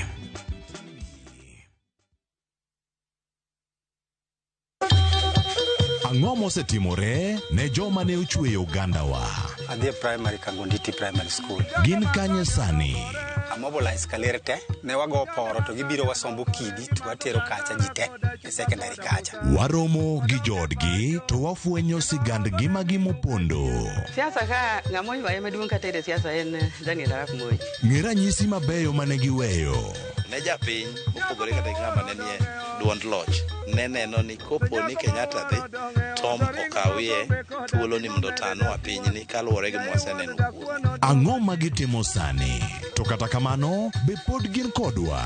Nakedo ne wach sukari ma jobunge jonjo kod buot nochaka ni bwana sukari. Gin kanye kod Walter Nyambaga, tich ang'wen saa 3 otieno, mana e Ramogi TV.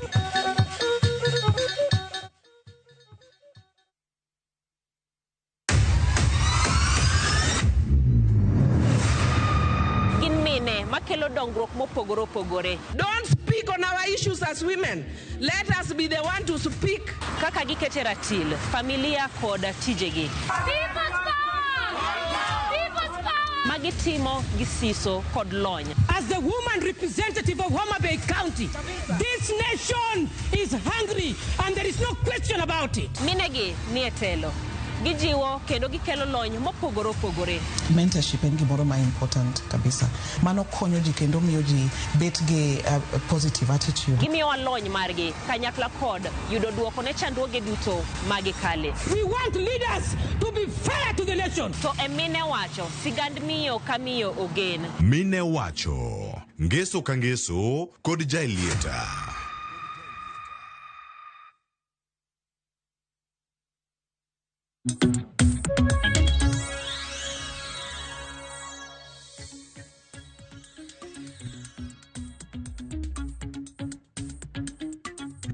Nyakora Mugejwang dakika en 27 tok sadek mar okinyi machiegni network mar chenro mar mbako romo mar Komesa odiochieng' ma kawuono igeno ni jotenda pinje mopogore opogore manitiere e kind pinje 21 manitiere e buo mabula mar timo hala mar Komesa bro bedo ka romo e pacho kae. Romo biro bedo ka itelo ne kanyo ko jatend piny Kenya William Ruto e kinde mar romo mano mar Komesa mano chako chieng' wuok tich tarik 6 dwe ni bro bedo ka rumo ayanga. Romo makamano Nyakora Mugejwang nitiere weche mopogore opogore ma igeno ni bro bed ka ipore wach. Ka mokwongo en mano mar yango Komesa Business Declaration wantiere kod nono moko kuom gigo mosebedo ka timore ahinya to e kind pinje 21 manitiere boriwruok mar Komesa. Kopogore kod mano bende gibro bedo ka gipuodho mano kenge mopogore opogore mag nyayo weche mag timo hala kokale yor mbui mano milongo kanyo kod dongere ne digital trade kod ng'iyo weche motudore kod kwe kachiel kod rita kod neno kaka inyalo ket tudruok makare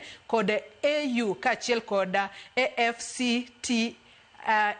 AFCFTA. Mago duto Nyakora Mugejwang wadwa twake okinyi makawuono mar mondo mi wane ane ni to romo mar 24 mar Komesa mayande obage pacho kae ere kako nyalo konyo e tego weche mag ohala ahinya to ikinda pinje 21 manitiere kod thuolo mar timo hala e yo makare maonge ohinga moramora. Par ni riwruok mano mar Komesa mano miluongo kanyo kanyalo mana ng'isi gima Komesa ochung'ne en Common Market for Eastern and Southern Africa Komesa mano chak kanyo higa mar 1994 en higni 30 koro nyaka ne mabula mano mar riwruok mar timo hala ne chakre pacho kae. E kinde marombe makamagi osebedo katimore osebedo kotego hala e yo machalo nade. Parne kinde maromo makamano bro bedo karuma yango dichieng' makawuono jatend piny Kenya William Ruto ema koridhe milemo mar bedo jakom manyien mano mar riwruok mag pinje manitiere bo mabula mar Komesa ka jalupne bro bedo kawuok e pinyno mano mar Zimbabwe mano motelo ne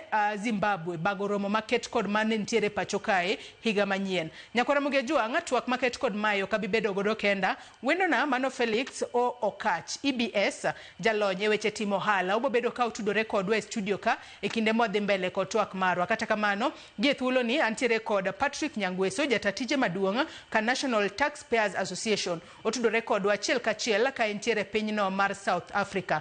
Oyawre Patrick Nyangweso ichio nade kendo ero kama na inya kumtudri kodwa kendo mar mondo wi wamed poro wach kotudore kod weche mag Komesa machiegni enye twak okinyi makawuono Nyangweso. Oyawre ahinya Joyce kaachiel kod jotelo duto mag TV wa mwahero ahinya Ramogi TV kod Royal Media kawo mos makende kawuok e dalawa masani koro wagoye tach ka Johannesburg kendo ageno ni Kenya dhi maber.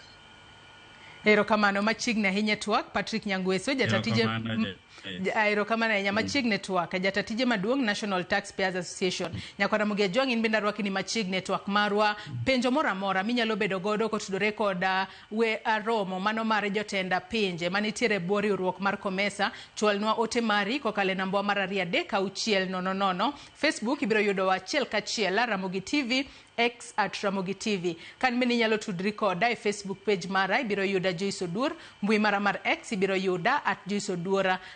Kocha kutwak marwa yanga okinyi makawuono Nyangweso ka intiere pinyno mar South Africa.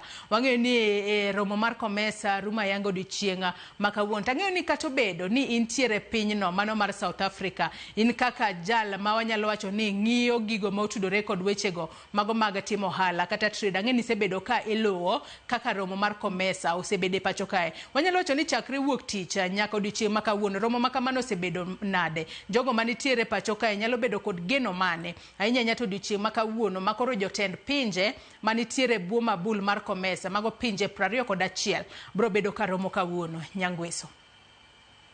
Ero kamano Joyce gima nitiere ne Komesa Summit medhi mbele danga wach ni osetimore maber kendo en awe makende ne jo Kenya ne President William Ruto kawuono ni ang' nosidhi ayanga mana kaka isewacho mondo mi okaw kom mar the next 1 year mabiro kendo ma en gima duong' ahinya ne Kenya neno ka romo ni nyo pog nyadidek.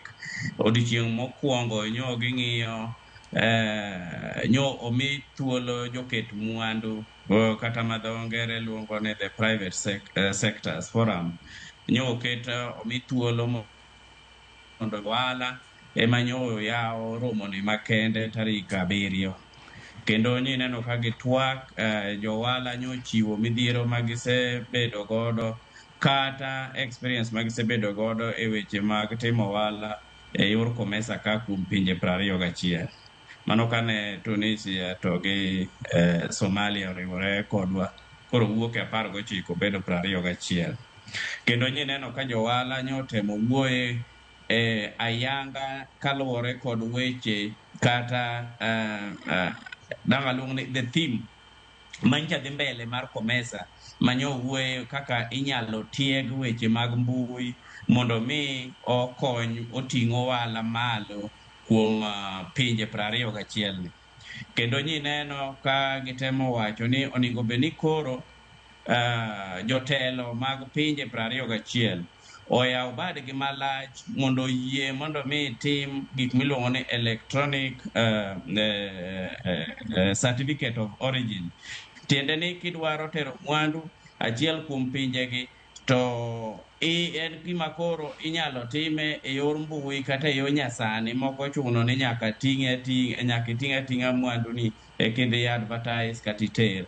Kendo neno ka gichako giwuoye ni to ere kaka inyalo ket competitiveness, ere kaka inyalo ket ayanga kata lwasi maber mondo mi ohala oting're malo, mok ni gima Kenya ber go ka Kenya nigi products mogolo to onyalo tero mayot Zambia be kuom products mober godo onyalo kelo e piny Kenya.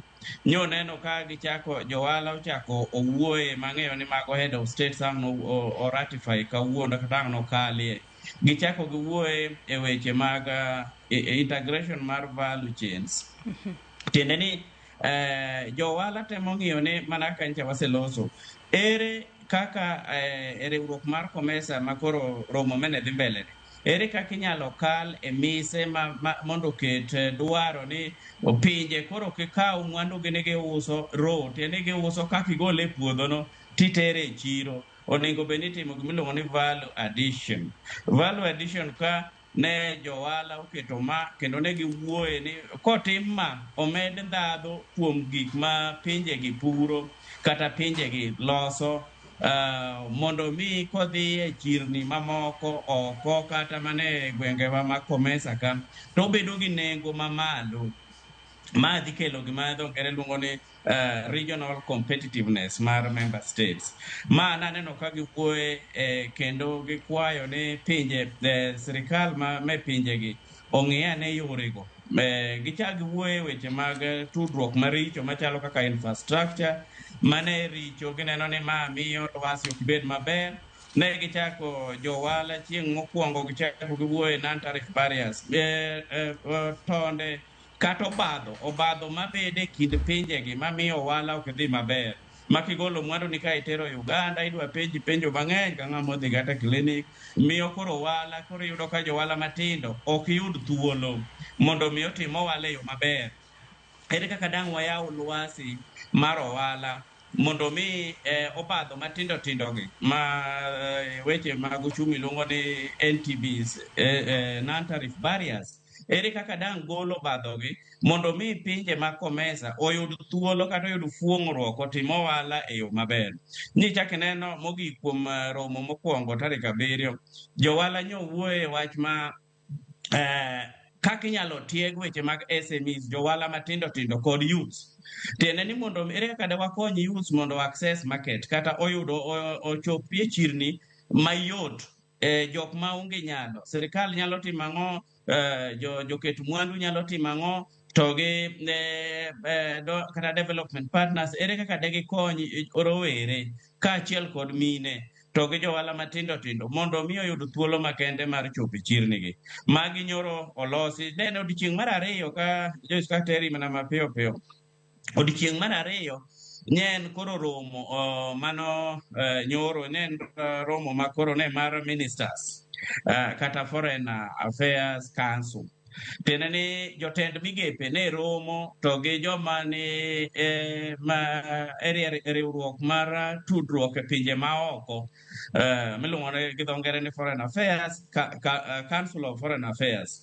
So ma to nyoro koro ging'iyo ni lwasi mondo bed maber, ere kaka jotelo motudore ne pinje maoko nyalo ng'iyo weche mag arita kod kwe e borders wa, mondo mi kwa mfano kidwa tero mwandu Southern Sudan ochalo nade, kidwa tero DRC Congo kocha Lubumbashi gini manya wacho ni chirni nitie mabeyo kabisa, nikech gima kelo chiro be en population ng'eny ji wasewacho ni COMESA ka sani wawuoye ji milion 640. Mano Joyce, mano chiro maduong' malich.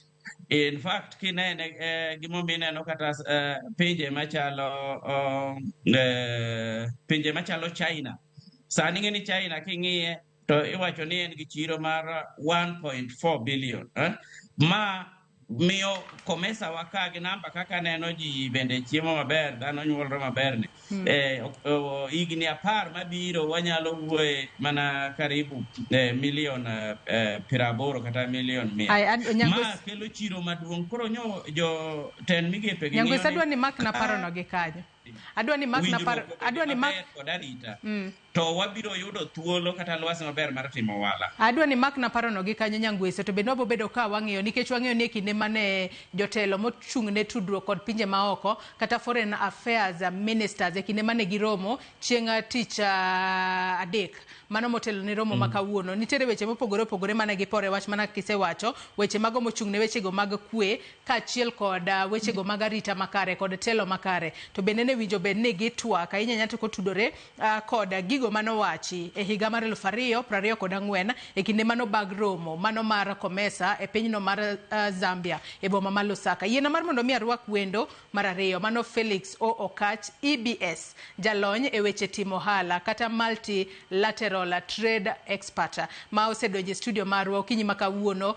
Oleo matin kalore ni podi ne ntiere station machielo ka otwak mane weche market kod magi. Twang'eyo ni romo mar COMESA odiochieng' makawuono bro bedo karuma yanga mana kasenyisi ni jotenda pinje 21 moko kuomgi bro bedo e kar romo mano mar KICC bore Nairobi kae ka giporo wacho odiochieng' makawuono jatend piny Kenya William Ruto ema bro bedo karwako ayanga jotend pinje makamago. Nitiere weche mopogore opogore ma winjo bed ni gibo bedo ka gitwake mar mondo mi gine kaka ginyalo medo tego ohala ahinya nyato e buo pinje 21 manitiere riwruok mar COMESA. Parni nyaka sani koro pinje 21 manitiere bwo riwruok mar COMESA nitiere kod ji kata population mano maderoma milion kata moheo milion 6 milion 640 matine ni gin ji mathoth ahinya. Ka nyaka sani wacho ni mano en 2/3 of African continent, matinde ni thoth pinje manitiere Afrika kae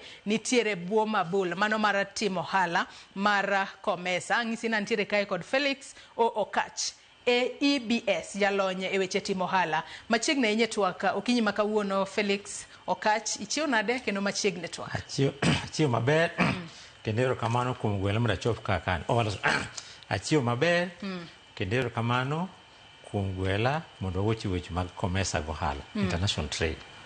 Ang'eyo ni kaka multilateral trade expert matinde ni oking'i mana ohala manitiere piny Kenya kae ting'iye nyaka mago manitiere e pinje maoko. Romo mar COMESA mane chakre ayanga chieng' wuok tich nyaka sani wanyalo wacho ni okenge mage ma in korka kori king'iye kod angolo mari kaka jalonye weche mag timo ohala. Kwang'iyo romo mano bedo kanyo chieng' wuok tich wantiere kod chieng' tich ariyo odiochieng' manyoro chieng' tich adek foreign ministers noromo ayanga odiochieng' makawuono jotend pinje ema romo makamano hie odhi kelo ang'o ne jo Kenya?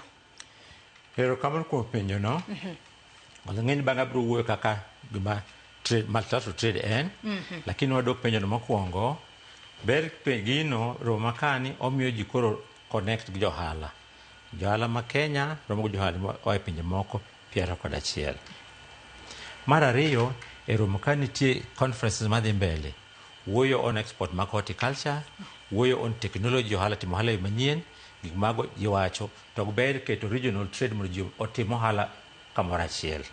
Mage owach kanyo.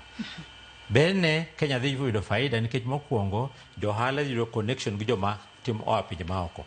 Kaka nyoro nyawuotho kanyo, aneno ka ba stalls mag timo jo pinje duto, gikelo their showcases, waneno, iso connect jo Kenya, giuso gi Kenya, Kenya buso kuro. Mar ariyo, plenary sessions, kanyi wuoyo weche mag export, be jo wang'eny puonje weche mag export. Mogik, Kenya bo faidike gini, wado hal maduong' gini, nikech jomo aloka kubiro ka, gini ndio tendewa, gichemo chiemo wan go, tourism waboyudo ohala maduong' in terms of tourism. Mago immediate benefits. Ato nyaka sani wacho ni kani wuotho kacha, kinde mani wuotho kacha, bende nyalo wacho ni japiny ma kawaida bende ong'eyo gima ne dhi mbele pacho kae momiyo chopo kacha mondo embondo ne otiegre ane ni en to nyalo yudo ber mane kuwuok e riwruok mar timo ohala e kind pinje 21 manitiere bwo mabul mar COMESA. Felix.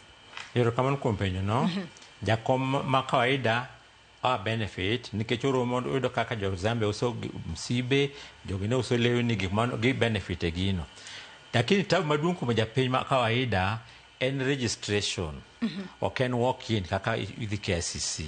Nyaka idhi register, City Hall Annex idhi register, timi badge identification mari kore kiwuotho kanyo. Ng'eny registration go kaja en ja ohala to nyalo bet piny mondo ne kaka registration timo ofolo ka gino timne modhi odhi one gino. But ng'ama ok jahal makadha wacho ni onge tiende. To winjo be ni ng'awa ja ohala be ok bede gi miluma moro no ng'iyane ni ang'o matimore gose jo ohala kende ema nyaka dhi kacha mar mondo me ging'e gima timore kanyo. Gin ng'eny gi jo ohala matimo gik mago ma import export. Ko like Export Promotion Council, KEPROBA, kaka Investment Promotion of Kenya, nitie gioro invitation to ji mang'eny. Kaka ancho nan jako mar professional associations, otingo all societies, abe luonga monda ne kaka timre. Although tija won an consultant e multilateral trade expert. Iwacho ni dilero no ani multilateral trade expert ne tango mana mapiyo piyo ka wadhi mbele kod twak maru. Kwachako mokwongo, ohala ne gima time ka ok en ohala mapile. En ohala bikin piny moro to another one. In economics, watching comparative advantage. Ati Kenya timo ohala piny moro nikech joka nigi moro ma jo Kenya onge go. Kuom ranyisi, Kenya dwaro crude oil mafuta.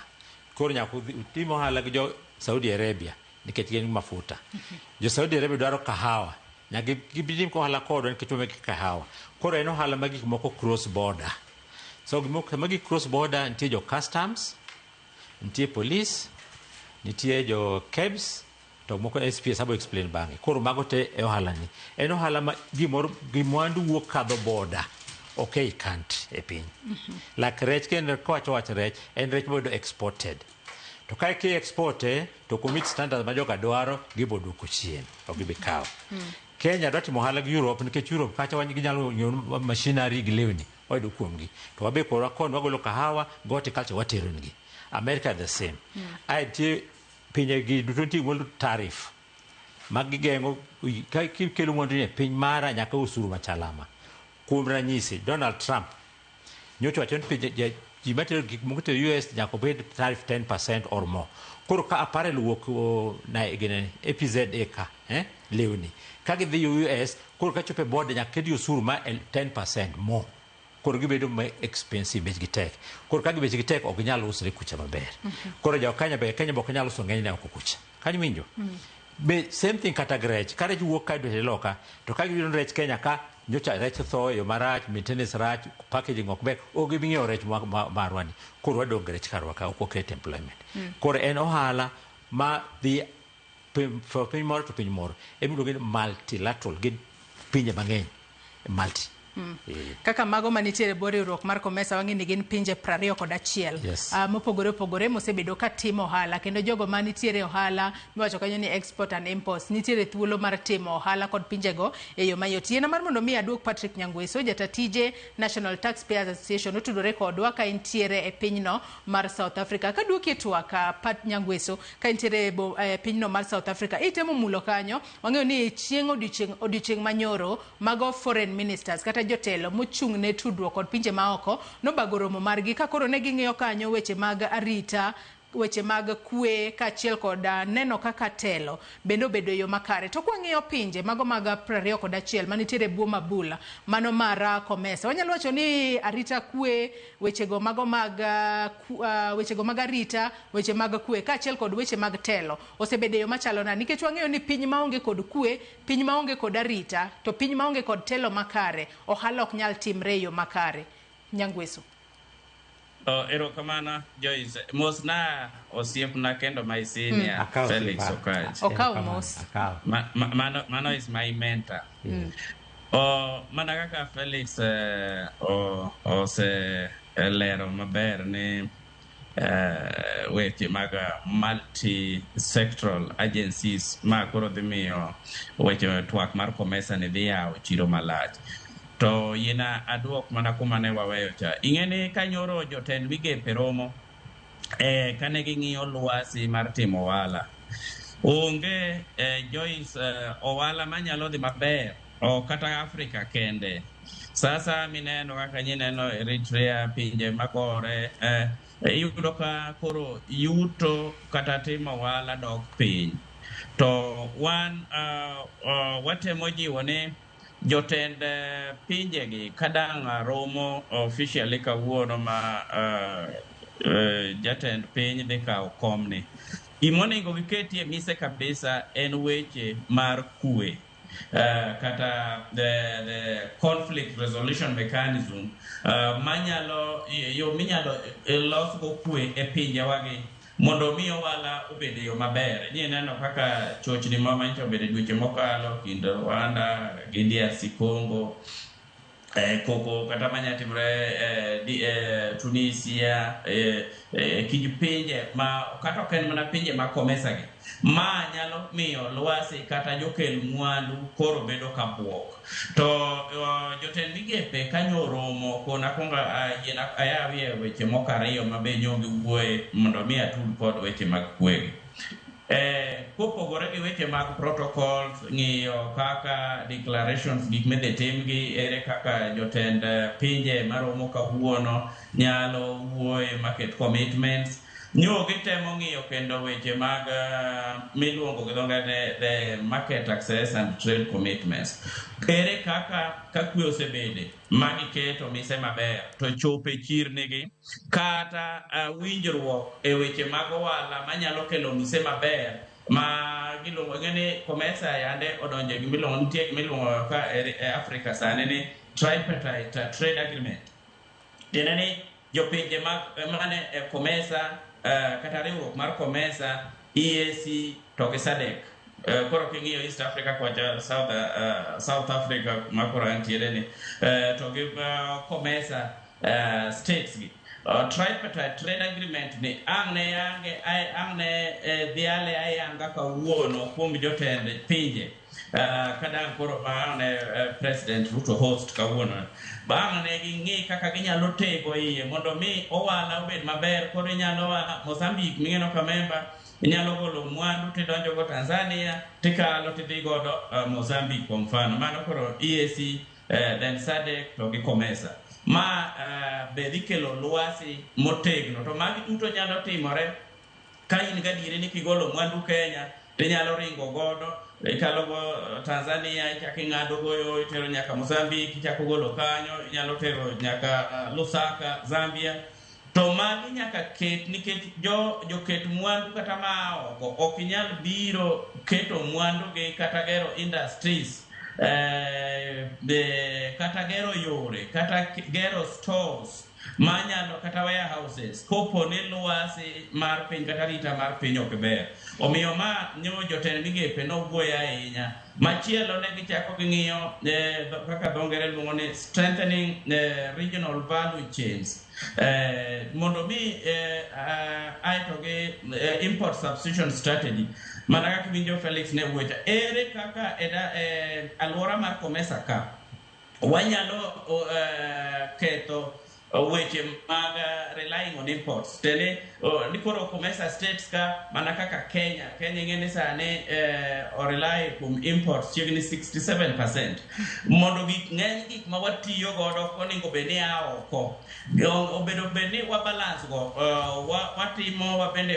watimo value addition through a lot of innovation mondo mi waduok piny mwandu mwagolo oko nikech ma okikel balance of trade dhi bedo in our favor kata konyo ne pinje kaka Kenya to COMESA states mamoko. Koro manyo gitwake ahinya ni onego bed ni waduoko piny mwandu ma oko. Koro ka COMESA states ka kopo ni idwa golo kar golo mwandu India kopo ni Zambia ni kode to onego bed ni jo Kenya gole Zambia to ka nitie mwandu minya gol Kenya ok onego bed ni DRC Congo dhi golo Brazil mana ka chakoni cha iyudo ka giwuok dhi ng'iewo gwen Brazil kucho ka dang ring mabi nyaka DRC Congo ka ji chiem. Koro magi nyogi temo jiwo to magi duto bro bedo mana ka lwasi mar arita obedo makare pinje uyiere ni kopo ni chochni obede to ginya bede mesa to giloso weche kaka riwruok mar COMESA mok ni nyaka koro chachni kobede to en nyaka koro bunde matigodo koko miyo dhano ringo mwandu kethore magi apade twak manyoro obede mondo miyo strengthen gino ni foreign policy to foreign policies gibe makelo lwasi maber mar ohala. Aparo ni magi gik makopo ni ojiw gi joket mwandu ojiw gi jo osiepewa ma pinje maloka ochako jiw kendo gi jorit pinje kata jotend pinje wage tibro yudo ka riwruok mar COMESA ni odhi yawo thuolo malach odhi kelo weche mag timo ohala yo maber ma mwandu kata mana jopiny kata joma tindo nyalo yudo tije innovation nyalo dhi malo weche mag infrastructure nyalo dhi malo weche mag duoko piny ngarama ma iloso go mwandu kaka miluongo ni cost of production koro nyalo dok piny nikech pinje bro prioritize ging'iyo ni ang'o madang walosi. Koro kwadok e pinywa mar Kenya mana kaka ni penjo Felix rumo ni gi gik misewinjo miwuoyegi en ni koro jowala to gi jotendwa nyaka winj weche gi magi bende ging'i kaka Kenya nyalo yudo lokruok commitments ma noketi e lwedo kawuono nikech ang' na wuoye communicate ma romo ni mag jotend pinje te presidents to gi prime ministers dhi kete lwetgi kosekete lwetgi ang'o ma ere kaka Kenya dhi yudo thuolo mondo mi higa mabiro ni kata higni mabiro go wabede lwasi maber ma jo COMESA temo keto ni ere kaka wadhi yudo thuolo mondo wabe wadongre kaka pinywa nikech king'iyo mwalo wa kanyo Joyce pinje wa king'iyo counties matin nitie kuma waluongo ni counties export competitiveness king'iyo pinje wa kata county wa koro wawach kaka magonagi ang'o mwagolo mwatere pinje maoko gi kata dala e gwenge ma COMESA kichako gi Kisumu ing'iyo Siaya ing'iyo Migori ing'iyo Homa Bay mano kaka dala ma Homa Bay ang'o mwatero madang wasungi ma kaka governors wako biro mono bigiro kata COMESA ka ginyalo dongo to gibedo godo gi executive gi county assembly to giwuoye ni oningo wabende wayude product achiel kata ariyo mwanyalo sungo gi lwasi makoro COMESA temo ketoni mondo mi watie wabende waket lwasi wabed maber wadiu jo wala mondo gigol mwandu gi gimed iwinjo ka weche mag value addition giwuoye automation mar biashara iwuoye japiny mani mwalo wakachacha onge pesa manyalo ng'iewo masinde gi mondo tim go omed dhadho koro gik machalo common user facilities mani neno nyocha ne the first round mar President Ruto nyocha wuoye ni gidwa loso county aggregation and industrial park magi gik makoro oningo beni jotendwa kao maino makende kete oken miel okeno microphone gi weche mang'eny oningo beni wang'iyo ni COMESA isa ni Nairobi kakin giwuok gidhi kopogore gotende mininde ere kaka ma dhi konyowa sana onagi counties mag onagi koro ningo bedi warome kata romo mineno mar investment makoro dhi mbele dala mar Siacha oningo bedi ka giketo twak mar ging'iyo gini COMESA nyoromo Kenya ka wabe koro wayao odho ka dala mar Siaya weche mag owala kata county investment conferences wang'o ma top 3 products mage ma counties wanyalo sungo ni wabe wanyalo tere chirnigi kata mana tero Rwanda ka kende kata mana Uganda kata ng'ado go thuolo ka itero kata mana Zimbabwe ka en ang'o mwanyalo sungo ni watero mondo mi wabe gwenge wa odongre mana kaka mamoko kama ok otimore to ibro yudo ka wan wadhi e romoge wawuoyo wandiko notes piny to wadok maonge dongruok moro amora mawakelo ayie gi gima nyono President William Ruto nyowacho ni ka in e leadership to bed gi passion ing'e nikech sani Joyce king'iyo weche ma twak madhi mbele ni gigi duto king'iyo kichoko manifesto akwayi ni chieng' moro ichoke manifesto ma counties wa chaka Siaya, Kisumu, Homa Bay and Migori ang'wengo ing'iya ne manifesto mane ji owacho higni 3 mokalo imigi percentage ibro yudo ni counties moko po gikia kata gik mane giwacho manifesto go wacho noketi e draw ogo kanyo kiful okwanyal ng'iyo ni manifesto gi yore mag chiro mag owala kata mene konyo piny e weche mag infrastructure gero chirni konyo jowala matindo mondo mi gibende gi create lwasi maber manyalo ndiko rowerewa kata manyalo ndiko mine ibro yudo kama ji osekawo moketo kando koro COMESA to nigi twak maber COMESA nigi jiwruok kendo medo lwasi otemo wuoye e yore manyalo ting'o Kenya malo mondo wa reduce weche mag golo mwandu oko kuom 67% masani mondo dog piny en gi lwasi maber mondo ting' malo intra regional trade tende timo wala kuom Africa gi Africa for Africa nikech na winjo kiwuoye African Free Continental Trade Area ma bing'eni koro kelo adwa ni make mane Africa Continental Free Trade Area nikech ang'eyo ni kinde ma jotenda pinje mago manitiere boriruok mar COMESA e kinde ma gibro bedo ka gilose kawuono bende gibro bedo ka gitwaka niere kaka bende nyalo tega tudruok e kind AU kod African Continental Free Trade Area kalo ni mane makoro en winjruok mano mar timo hala makoro oyaw thuolo ne pinje wanyalo wacho ni mago 55 manitiere e continent mano mar Africa kae kata kamano kapok abiro iri Felix akeko nyalo dhi e county ma Homa Bay monde mar mondo mi watudre kod jafombo marwa Ali Abich ka intiere county ma Homa Bay oyawre Ali Abich chiew nade ka intiere county ma Homa Bay ang'e ni odiochieng' ma kawuono duol matayo weche magiere pacho kae IEBC dhi mbele kod chenro mano mar puodho jochung' mabiro bedo kalaro kom od bura makasipul kidi nyalo mana ng'isowa ni to odiochieng' ma kawuono gin jochung' mage IEBC puodho Abich.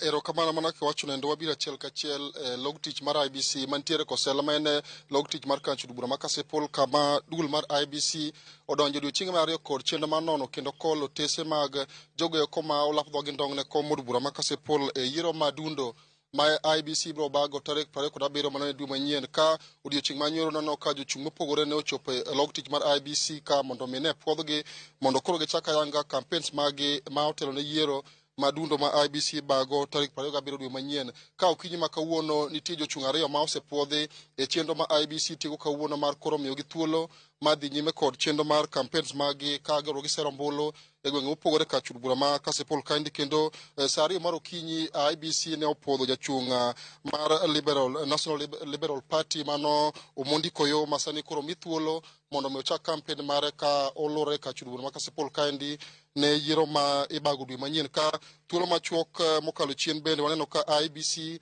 opodho Collins opodho jachung' Isaac Abok ma bende ochung' kod duond bura mar Kenya Moja Movement ma bende IEBC opodho okinyi ma kawuono mondo mi koro odhi olar kom od bura ma Kasipul e yiero ma ibago dwe manyien ma opore kod jochung' ariyo mosepuodho go eko bende wageto non mondo mi jachung' gi mochung kod otiko mochung kaka independent candidate mano Robert Riaga ma bende ong'ere kod nying mar Mani Bior ema biro donjo kaendi mondo mi IBC onono tesene kendo opuodhe e laro kom od bura ma Kasipul ka odhi laro kom no endo ka ok ochung kod otiko maduond bura moro amora. Bang' mano bende Robert Ouko biro chopo e nyim IBC ka mondo mi nono tesene ka jachung' machielo Doyen Oluoch bende biro chopo e nyim IBC ka mondo nono tesene kinyalo puodhe mar laro kom od bura ma Kasipul. Kato jochung' ariyo mamoko ma oting'o Jeff Otieno mar Jubilee Party kaachiel kod Jesse Okelo bende biro mol achiel kachiel e log tich mar IBC ma Kosela kandi mondo mi nono tesegi ng'i kinyalo puodhgi ne ng'we laro kom od bura ma Kasipul. Joyce en morna mar bedo chwak achiel kachiel kod achiel kuom jochung' ma bende oseyudo teko kokwalo kuom duol mar IBC mondo mi koro odhi olar ayanga kom od bura ma Kasipul e yiero ma tarik 27 dwe manyien. Ibiro chako gi nyingi ichung' kod otiko maduond bura machalo nade, to nyiswa ni chenro mar kolo tese magi mar IBC odhi machalo nade? Nyinga Isaac Ichiabok, an jachung' yiero madundo ma Kasipul kod otiko mar Kenya Moja Movement. Akawo thuolo makende mar gone jo IBC erokamano. Gikawo thuolo mathin kabisa, mathin e dakika 15 gitimonwa clearance e yo mawinjore. Omiyo gisani anyalo wacho ni duolno nigi ikruok makende kabisa e weche mag yierogi, kendo wan gi geno ni ikruokno dhi nyime nyaka chieng' yiero rume Kasipul ka.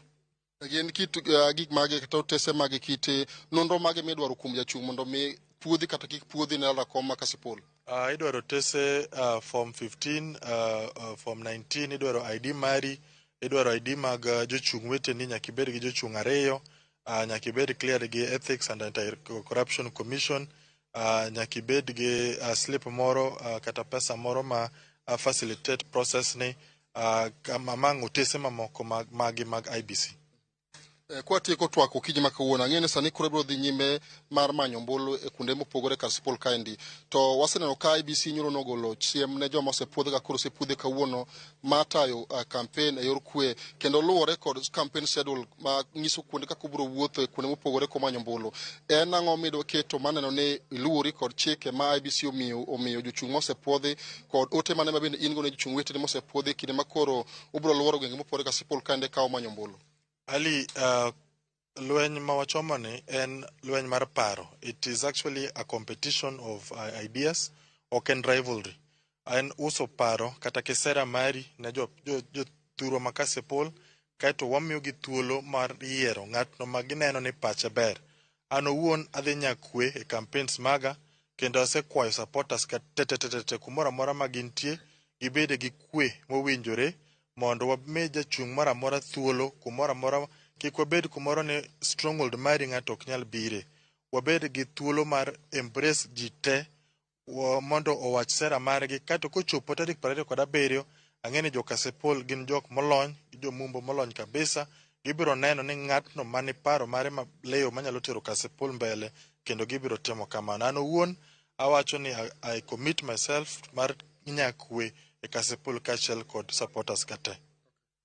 Erokamano, mano ne wan twak achiel kachiel kod achiel kuom jochung' ma koro osepuodhi kendo miteko mar chako wuotho e kar chung' bura ma Kasipul kaendi ka omanyo ombulu ne yiero mibago tarik 27 dwe manyien. Ka ok kamano wabiro dhi kawo yweyo matin e studio kanyo endo, bang' mano to wabiro dhi nyime komiyo thuolo Sharon mondo dhi nyime kod twak modhi nyime godo e Ramogi TV okinyi ma kawuono, ka wan to pod wago tache ka log tich mar IBC ma Kosela kaendi kwang'e jochung' mamoko ma bende biro chopo kaendi mondo puodhgi ne ng'we laro kom od bura ma Kasipul e yiero mibago dwe manyien. Ka kamano to wakawo ywe machiek ka kobro miyo thuolo Joyce mondo dhi nyime kod chenro ma odhigo nyime studio Nairobi.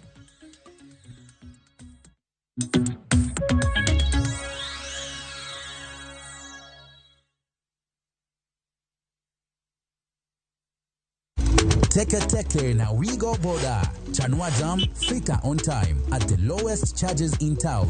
Vaa helmet and ride in style. Ni safi, ni safe, na ni easy kwa mfuko yako. Wigo, your trusted ride. Download the app now. Ama SMS Wigo to 20425. You'll fike right on time. Wigo, your trusted ride.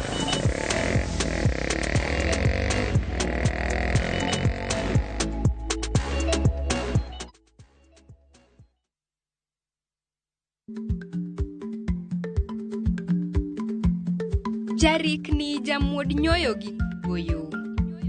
Ma tiende ni dhi matek ma ok inono maber samoro nyalo miyo ng'ato midhiero.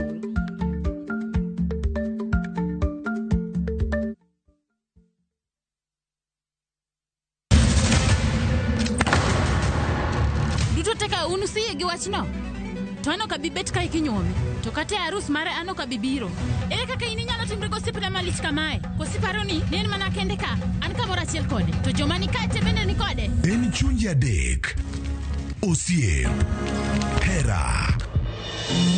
Koda timbe andhoga makelo chwanyruok. Koro onge kaka arus ni nyalo timo. Maye yawa. Ikrine wuodh Parineti. Sigana manyiso kaka inyalo tem paro kod lek ma ng'ato nigo.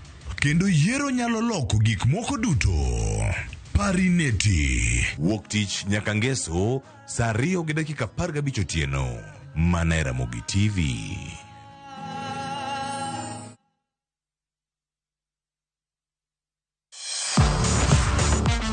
Ne thuolo mar yudo weche tuke duto nyaka mopondo. Mbaka makende mag jotugo kendo mag jomolony weche tuke. Can you believe it? Magite yudore chenro mar pau tuke. The 4.84 km. Nonro matut kod gigo matimre manyien mag tuke duto mawuok e piny mangima. Tudri kodwa ngeso ka ngeso Ramogi TV. Kochakore saa 8 odiechieng' ka wami gik motimore pau tuke.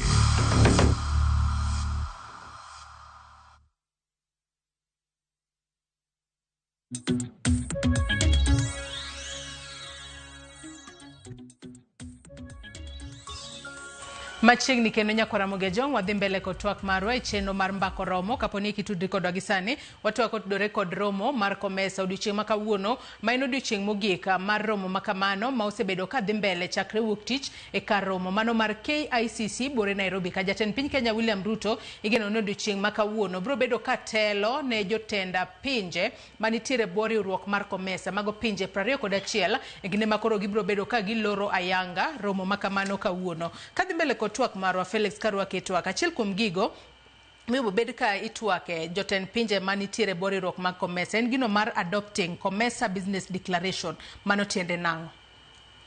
Ero kamano kuom penjo no.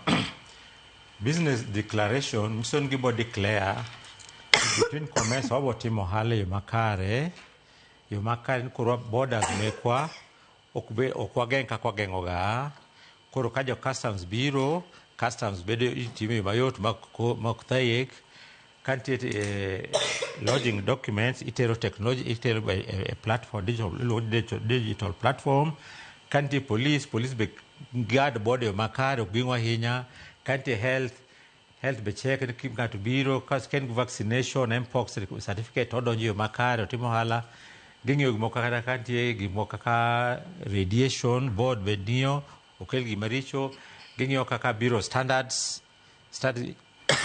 onego bed ni kelo gimoro from piny moro ochal nadi ken yath mo bedo packed properly odik molose ngamolose ken pi kaka mudho ni pi yakini otie contents mage ngao olike nga quantity mare liters gik mamago kori keto bago jite ohala tengi koro ka chope border koro kadhi yo mayot koro en keto ohala bedo business and Komesa region ka business ngeny pinje kachako ka Kenya ngeny kod timba ata Iringa Tanzania kabidonjo e Kenya kia DRC gold diamonds timba ngeny moko donjo Kenya moko be kadho kidhi Egypt dalo moko donge sukari Egypt keno kata sukari koro make sure border issues go obedo maber koro business ok tek kaka chon to keto business because mangeny e border gik moko kodonjo mayot to border kenena donjo border no kende Joyce piny ka piny kikelo gimo well imported nitie gimono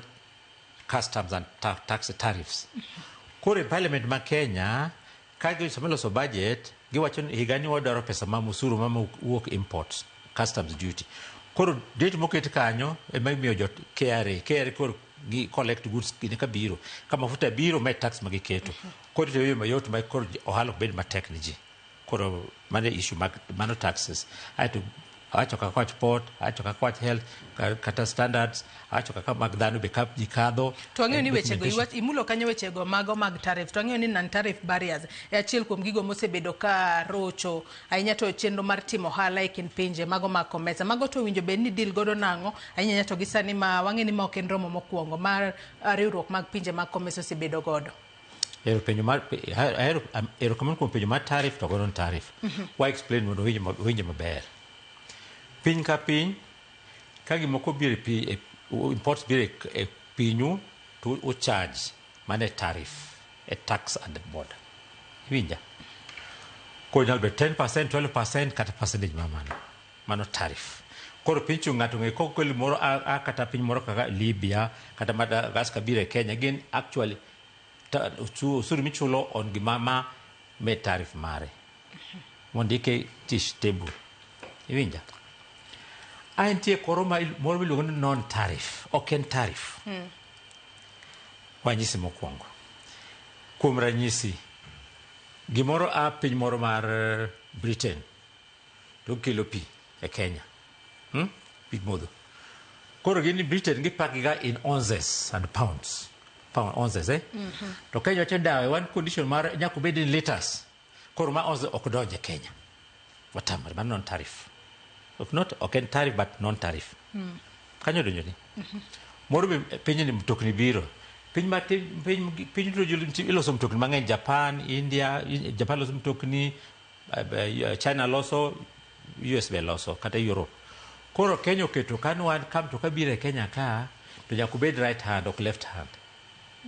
Mtoka biro left hand mtoka makare, lakini Kenya ok do nyaka bed ma right hand.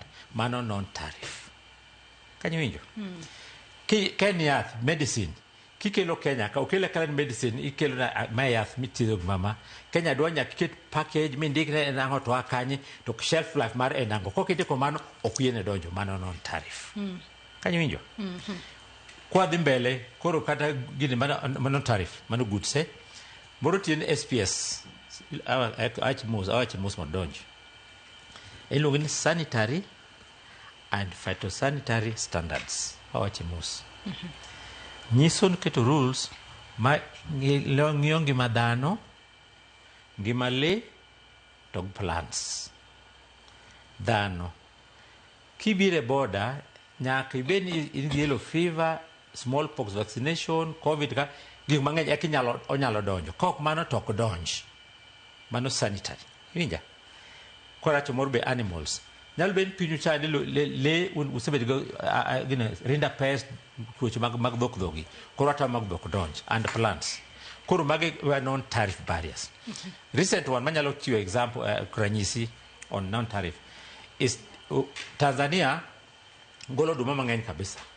Gipidho oduma mang'eny moloyo Kenya. Iwinja? Nang'o? Nikech Tanzania imiyi lowo maduong' tipuro kaka inyalo. To Kenya wan title inaglo mari kendi pidho moro kendi. Koro kocho kantie shortage mar oduma okoromo Kenya wuok Tanzania biro to kocho pe border Kenya nitie non tariff issue regulation. Ema koro apenjo ni non tariff issues go mago ma osebedo inyanya to e COMESA block ere kaka owinjo bede ni igolo kata ikedo kod non tariff barriers makama. U negotiate to understand. Kama bura mwacho condition marwa en mahama. Kuom ranyisi oduma ka biro wacho oduma aflatoxin nyaka be 10%. Kokendo 10% ok donj. Kata chulo tariff ok donj. Ken chak nyaka be this standard. Kochopo ok donj. Mago en non tariff not related to tariff. Igeng'e nikech regulation moket no. Not tax. Tax to nyaka chul. To koket regulation ok donj e border. Koro mano jogo tem gigo obed piny mondo watimo hale maber e pinje 21 gi. Mane non tariff. Kanyo do winjo moko apa winjo mago bage no winjo makare. Okay, related to tax ni percentage. Related to kaka gino chal. To kaka gino chal in condition makete piny na. acha watu mtoka left hand mtoka mbele lakini Kenya kawacho no kwadware wadwa right hand aya geno ni jo mago bende owinjo ka kilero kanyeyo makare yina mar mondo mi aduok Nyangwese twak Nyangwese wacho ni ibo bedo ka ingiso moko kuom communique ma joten pinje bro bedo ka kete kokgoni chima kawuono ma gibro bedo ka giromo kendo giloro ayanga romo mar COMESA mosebedo ka dhi mbele pacho ka gin moko kuom ang'o giri ma winjo be ni gikete kokgi kawuono mondo gine ni pinje 21 manitiere bwo COMESA omedo timo ohala yo makare gik moko kaka non-tariff barriers bende koro oked godo kata ne kaka inyalo gol moko kuomgi mondo ohala omed dhi maber e kind pinjego. Nyangweso.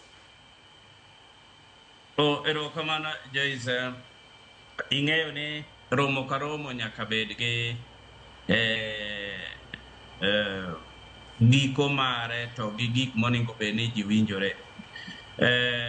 Achiel kuma gima ng'eyo ni dhi timore kawuono maberie moloyo kata manya dhi kelo lwasi maber mar timo ohala e gwenge mag COMESA en digitization and also regional value chain integration ma gidhowa ma jokanyanam en ni keto ohala e yor mbui kata tiyo gi mbui kata lony masani mondo mi ohala e kinde COMESA member states ka e pinjewa mag COMESA gi otimre mapiyo piyo moko ochuno ni nyaka ikaw sache mang'eny ahinya kinyalo lando mwandu ni miloso Migori mondo mi ng'at mane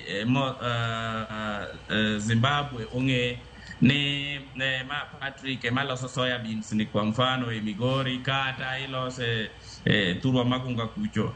Koro ma dhi kelo lwasi maber jotend jopinjewa dhi keto lwetgi kuom ere mise minyalo keti mondo mi joket mwandu ma kaka private sector to gi sirikal nyalo winjore ni magi e yore mwanyalo keto mondo mi wane ni e pinjewagi waketo tudruok makende aeto gidhongere automate yorewa mag timo ohala ma achiel kuom gima gidhi keto e kokgi kawuono. Kendo mar ariyo yiena mondo awach ni jotend migepe jotend piny ka dhi romo gidhi keto lwetgi e weche mag mise motegno mag rito alworawa kata borders e weyo mondo mi weche mag kwe obedie to gi chenro mag kelo kwe e pinjewa gite mag COMESA gi keto tripartite cha winjruok mar riwruok mar EAC COMESA to gi SADC mondo mi otegno mondo chak tich nikech pinje moko ing'eni ne onge e COMESA to moko manie COMESA moko be onge SADC moko be onge EAC. Koro ma dhi keto ma dhi promote gimiluongo ni intra and inter-Africa trade. Machielo ma gidhi keto e lwetgi en winjruok e kind the private sectors to gi SMEs and government agreements kata partnership not agreement. Chere kaka joket mwandu kata industry players manie pinje COMESA gi ere yore ma ginyalo tiyo godo gi sirikandgi mondo mi ohala omed ting'ore malo kwaketo lwasi makare kawa waketo wechewa mag industrialization odhi malo ma idhi wuoyie. Machielo ma gidhi wuoye en jo SMEs iluongo ni the SMEs engagement nikech kaka ing'eyo Joyce kwa mfano Kenya joma timo ohala mang'eny ahinya 87% gin jo informal sector yani jo ohala matindo tindo makata kidhi Yosirare kocha idhi Busia boda kucho idhi Kisumu ka iyudo ka jok mago ohala maka piny orunie to mane gima ging'iyo jo informal sector gi to informal sectors gi COMESA dwaro mondo mi ging'i kaka ginyalo tego the SMEs jo ohala matindo tindo gi mondo mi obed gi teko mar chiero owelni e gwenge magiae ma dhi ting'o malo weche mag the national income, regional, odhi chako ting'o malo regional integration, to kendo dhi kelo ywayo iluongo nang'o foreign exchange, pesa ma oko, miyo to gi innovativeness. Koro gin weche adek, trade, investment and innovation. Koro ma winjruok mabe gidhi kete lwetgi. Machielo mana dwa na wuoyie en weche mag iluongo nang'o, nitiere gima giluongo ne communique magiloso ka romo ni rumo, iluongo ne the monitoring of this iluongo nang'o monitoring and implementation framework.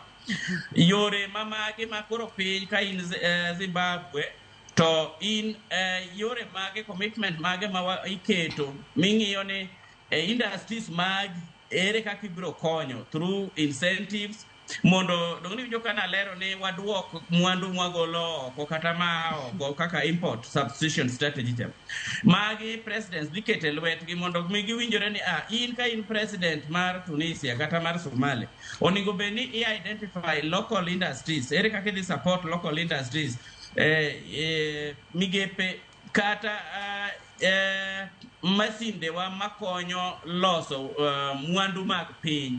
Koro ng'ato ka ng'ato, president ka president wacho ni no, ana commit ni adhi identify local industries kaka Kenya. President William Ruto bro ng'iyo ni local industries magwa gin magi based on competitive and comparative advantage. To magi kako ningo wakonygi. Koro mai gima ka gidhi romo kendo to gidhi uso ging'iyo ni wan nyo wawinjore ni industries maga kaka Tunisia gin 10. Tapar giloso mwandu machalo kama. To watimo gimiluongo ni regional integration, regional intra and integration. Tena ni koro watudo mwandu wang'iyo companies magolo Kenya gin ang'o magiloso, to Tunisia gin kembni mage to giloso ang'o, to mwandu gi ka gin Tunisia onge tiende mondo Kenya ogol mwandu gi Saudi Arabia to Tunisia ne ka wanyalo kawogi. Mai madhi kelo lwasi maber mar ohala mondo mi pinje ma COMESA oyud yot. Magi dhi kete lwetgi mogik en change of leadership ma bende oningo bene un kaka un Nairobi ang u celebrate. Koro wang'iyo ni handover mar leadership ne President William Ruto mondo mi koro okaw ayanga ng'wejni ma onge tripartite kaka SADC gi COMESA gi EAC be pod en jakom mondo mi otegno kabisa ma ang no timre nyasi makende kawuono dala mar Kenya. To magi ang ne giketi e lwetgi mondo mi ging'i kaka trade policy influence mage gin weche mage ma jo president wa koro koka komni dhi ng'iyo toke higa achiel ni gwenge ma COMESA gik mowinjruok gi kata dho ngere luongo ni resolutions oket commitment, jotelo te mag pinje gi osign agreements, giketo commitments mondo mi lwasi go odhi e yore maber. Erokamano. Ilero kanyo makare ahinya kendo ilere ala kaka Felix in bende nitiere kod gino minyalo medo kotudore kod gino mowinjo bende timore kinde ma jotend pinje mag Afrika bro bedo kar ok jotend pinje mag Afrika, jotend pinje 21 manitiere riwruok mar COMESA bro bedo ka kete kokgi e kinde ma giloro ayanga aromo margi kawuono. Machielo en adwani ilera ne mano kotudore kod wechego mago mag tego ohala inyanya to mano mitime yor mbui kata gino miluongo kanyo ni digital trade. Owinjo bedno obo bede yo machalo nade mar mondo mi ng'ato kata matimo ohala to intiere import ka achiel kod export owinja ne mit mano mar tiyo gi mbui kata lony menyasani e timo ohala mare kamoro amora ma intie obede Kenya ka odwa tero mwandu oko obo bedo onyalo dhi mbele yo machalo nade kalu ni wang'eyo ni thuon wach mano mar higani mano mar COMESA en mana nyayo mana kanyalo wache kod dho ngere en leveraging digitization to deepen regional value chain and for sustainable and inclusive growth. Digitization nitiere kanyo tiyo kod lony manyasani kata mbui. Kumano Joyce kuom penjo no. Anamor kaka party kokete ka wacho gibo end up with a communique magishon declare hama no. So man biro at the end of the discussion. Kori wacho kaki wacho digitization no awanyisira nyis kaka obokonye Kenya ka. Chak jarech mosorech Kisumu. Chon nen nyaki dhi market ma ikayere iusa rech no ikiduogo find out gima time koni. To sani, because of digitization, akete a platform, digital platform. Tineno, and this type of Bena or Bambo, whatever it is, I go. This is the package, this is the size. Anyalusungo kiona pesa. I don't have to be recording, you know, the pesa konimo. Manison current digital. For example, kata flowers muk na Ivasha, kadi konemoko. Kuruji joba pido show a platform. Mawo mango. This season, 1 red roses or white roses. Wapake like this is the price. Box chalhama, imia pesa tauru, manu digital. Jamira the same. Jako figiti the same. For digital platform, so these days oknyake there that market. You show it in the platform, you know prices. To kata ko bedo ni ibo bedo ka inyise e platform matene ni nyise ko kale yor mbui. To bende mwandu makamano mar mondo mi owuok ka kodhi e pinje maoko, wantiere kod gino miluongo kanyo ni infrastructure kata yore ma itiyo godo, mano mar mondo mi owuok kae ochop kata e pinyno, mano mar manitiere bore uro kati kod ranyisi Zimbabwe kata Zambia. Ere kaka wijo be ni romo makamai kinde makoro rumo joten pinje 21 kata moko kuom gima biro bire pacho kae. Ere kaka winjo be ni gitego kata giloso weche mag infrastructure mar kato bedo ni yes koro gise depend kata giketo gitego tiyo kod yor mbui e yor timo hala to infrastructure kaka mwandu no biro bedo ka wuka kadhi e piny mamo ahinya to mwandu makethore piyo obed maua obed alode olemo to kata mana rech. Ingeni giwacho infrastructure nyadiriyo. Digital infrastructure and road infrastructure. Digital actually platform tineno tichulo. Hiwinja. Road mano called the government of the day. Kor kalingumabu kena kere by air or by road. Lots of infrastructure and dara and that specific country their budget. Kor wano kawane digital platform. Manya is going to show gimantie and it will be digitally. Manage change. A digital intervention muketka.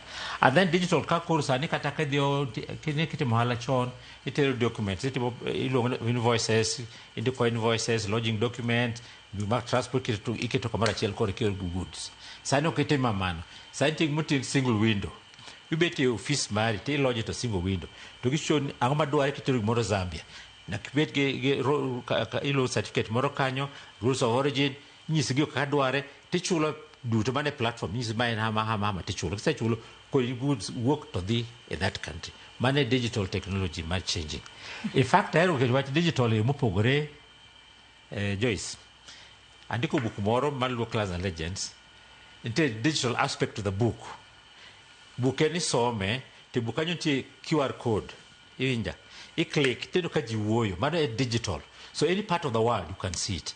Somewhere in YouTube, somewhere in YouTube, okontie QR scan, called Magotegi digital technology. The world masani digitalization or change. Kakasi men gono see must got everything for you and address book and guminyalo wogo and capture and picture and all the whole lot you do. Kate music, kate entertainment. Called manta digital. Koro halamasani gichoko digital technology and the young men of today again that's the part of halamagi team. For example, kadenge kaka Zambia market na goods na the I don't doubt to the Zambia through the Google digital technology Google anyale no kamodi and hama storage macha nyama ngate beneno storage mara tanyi said ka my goods kirigama koro digital we can see without going to some places manage digital aspect of gidani and then you go to regional chain regionally a region mag concentrated chain value chain korbe kwa value chain kaka mag services kata mag supermarkets kata mag supply of services kata goods ko timugino regional level and then talk inclusive sustainable growth ke ichako digital make it be sustainable okitime chatiwe and the world madisane digital your phone here has got everything everybody has got phone Kenya about 60 million people kila mtu ni sim and sim is like your DNA now all the information ngoka kanyo in terms of invoicing, in terms of sending goods, in terms of also getting more information, in terms of entertainment, in terms of music, name it is all there. And conditions majoka don't tell goods ka beginnings digitally. Calling yon kidwa tero flower kadi kidwa tero kama angma doare iso moka nyingi doare gini tingiyo kore feel kaka doare tekitero mane digital interface. Adwa ni Mark Parono waka uyo madundo to ka waduogo wabo bedo kwa duoge telo mogik tetelo mogik wabedo ka watwa kaka winjo bedni itego partnership kata winjruok kata riwruok ma Comesa kata pinye manitiere godo manitiere boriruok mar Comesa kod AU kod African Continental Free Trade Area inyanya to gisani ma jotend pinje mawuoka boriruok mar Comesa Romo bore Nairobi kaja kora moge jong waka uyo madundo ote magi medabo bedo kasomo kiki dhi mabor.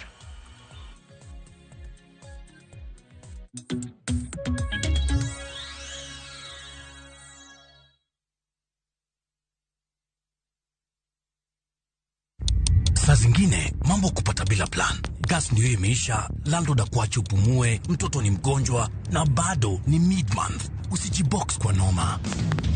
Piga *531# and sort your emergencies with my Mobi Civil Servant Loan. Iwe usiku au mchana. Kama wewe ni civil servant, sasa uko sorted.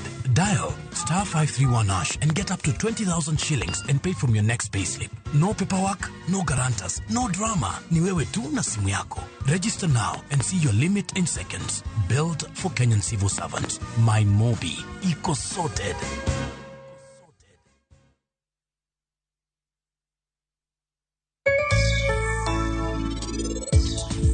Challenges mokongo mabewi yani will godo mano nega mention we have a big gap in Kisumu ni onge ngat ma produce bottles sanyiso jodala wani opportunity mar go wala nitie market bende nitie yegere kaki uso jado usupi onega timango. First of all ingi capital midwa chako godo and then muhimu government policy to kama interior accessibility, how do you access the market?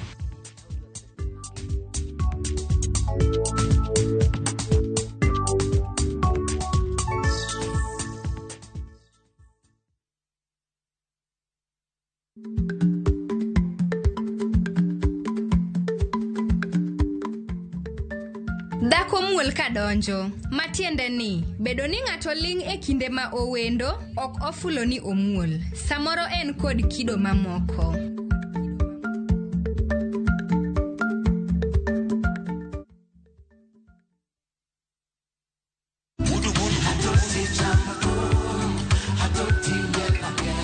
Woktich ka woktich wakelo ni duon ya wotonagi. Ka bende tich ariyo ka tich ariyo nyaka monga jwang en odiochieng' mar yuto mari. Chieng' tich adek ka tich adek nyaka monga jwang en odiochieng' mar mine nyalo kachiel koda weche hera. Awendo kachopo tich ang'wen nyaka monga jwang wakelo ni kama nene yani TBT kod thumbe mamit mokalo. Furahid edition en thum kaliech. Loso kapuoyo nyaka monga jwang. Ka wakelo ni jothumbe mopogore opogore. Kanyo ndo bende wakelo ni gimiluongo ni Ben Yawa.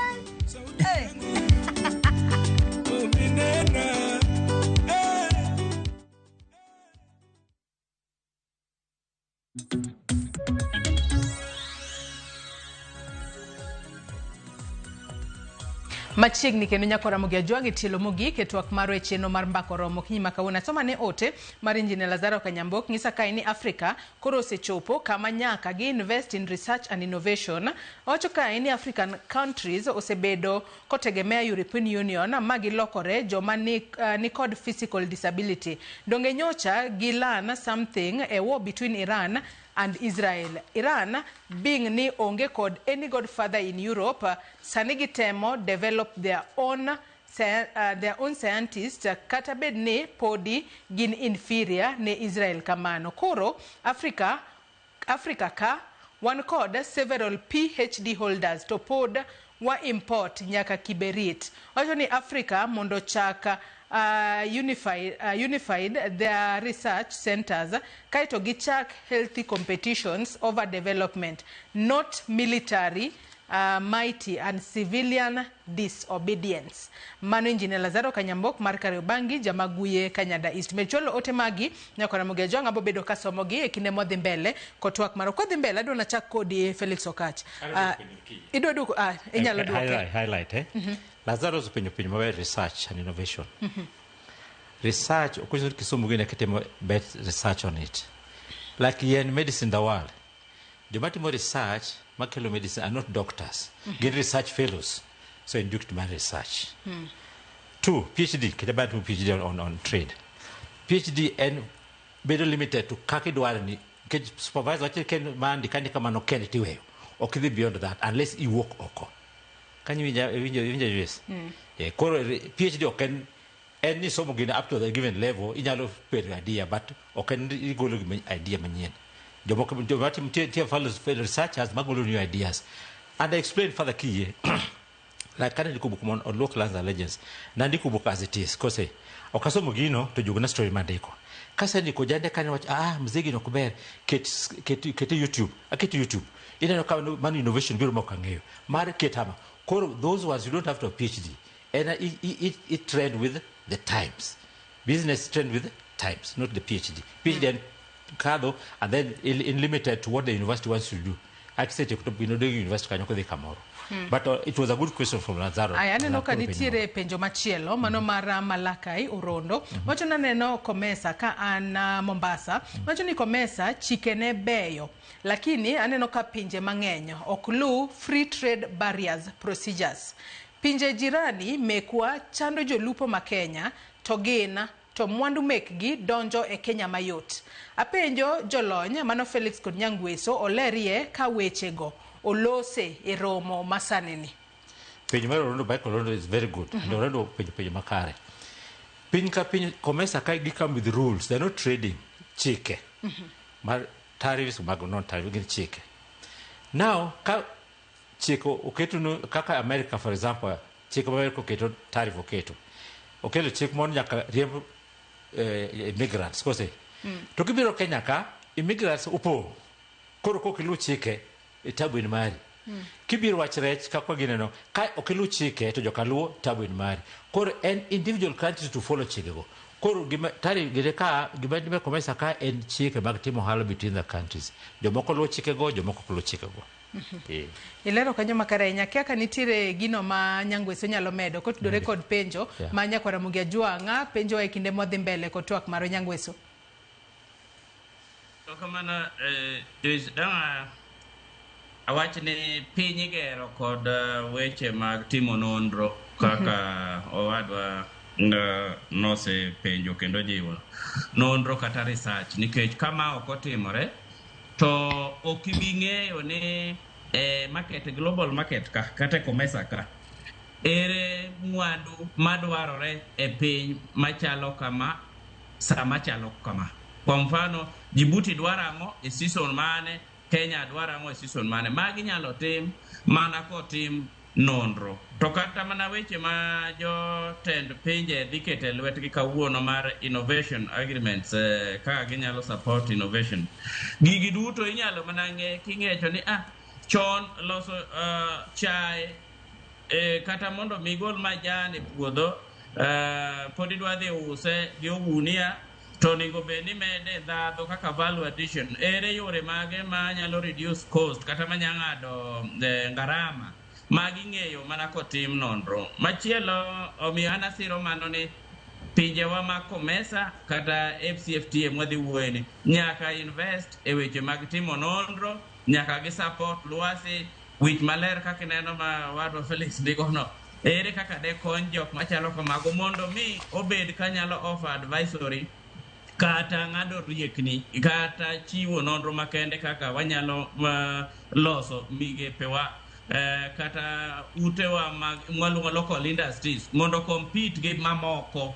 Nyochi winjo ka wuoye ni kaka ing'eyo kwa sukari, kwa mfano sukari wae pinje mag Nyanza ok nyal yo mapod giloso go kata giloso go weche mag sukari ok nyal compete gi sukari madwa Egypt ka nikech gin pod gitimo traditional methods e weche kaka cane magipuro ginane magitiyo godo kaka giloso yore gi mag puothe kaka gitimo packaging mini winjo wadwa Felix Wuoyka magi nyaka wang'i to mana kotim nonro aeto wabedo very competitive. Mogik nena penjo ni Komesa nitie pinje moko maneno ni gin mwandu magiloso bere moloyo koro gidwa kodonja. Aparo ni gik machalo kaka market protocols kaka kawuono gima gidhi kete lwetgi en weche mag border lwasi kaka wanyalo loso border post kaka sirikal ka sirikal kaka kwa mfano Uganda, Kenya, ere ka ginyalo winjore ni gidhi control entry points mag border posts gi kata corridors kaka na northern corridor, ere kaka mwandu oningo donji, mwandu oningo wuogi. Magi aparo ni law enforcers oningo bedi kao thuolo make nikech presidents keto lwetgi aeto pinje waka nitiere migepe mopogore opogore. Koro policies gi kosekali kata agreements gi mobedo sign. Ten teach mondo en teach wa kaka the private sector, all stakeholders, nyaka government agencies, nyaka mini winjo kowadwa ne wacho mang'iyo regulators machalo KEBS gini ka. Ere kaka ging'iyo ni mwandu mage madonjo nikech gima bende chendo ma support gima nowadwa no wacho mine penjo mwandu madonjo. Kenya kaka ikawo mwandu auchiel kin mwandu auchiel go king'iyo ariyo kuomgi kata adek gin counterfeit, tieni gin mwandu moko winjore gi ngima dhano moningo usi. To wayawo thuolo malach nikech wan e COMESA, EAC to gi weche mag CFTA gi ma wan wayawo borders waka Kenya, mwandu donjo koro yudo ka bende gin cheaper gi bech gi yot maloyo mwandu milose Kenya. Omiyo ng'ama loso mwandu ne kaka oloso yo Siaya kocha, oloso pinje kata magwasi kocha, mondo mi ouse e chiro achiel ni nikech mwandu moko se ya Tanzania, moko wa Uganda to gin bech gi yot.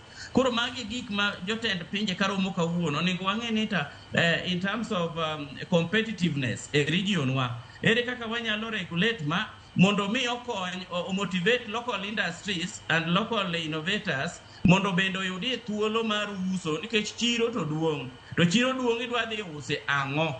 Nikech mwandu midwa dhi uso ne kumoro an Patrick olose e yore mamoko, kumoro sirikal ochiwo gimiluongo ni industrial support kata industrial incentives.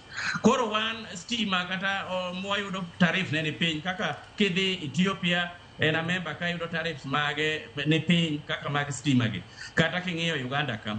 Koro iyudo ka mwandu mage loso kodonjo Kenya to usore nikech kisomo the law of supply and demand iyudo ka kata consumption ji ng'iyo ni ere gima beche yot nikech ochumi bende tek. Koro kodhi e supermarket iyudo ka gidwa ng'iewo kata mwandu ma Sudan, gidwa ng'iewo mwandu ma kata South Africa easily ayudo ka giweyo mekwa gi. Koro magi gik moningo bende waketo lwasi maber, jotendo wate, county governments, governors te, senate, regulators kata mana jok ma legislators oningo ket chike kech joge to kose sign to ng'ato dok gi giro commitment no odok go e pinye.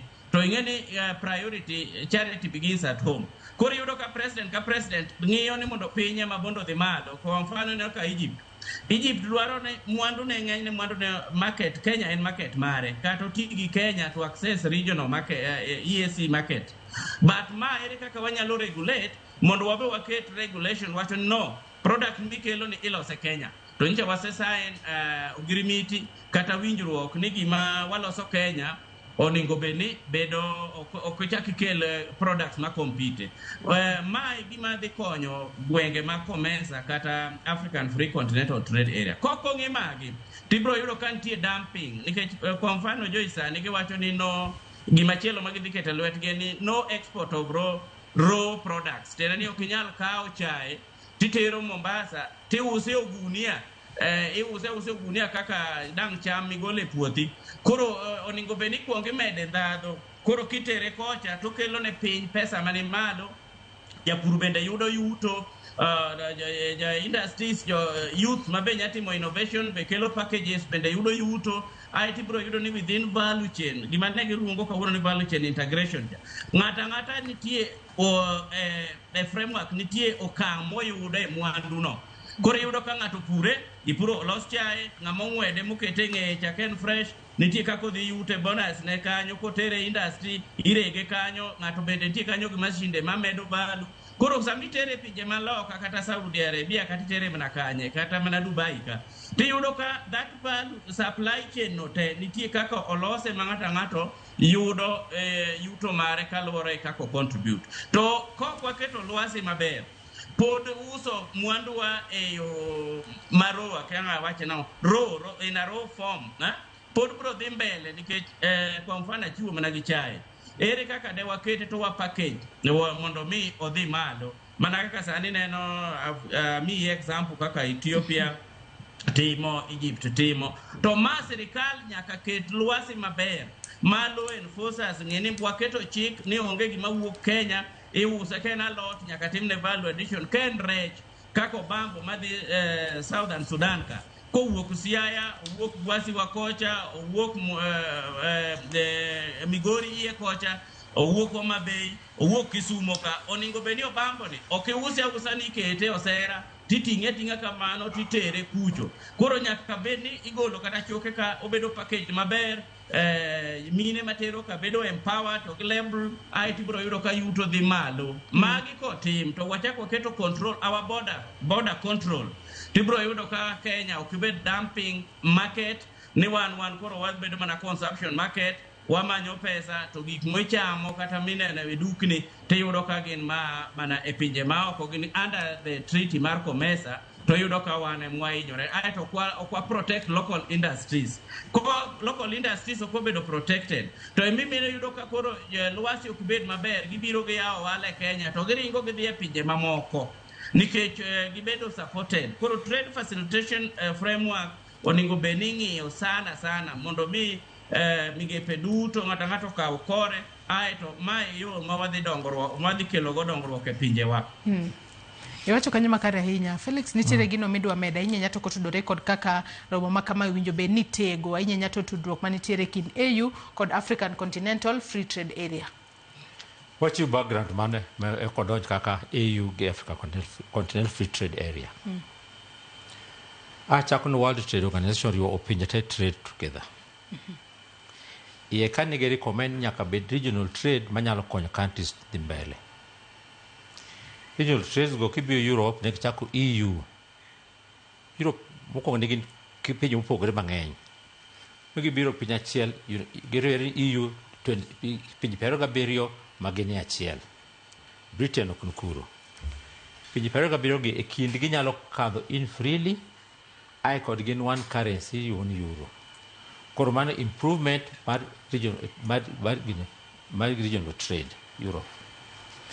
Kibiro Kenya ka Africa ka ne wan gi East African Community masane en sano okaw 7 countries. West Africa timon ECOWAS. Kibiro ka Southern Africa SADC. Kibiro ka tie COMESA. Koro magi gin regional trades. Then over time AU or come up no go together, hence Africa Continental Free Trade Area. Koro regional tete donje one maduo block achiel Africa Continental Free Trade Area free within all of us. Manage Genesis and up to what you call one Africa Continental Free Trade Area. Nison kore kanyo wabo make sure kata goods can move freely, services move freely, patenting trade aspects of protection move freely, goods manufactured move freely, diamonds, raw materials move freely. Money objective mar Africa Continental Free Trade Area.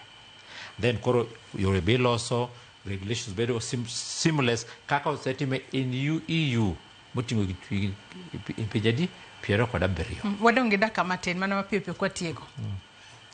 Kwa tieko kanya upon the counties kaka party ko wachi beneneka tig the county mondo improve Ohaland connection worldwide. Counties wa. Nikechika counties timu maber kwanyalo uso nanas oko, kwanyalo uso mangos, ada kaka pinje moko uso, eko beto ko ohala maber. And uso gimoko kelo pesa, create employment, your life conditions improve. So we should focus on that. Wach ni mogik. Mogik ahinya. Watieko. Mana mapiepe kapok wadir Nyangwese en bendo chiu pache mogik. Okay, to this maber. Anandiko Luo Clans and Legends book. Book dene bookshops te. Otingo all clans. And wecho ng'eyo, nikech ng'eny wechowa gikia clan gi. Kora kedi gimoro magipuonjre go ging'eyo. Kora penjo to opuonjre wage kaka wachal kwa dhi mbele. Nikech kwa ni achiel, oboro achiel politically, economically, socially going forward. Koro wapar kaka wanyalo improve countries wa to gimondiko. Erokamano ahinya Felix Okat.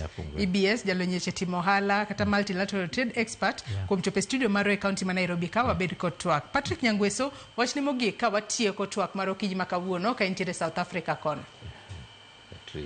Joyce, wach na madanga wache yena seconds ariyo kenda mule FCFTA. Gini riwruok ne kano bedo e force higa mar 2019. Nen kod geno malach mana kaka wasewuoye weche mag yaro chirni keto lwasi maber. Magi duto aparo ni poka gichopo kare nikech kata free movement ni mara goods and people across Africa poko bedo nikech pod ineno ka pinje moko pod oketo lwasi moko matek ahinya ni ndeke ok nyala Kenya to dhie moko be ok nyala to lwar Kenya. Infrastructure development mane objective mar inter-African trade ni poko losore. Kora paro ni magi bende gima jotend pinje karomo noningo bende omulie ni bedo ni osebedo ratified kama under as a EU framework oningo bende lose mondo mi owala intra-Africa trade mapod mana ni 17% kende osudie kata obed mana 30% in the next of 5 years or 10. Kora aduogo wach na mogik. Wach na mogik ne COMESA te nika wecho selosie to koro en mana odwadu e counties wa kaka wa promote weche mag intra-Africa trade ni wabe wa promote intra-county trade, and intra-county trade. Wabiro mana yudo teko makende mar tero mwandu oko e markets mag COMESA gi kopone ochakore ni wa promote lwasi makare e counties wa. Koro akwayo jotendwa ma Siaya, Migori, mawinjo wasechegi de Homa Bay to gi Kisumu. Jowala bende in kaka ng'ama telo ne county kata mana kaka jotendwa opogore. Bende ung'eyo ni jowala ematego county bedo gi nying kata ting'e malo e weche mag nyayo dongruok e weche mag kelo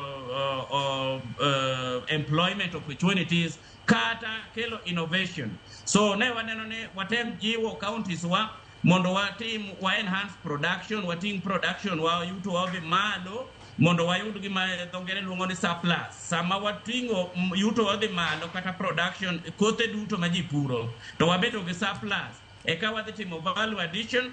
Government waute mana manyo investors kaka gitemo matek ni mondo mi okel small cottage industries e gwenge wa mondo los mwandu. Joisa mo wawueni onge tiende mondo mi kata county wa makaluo ogol kaka mo sunflower ni pod igolo Egypt ni kore kanga chied kode pinje magwasi kocha. To sunflower inyalo puro maonge kata fertilizer to iyudo common user facilities ka koponi county governments ogerogi to umedo value addition to wabe wagolie more sunflower kamano kata soya beans to water na soya beans ani kidhi ngiew kata e supermarket 50 grams kende di mana siling 300 giwiye mano local market. Koro kikele kata South Africa ka dongi bro use kata mana $200. So mae gima ne aneno ni mondo mi waji mondo gwenge wabendo dongre ochal gwenge mamoko bende wayuto wabro wacho ni wabende riwruok ma sirikal kelo kaka COMESA, EAC, SADC nyalo konyowa kata mana CFTA. Erokamano. Mogik kik wayie watieko gik milose Kenya bede Kenya to wan ok wanyatero gi chiro maoko nikech waweyo border wa inya mwandu donjo miyo koro kill local initiatives kata local industries. Mogik kabisa wae watieko nyango situlo marwa rumo made in Kenya. Wabed gi appetite mar ng'iewo made in Kenya nikech wahero mana gik moko ni made in Egypt, made in South Africa. Wegi kanyo koro mae madang mi wadongre erokamano wegi kanya ng'eni weche to pod ng'eny ahinya kata kamano wagoni erokamano ahinya kuom kawo thuolo mari uri kodwa e twak kinyi ma kawuono mano Patrick Nyangweso jatatije National Taxpayers Association kuom chwalo duondi kaachiel kod chwalo palo maleo ma jopiny owinjo bed ni ng'eyo kotudore kod romo mar COMESA mosebede pacho kae kochakore chieng' wuok tich kendo romo makamano bro bedo karumo ayanga. Felix Okach imbe ndagoni erokamano ahinya kuom chope studio maro Nyakwara Mugia Jwang imbe ndagoni erokamano ahinya kuom bedo kodwa nyaka gisani mosechope giko mar twak marwa e chenro mar mbako romo. Odiochieng' ma kawuono wang'eni jatend piny Kenya William Ruto biro bed ka iketo kaka jakom manyien mano mar COMESA ka jalupne biro bedo ka wuok e pinyno mar Zimbabwe. Nyakwara Mugia Jwang Elonya wadwa Sharon Ong'ao mana bedo godo kawuono wakwayo ni mar mondo mi bed kod odiochieng' maber. Oriti masani nyinga Joyce Oduor.